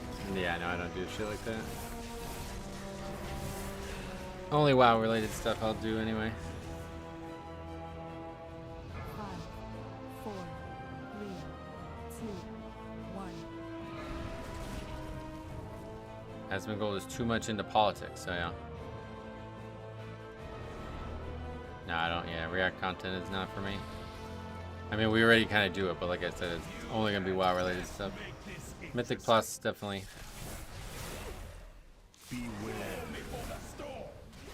Have you considered not showering? Oh yeah, I've definitely considered that. Don't worry about that.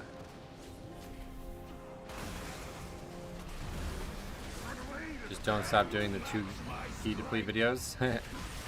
I mean, I don't plan on stopping. Become an incredibly important part of this channel, so. I don't even know. I don't even know what I did before that, honestly.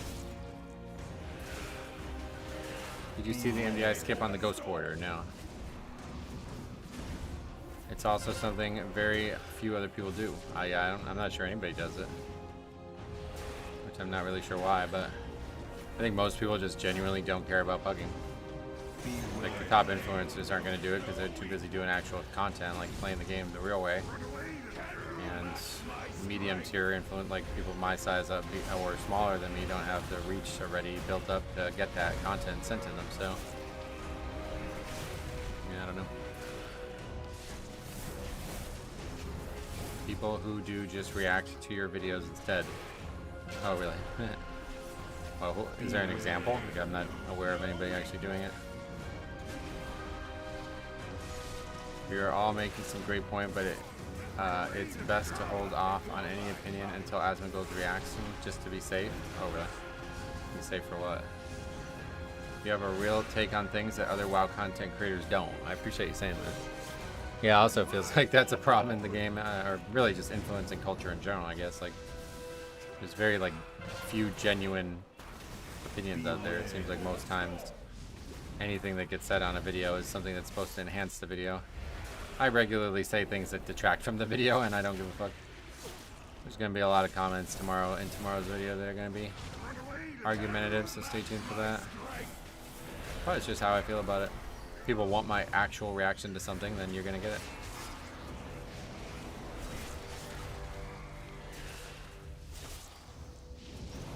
So many WoW content creators are just doomers and complaining all the time. I think that's going away, luckily. I mean, the game is like just improved. Like, you have to be a real fucking idiot to say it hasn't at this point. So I think at one point there was a lot to be upset about and people were hamming it up a bit, but I think now it's a lot more optimistic. That one Bracken key where people team killed intentionally. Oh, that was, yeah. I'll never see something like that again, I hope. I don't know if Dilly is still out there grinding too. I don't know. I haven't talked to him. I used to like Graal's takes, but he's no longer a man of the people. Oh, come. He switched to like alien race or something. Negativity is easy because it requires no self-investment. I think it's easy because you can just say something you don't even believe and just get reactions from it, you know? Did you time the 17 rookery with that rogue? No. We would have if he didn't die 6 times. Or the hunter played his character, I guess.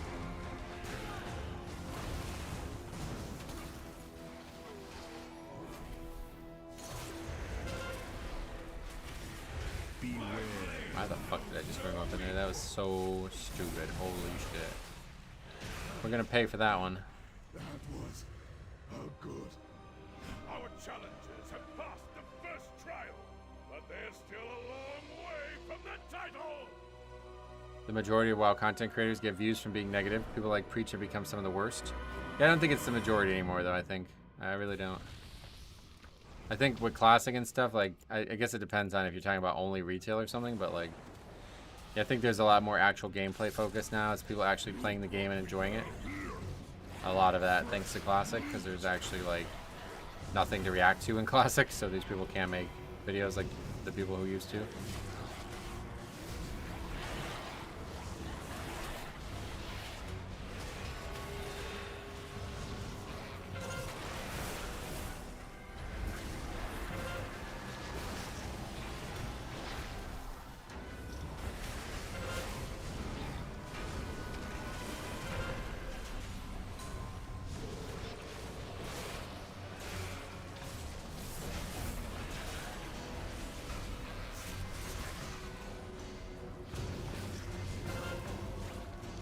Negative clickbait gets more clicks and views.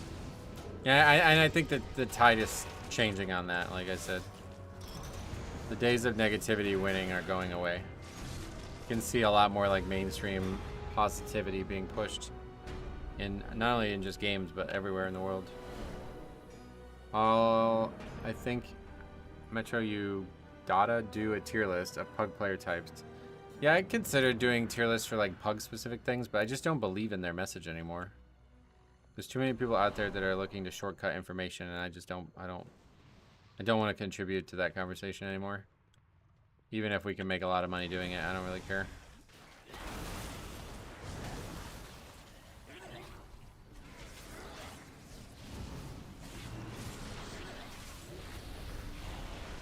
Beware. Or like a funny thing. Oh, yeah, funny stuff I could see.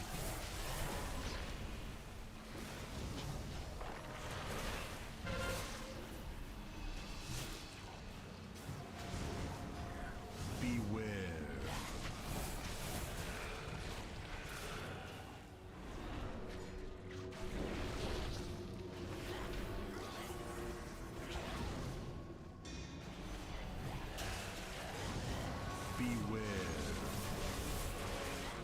Just do a tier list of classes you enjoy in your Pug groups. Yeah, that I won't be doing anymore, yeah.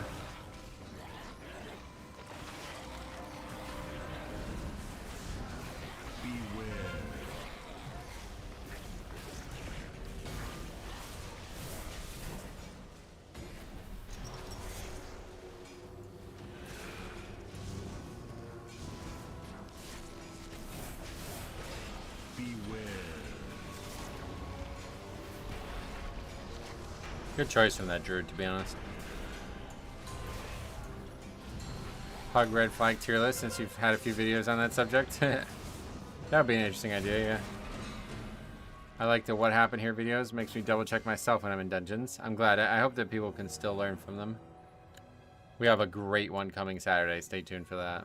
And then hopefully more coming after that. But Saturdays is certified banger.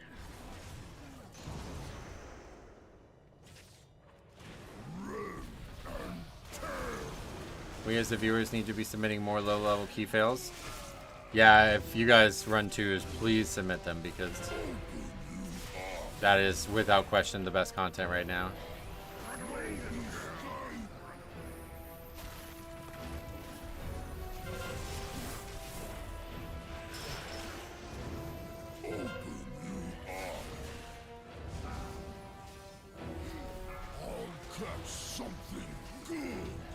You know if our Gloom Warning talent works with Dispriest shields? I don't know much about that kind of stuff, sorry. Probably.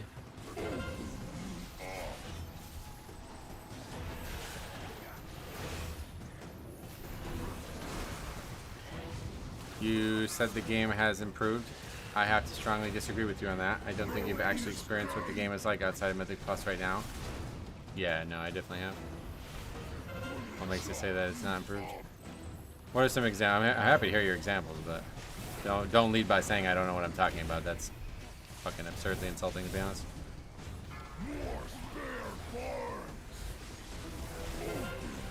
It's your sarcastic comment that makes this content stuff like he went down quicker than the Titanic. That's an Athene joke. I like making that one, but I can't take credit for it. It's the same reason I watch the hardcore fail videos, trying to learn. Oh yeah. Do those actually educate you? What do they educate you on? I'll gladly submit myself to pain in order to please our Lord. I mean, if you're already doing it, you don't have to go out of your way or anything, but if you're already doing low keys, then definitely keep me in mind, because there's going to be a lot of good stuff. The Warlock Happy Feet was a banger. That was your show. Oh yeah, I mean that was you comment on that, but like I don't know, Happy Feet is the thing that I've heard a lot of people say over the years, and WoW it's not really. That wasn't even really a joke, to be honest. It's like impatient people often get said that about them. Any suggestions for software to record with? Yeah, open broadcast software is my pick.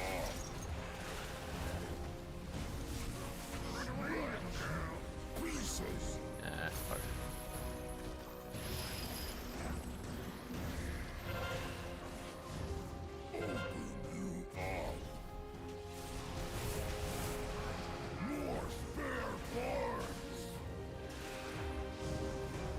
If in X situation, don't do Y, essentially, you can figure out better ways to deal with what they've dealt with.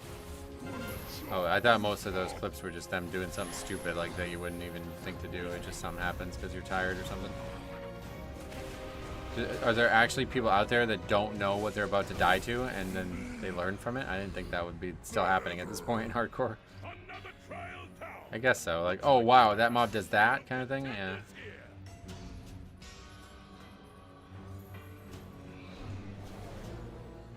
I'm glad you like it, Adibo. One way or the other, I appreciate that.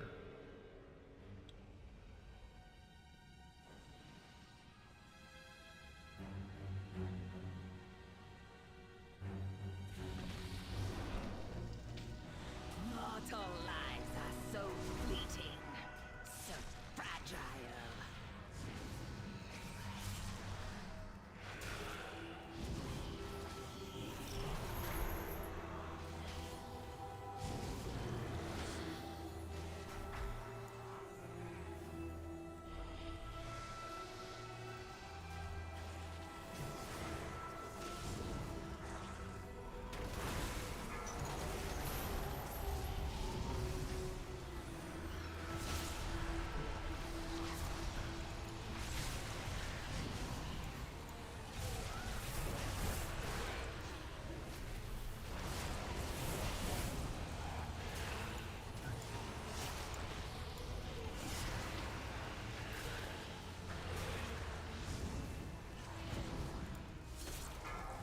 There's this weird thing that's happening with my audio.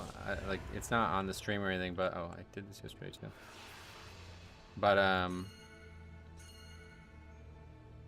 the like audio in my headphones like starts out like kind of louder than normal, and just slowly becomes more and more louder than normal. And as it's going to this louder than normal stage, it starts to become like very low quality, like there's like no bass associated with it. And then eventually makes like a popping noise, and it goes back to the normal volume. And this has happened like 3 times in this run now. And I haven't had it happen a lot recently, but it's something I've had happen a lot like over the years. I have no idea what that is, but probably not a good thing.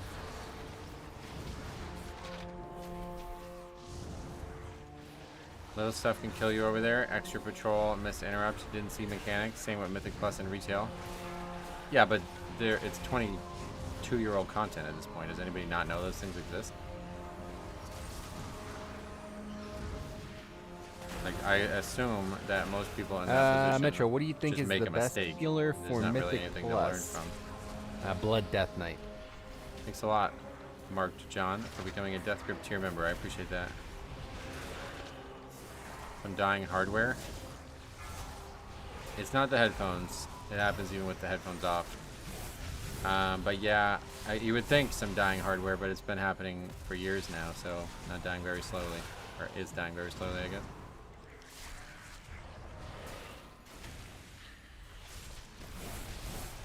Hardcore is just a knowledge check? Yeah, that's what I mean. Like, I guess there's a lot of... Yeah, me and Alex were talking about this when he was still streaming. Like, there's just a lot of fucking absolute noobs doing hardcore. It's kind of weird.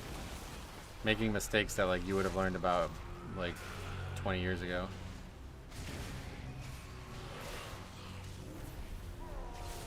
The hard part is trying to remember it from 20 years ago.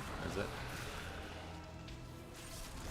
I mean, I guess at this point, if you haven't played Classic in 20 years, then maybe you shouldn't be doing hardcore, honestly.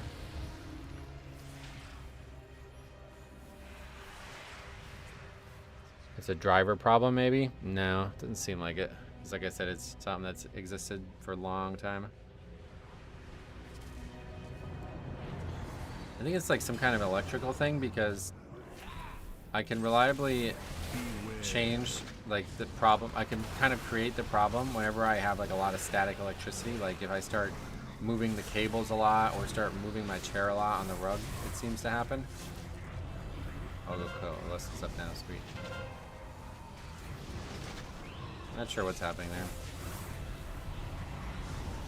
Did you play WoW GeoGuessr? Yeah, we did it on stream when we were like waiting for servers to be up. I really enjoy it, like the classic version. I don't like the other versions, but... Beware.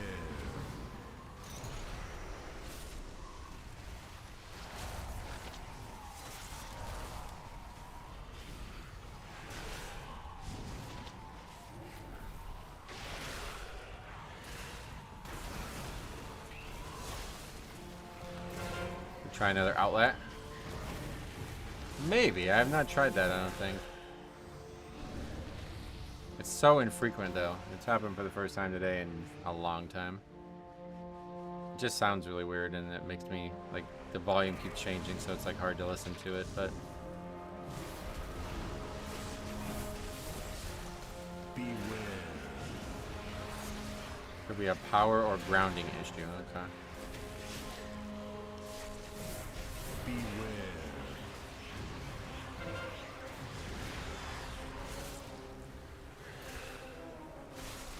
Beware.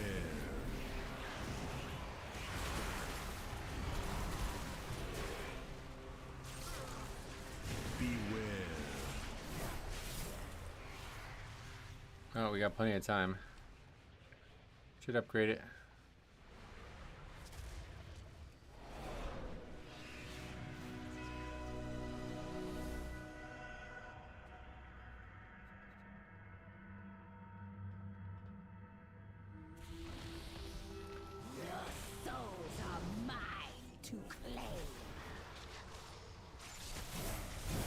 Beware.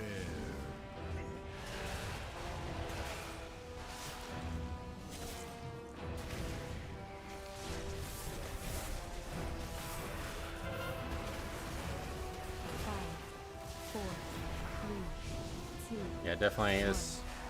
The key after this one will be our next one, unfortunately, still. Oh, shit. Did this yesterday, too. We won't be getting any more score today.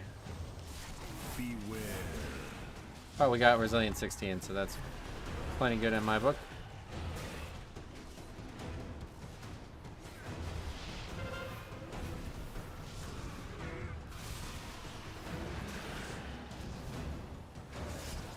If you still have 10 minutes, what were they trying to get you to skip with going to the other side? What do you mean? The group yesterday? I don't know that they were trying to get me to skip anything. I think they were just trying to get me to like combine things in a more optimal way or something. I don't know. 5, 4, 3, 2, 1.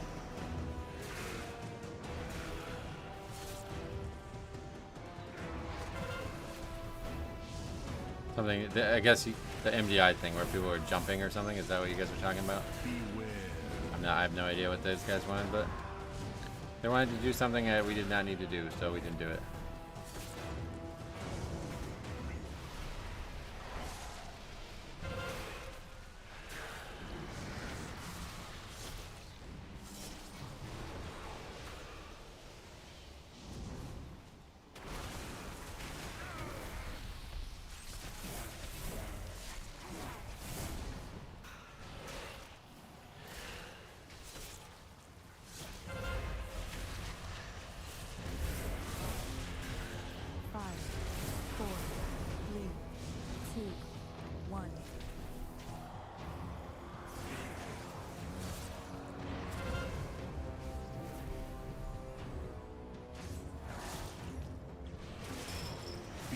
When you go through the first portal, you're on an island.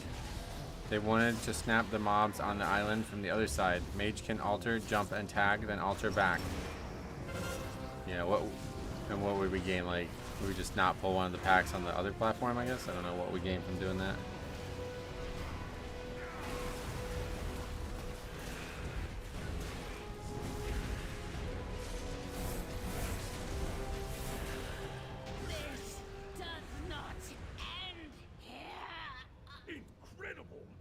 Challenges have conquered the trials and advanced to the final round!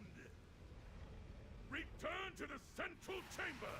It's time to begin the main event! I guess it's a small optimization, but it's a good one because we're just standing there fighting two enemies for like 20 seconds or however. They don't last very long, but definitely not optimal to be only fighting that one pack. A rising stars now face the longest reigning champion that the Pain has ever known! Ordrata, the Endless Empress!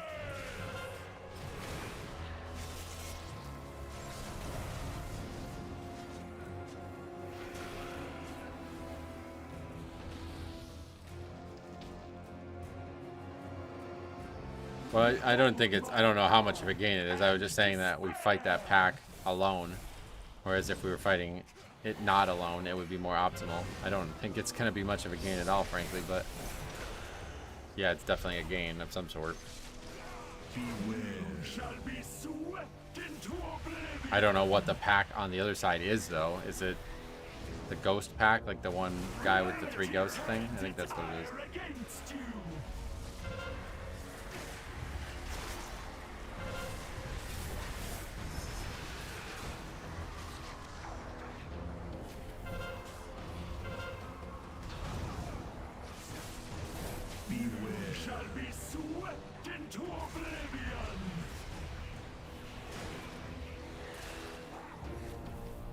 So then we just wouldn't need to pull that pack on the next platform, and that would be the only change. So very minor, but definitely optimized.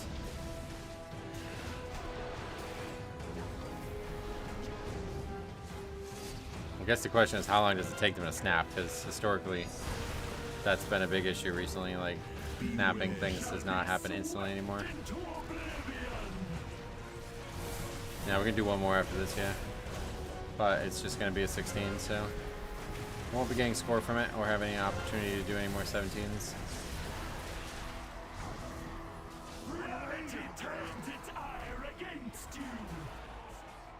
Usually takes 5 seconds. Yeah, so that ain't great. Beware. Shall be swept into oblivion. All whom you have slain, cry out. Bloodlust isn't even up.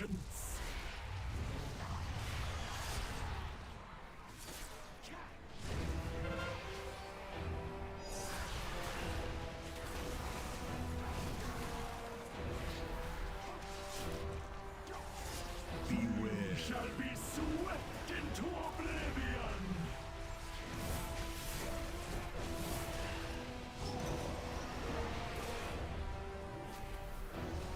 Death itself demands your songs.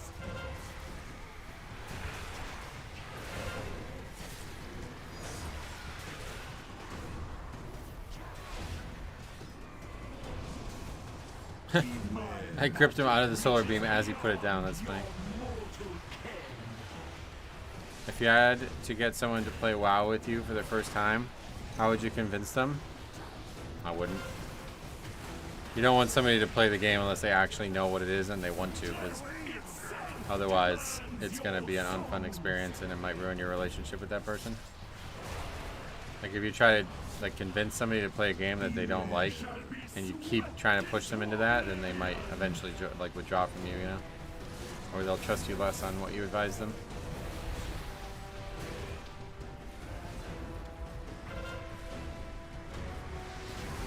I've seen a few like general like people come to the game who don't know much about MMORPGs or the game in general, and it's always ended the same way. So I've never had anybody who didn't already know what the game was come to the game and enjoy it. I haven't dealt with it exhaustively. It's just more than 0 times. So does Mass Grip work on those? Oh yeah, definitely.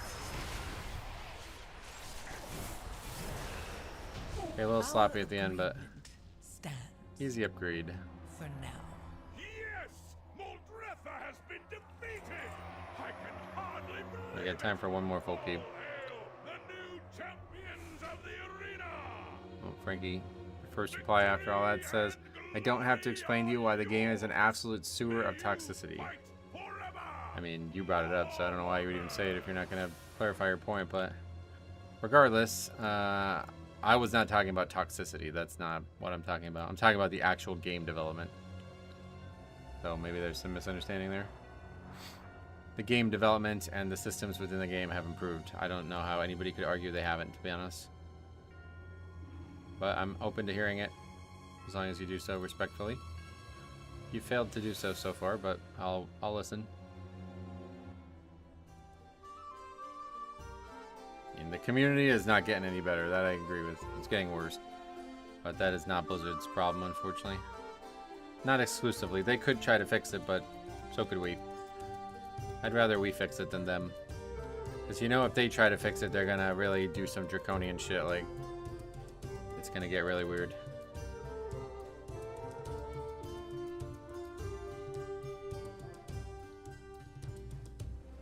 All of a sudden, we're seeing tons of rogues. And they're all good.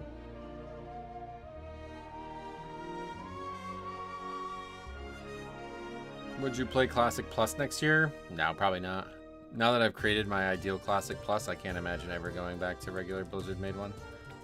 It would have to be really fucking like, I don't know what they would have to do, but they would have to pretty much have all my same ideas and try to implement them. Alright, last key of the week, DFC 16.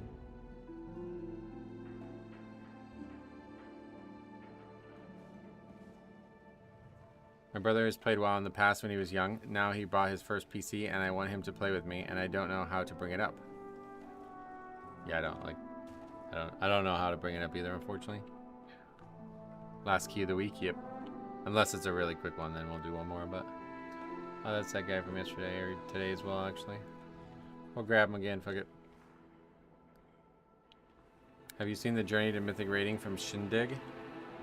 Nope.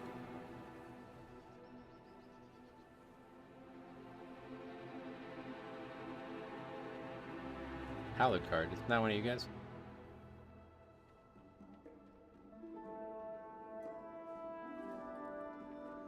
Arms Warrior.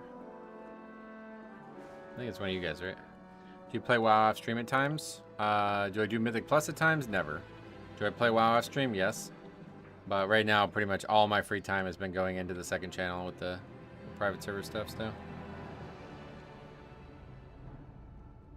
Yeah. Oh, you're asking why we're not streaming Friday, basically. Yeah, I stopped streaming Fridays recently to try to get more videos made. I'm trying to get ahead. Last season, we got to a point where we had like 100 video submissions that never got done. And I just took like three full weeks off of streaming to do it. I'm trying to stay ahead on that so we're not at that position at the end of the season. But yeah, I'm probably going to still end up being at that position at the end of the season.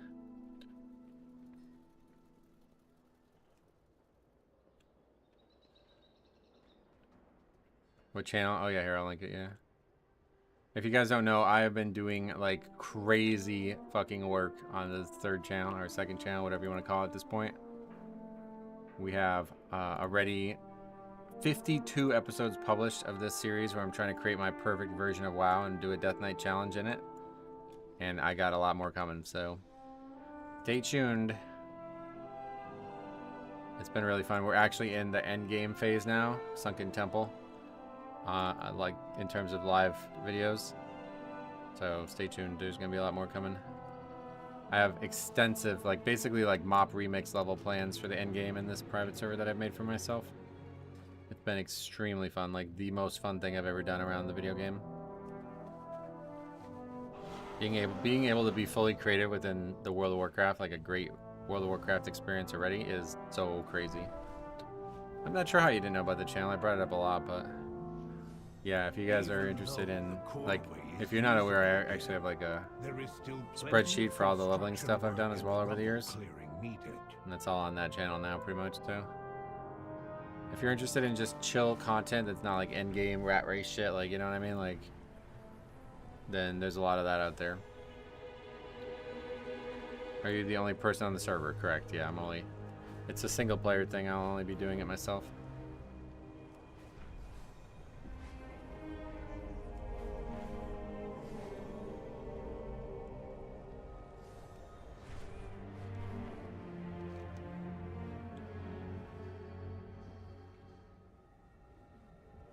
What is this? Why does it say his name on it?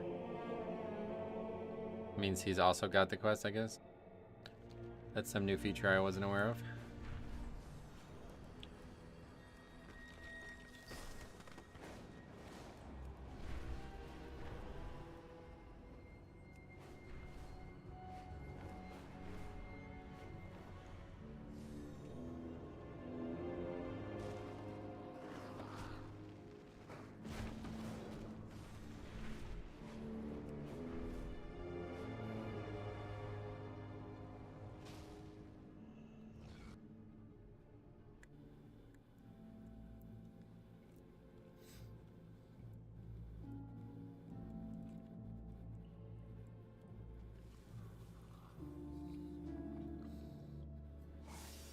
Well, we did get Resilient 16 and 3400 this week, so pretty good.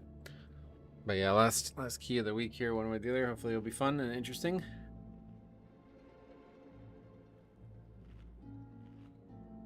Do you like Preservation Evokers? Nothing against them. I don't feel like they're one of the stronger healers right now, but they are pretty good with Blood Death Knight. This guy's feral as well. Awkward Phil. I was 16 Priory you got yesterday? Today, yeah. Did you get Resilient 16 this week? Got it today, yeah.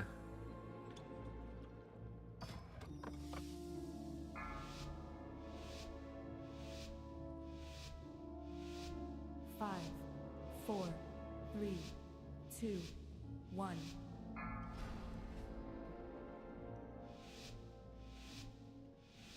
Yeah, just the way they heal works really well with Blood Death Knight. How much higher do you feel like you can pug? Definitely we get 17s. I wouldn't imagine we wouldn't be able to. Maybe not all of them or something, but plenty of them. Beware.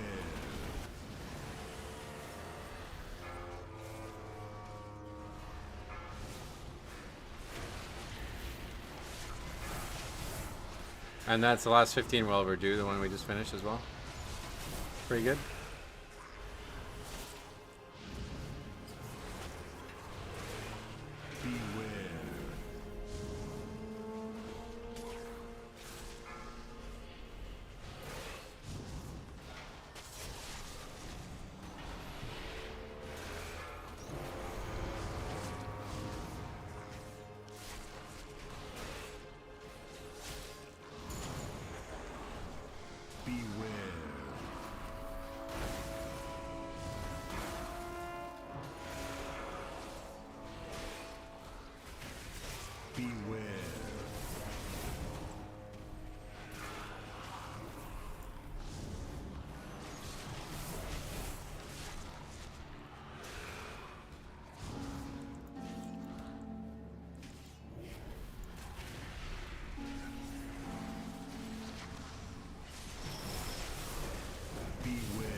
I think I just used like an enormous chunk of mana with one spell, it looked like. What the hell was that?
Congratulations, 16 Rezel. Thank you very much. 20 bucks. Very generous. I really appreciate that. You have no idea how stressful and how tight money has been these last few weeks. So thank you so much, dude. I really appreciate that. But yeah, congrats on, yeah, I'm happy to have gotten 16 Resilient. It feels like we're making some progress again now, which is great.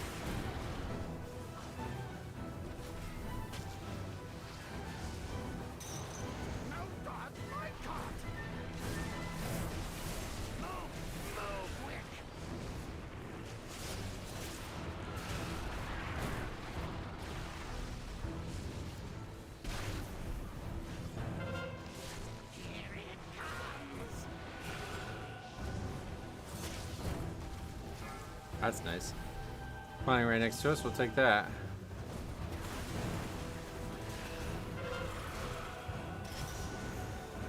Glad to help. Thanks a lot, man. It does mean a lot.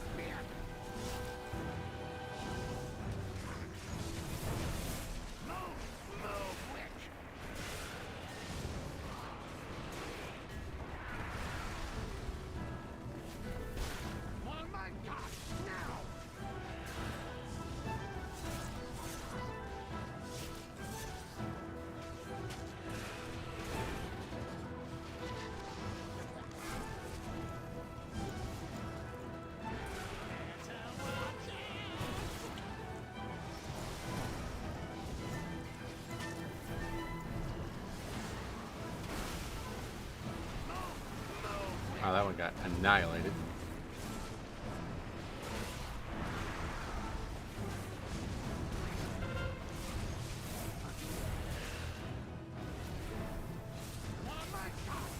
You think people can pug title? Oh yeah, they do every season. Pretty common. You gotta be a certain type of person to do it, to be honest, but it's definitely doable. I am not that type of person. Who is this Faxi wannabe? What, the Azerlon Hunter? I don't think he's a wannabe. He's just one of the million people playing Hunters right now.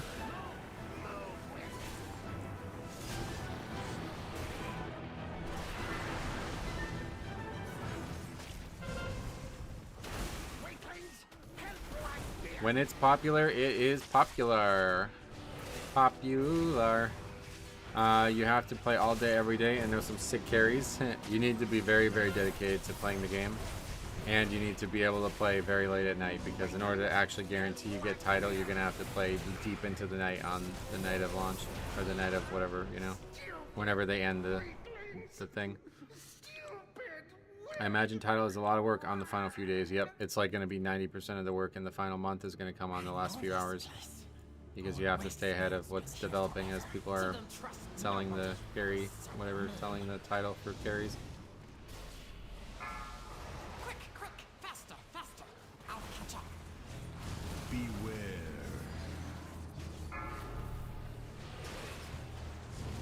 You probably don't need to know life at the whole, like, 30 weeks of the season kind of thing, but you definitely need to know life at the last 30 hours of the season for sure.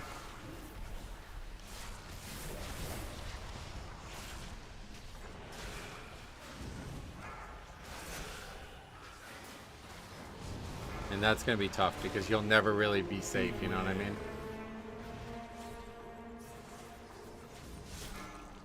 Trick shot 100 damage charts for this boss. Was he doing good or what?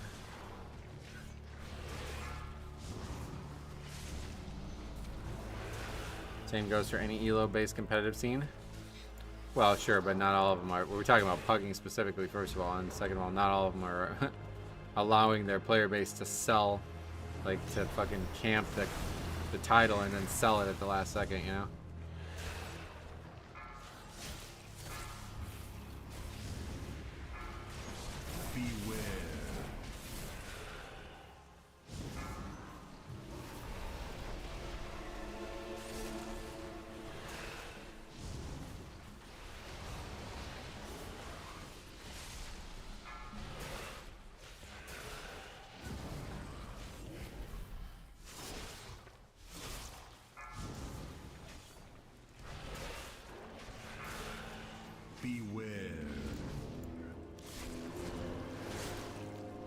Can't imagine going to bed the night of thinking you have it and waking up finding you've been passed. Yeah, I talked to multiple people who have been in that boat. That they were 50 score above the title and they woke up and missed it by like five points or something.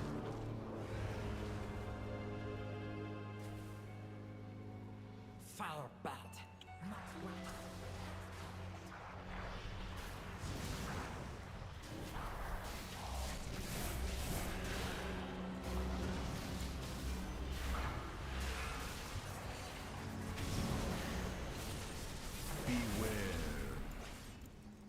You don't think the jump will be that big this season because everyone's already so bunched? Probably, yeah.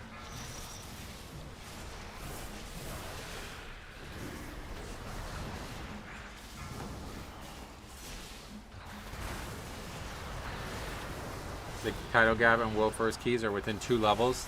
Yep, good point. I don't know, does that indicate that there's less people pushing that high or more people? I don't really understand the percentage side of this. But it seems weird that that's abnormal. So I'm not sure why it's abnormal. I don't know what's changed. My flame alights, my fire hungers, I think it's just resilience. feed it. Yeah, I guess that's the big X factor, yeah. The cap got hit earlier. Okay. And there's like a pretty much like a universal cap for a lot of people.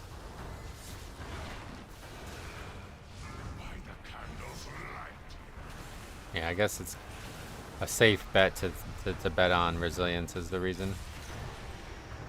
That's the biggest change this season. Infinite tries to replicate what they see in the MDI. Yeah. Yeah, I guess that's true.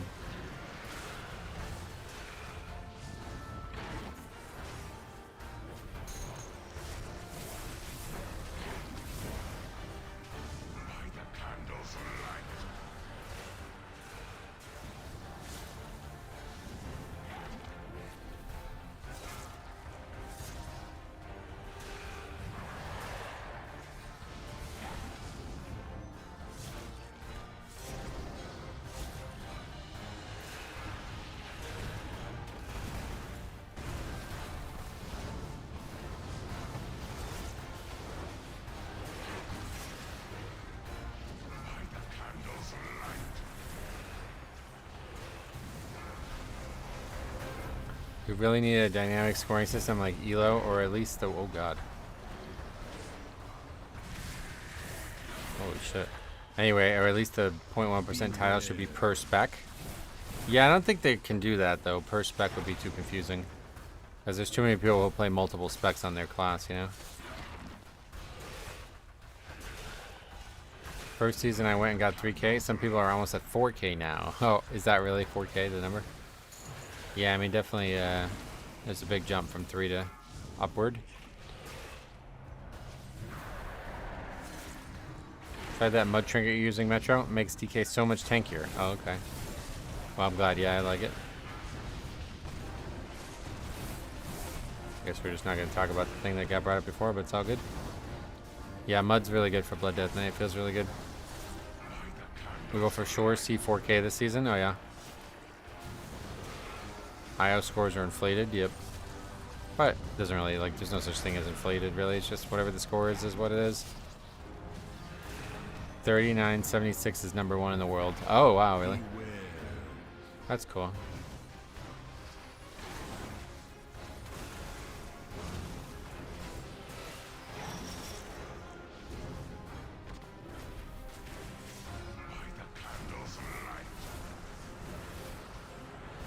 If you did it per spec, everyone would just play the lowest played spec. Then people who already played it would be screwed. Yeah, I don't think that would work.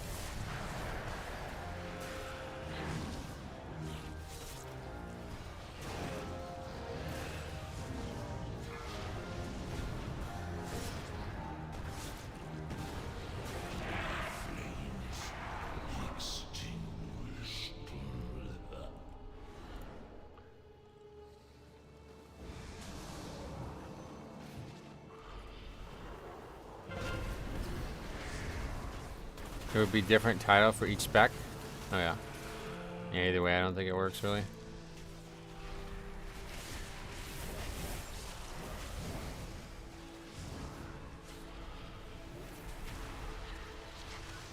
I don't know about that, Faxi. If it's percent based, they won't play those specs because they need to be top 5 to 10 for the spec instead of top 500. Oh yeah, that. So yeah, would you foresee it being top 1% of each spec, or still top 1% of the overall player base, but also spec base? This is it. Beware. Blizzard needs to stop writing any code that serves only the top 0.1%. We need features for the rest of us. Oh, there's, yeah, Mythic Plus. The whole feature is there for you. This is just a reward for those who are at the top like they have for a lot of other systems. Gladiator, Cutting Edge, all that, you know. Top OG would be like doing 14s right now, but get title as people doing 21s. Yeah, that's the question, right? That's why I said it doesn't work, because it'd be way too easy to game the title. It would put way too much of an onus on Blizzard to keep all the specs balanced as well.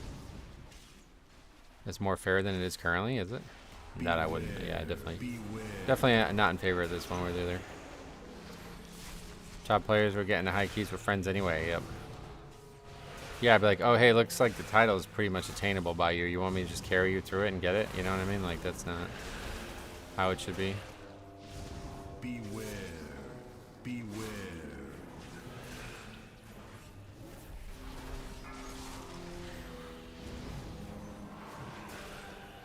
Beware. My survival hunter would probably be in the title range if that's the case. But no, what Faxi said is right. Like, you would think it would be, but people would game it. Like, all you would have to do is do 10 keys as survival hunter and you'd get it, you know? It's not how, it just doesn't work, like, at all. because it's not accumulation of years of, you know what I mean? Like you don't literally only have to have 10 keys.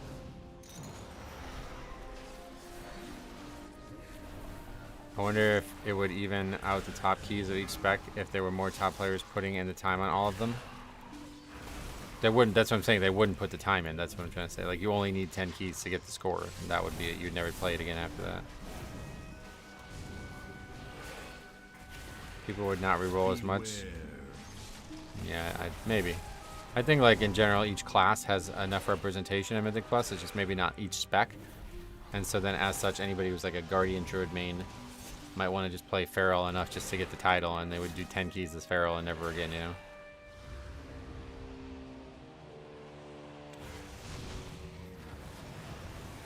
I don't know. I don't know how it would work, and I don't really care to find out. Doesn't seem like it's something I would encourage Blizzard to consider. Whoa, what the fuck is that?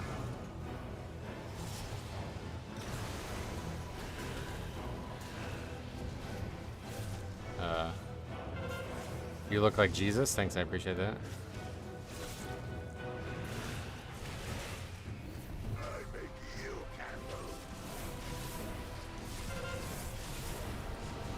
Why do we keep putting ones out there? I think we're like fucked now, right? I can't get that one to get hit, so we'll just get this one. As it currently is, this priest require much less skill to get title than Resto Druid. Yeah, that is right though. That's what I mean. Like the title should be about the keys, not about the specs. And if you have it about the specs, then it's going to be more about who you know and who can carry you through a 19 when you're playing a spec that's not part, you know, not necessarily supposed to be there. Because again, you only need 10 keys. That's the actual issue. That's why this doesn't work. If there was a way where like you know, you had to gain the score from the 15 to get score from the 16, and the score from the 16 to 17, blah, blah, blah, then this idea might be on the table, but it wouldn't be. Like, you would be encouraging people to just do 10 keys as one spec and never again. That's not, nobody should get the title for that. That's ridiculous.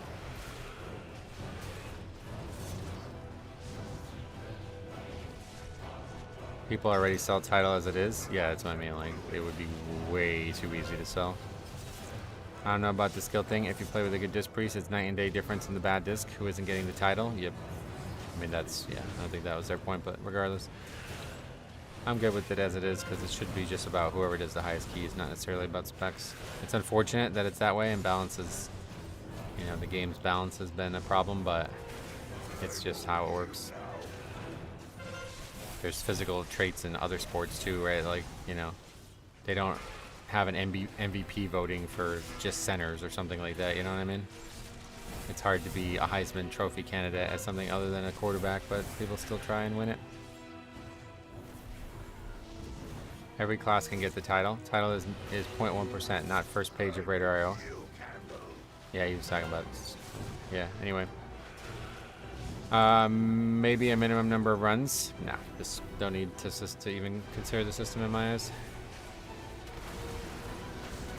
Anything that discourages the top like keys from being the way you get the title is not something I would vote for. Defensive player of the year goes to the best tank. That'd be a good idea. Maybe what else? Yeah, so we were them all. Think they should add another title below the 0.1%? No. Score is the title at the end of the day. If you're not doing it for that, you know, if you're not doing it because you enjoy seeing that number go up, then you're doing it wrong anyway in my book.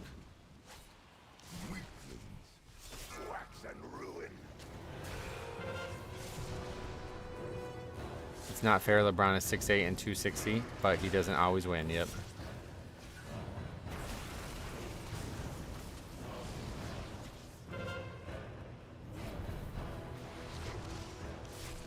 No participation trophy titles. To be fair, that wouldn't be the way it was, but yeah. It would definitely be detrimental to the overall scope of the progression in the Mythic Plus system.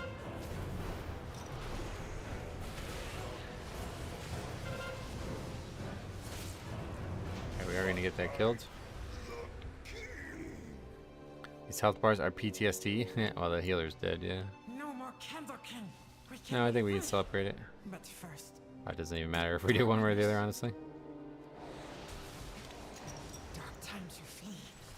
to freedom. We can use Big Candle Cart to escape.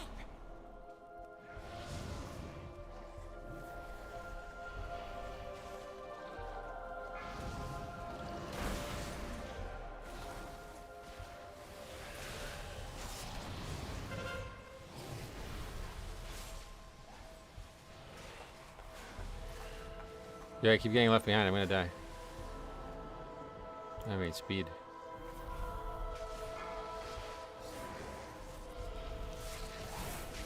If I saw someone with the lower version of the title, I'd be like, not good enough to get the actual title. Now that's, yeah. That's not the reason they shouldn't do it, but either way, I think it's good to just have the one, and that's that. Everything else is already accounted for with score.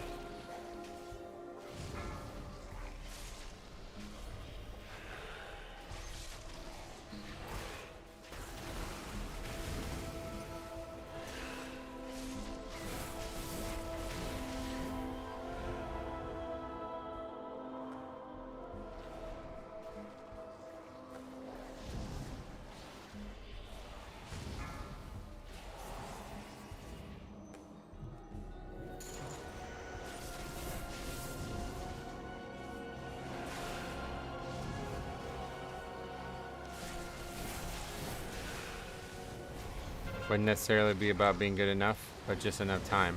Not everyone can play 10 hours a day. For what?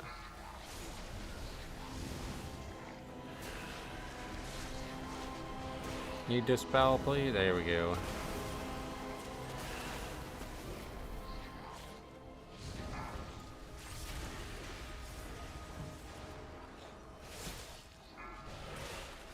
These big pulls with the minecart are always so scary for me to watch. They shouldn't be. But sometimes we get like fucked because of the cart moving or other problems.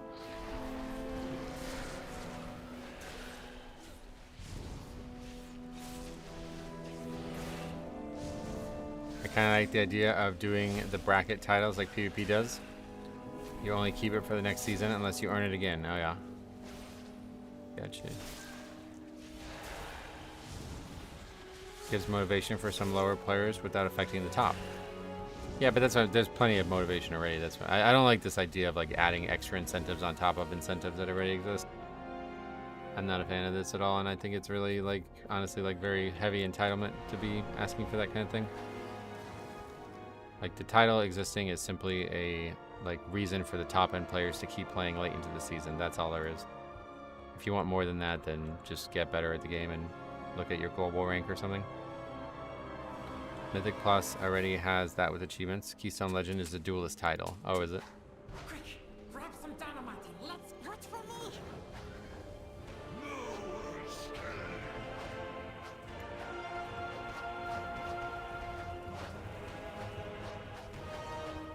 I like to press buttons and see numbers go up. Yeah, and that's what score already does, you know.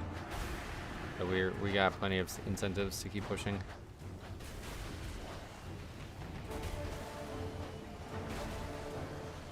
If those are insufficient for the player, then I think they just simply don't like the concept, and that's fine.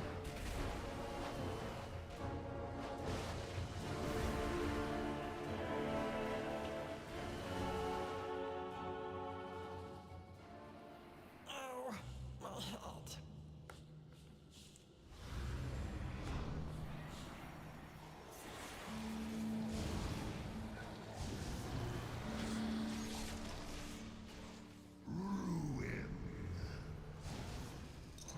I'm trying to get 3K with all 3 rolls on Druid. I just have Guardian to go. Nice. You'll get there, no problem. I'm sure it's pretty easy once you get one done.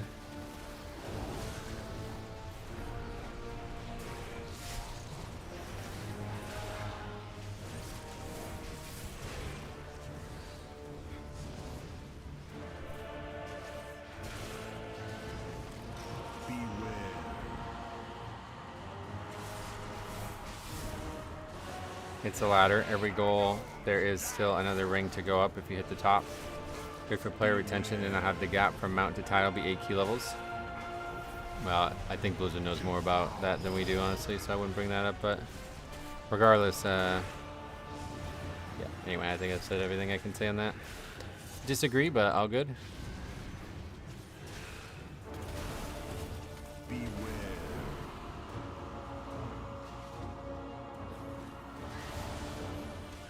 risky though with that death. Not sure how somebody even died there. That druid's been another dead. 5 deaths, man. What the fuck are people doing in these keys?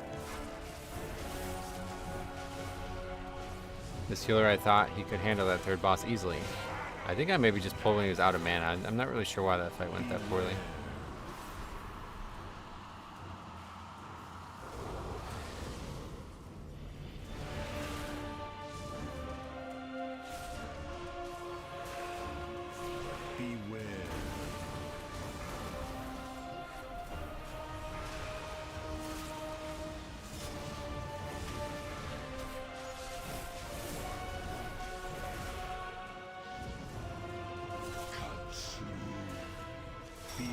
I guess we won't even be finishing it, probably.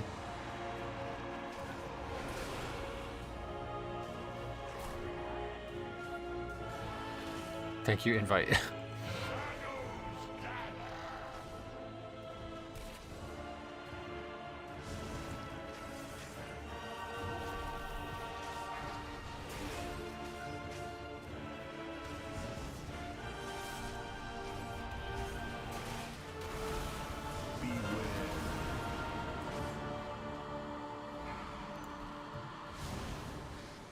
Just wipe. What are you guys doing?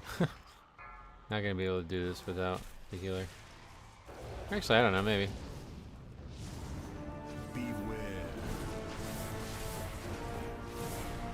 Not really sure where the damage actually comes from in this fight.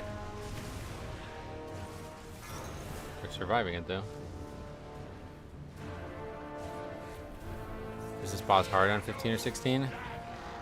I guess. I don't know. I've never done it as anything but a tank, so I'm not sure.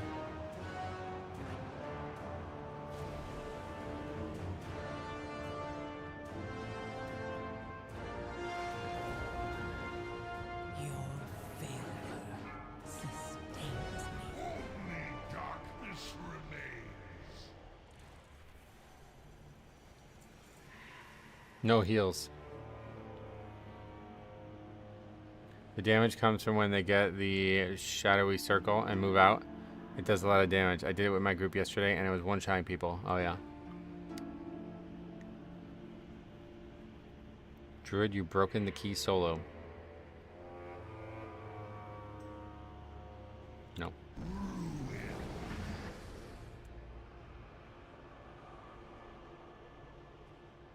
You shouldn't stream. You're ass. What the fuck? Okay, I guess we're done.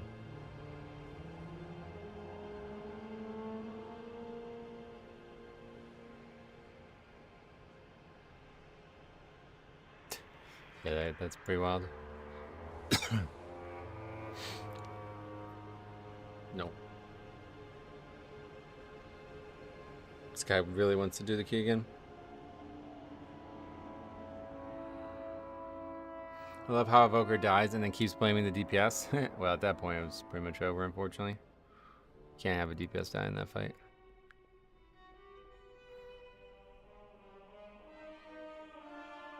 Alright, well, that's the way we end it. Sad, but...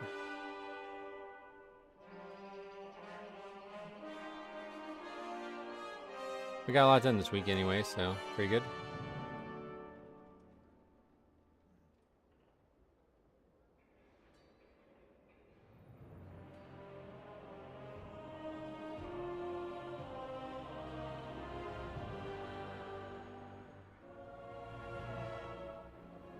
When was the last time we saw a feral druid? Wow.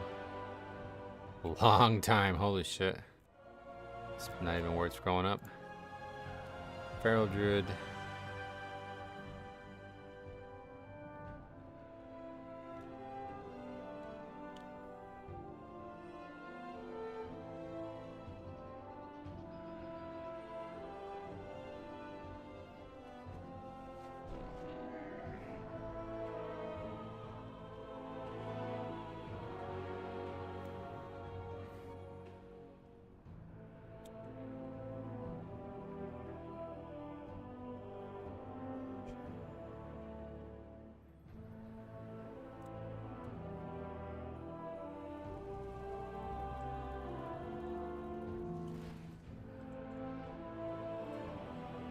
Feral Druid can be actually really good. Yeah, I ran into some really good ones, I thought, but can you show the healer's overall breakdown? I play a lot of Preservation Evoker.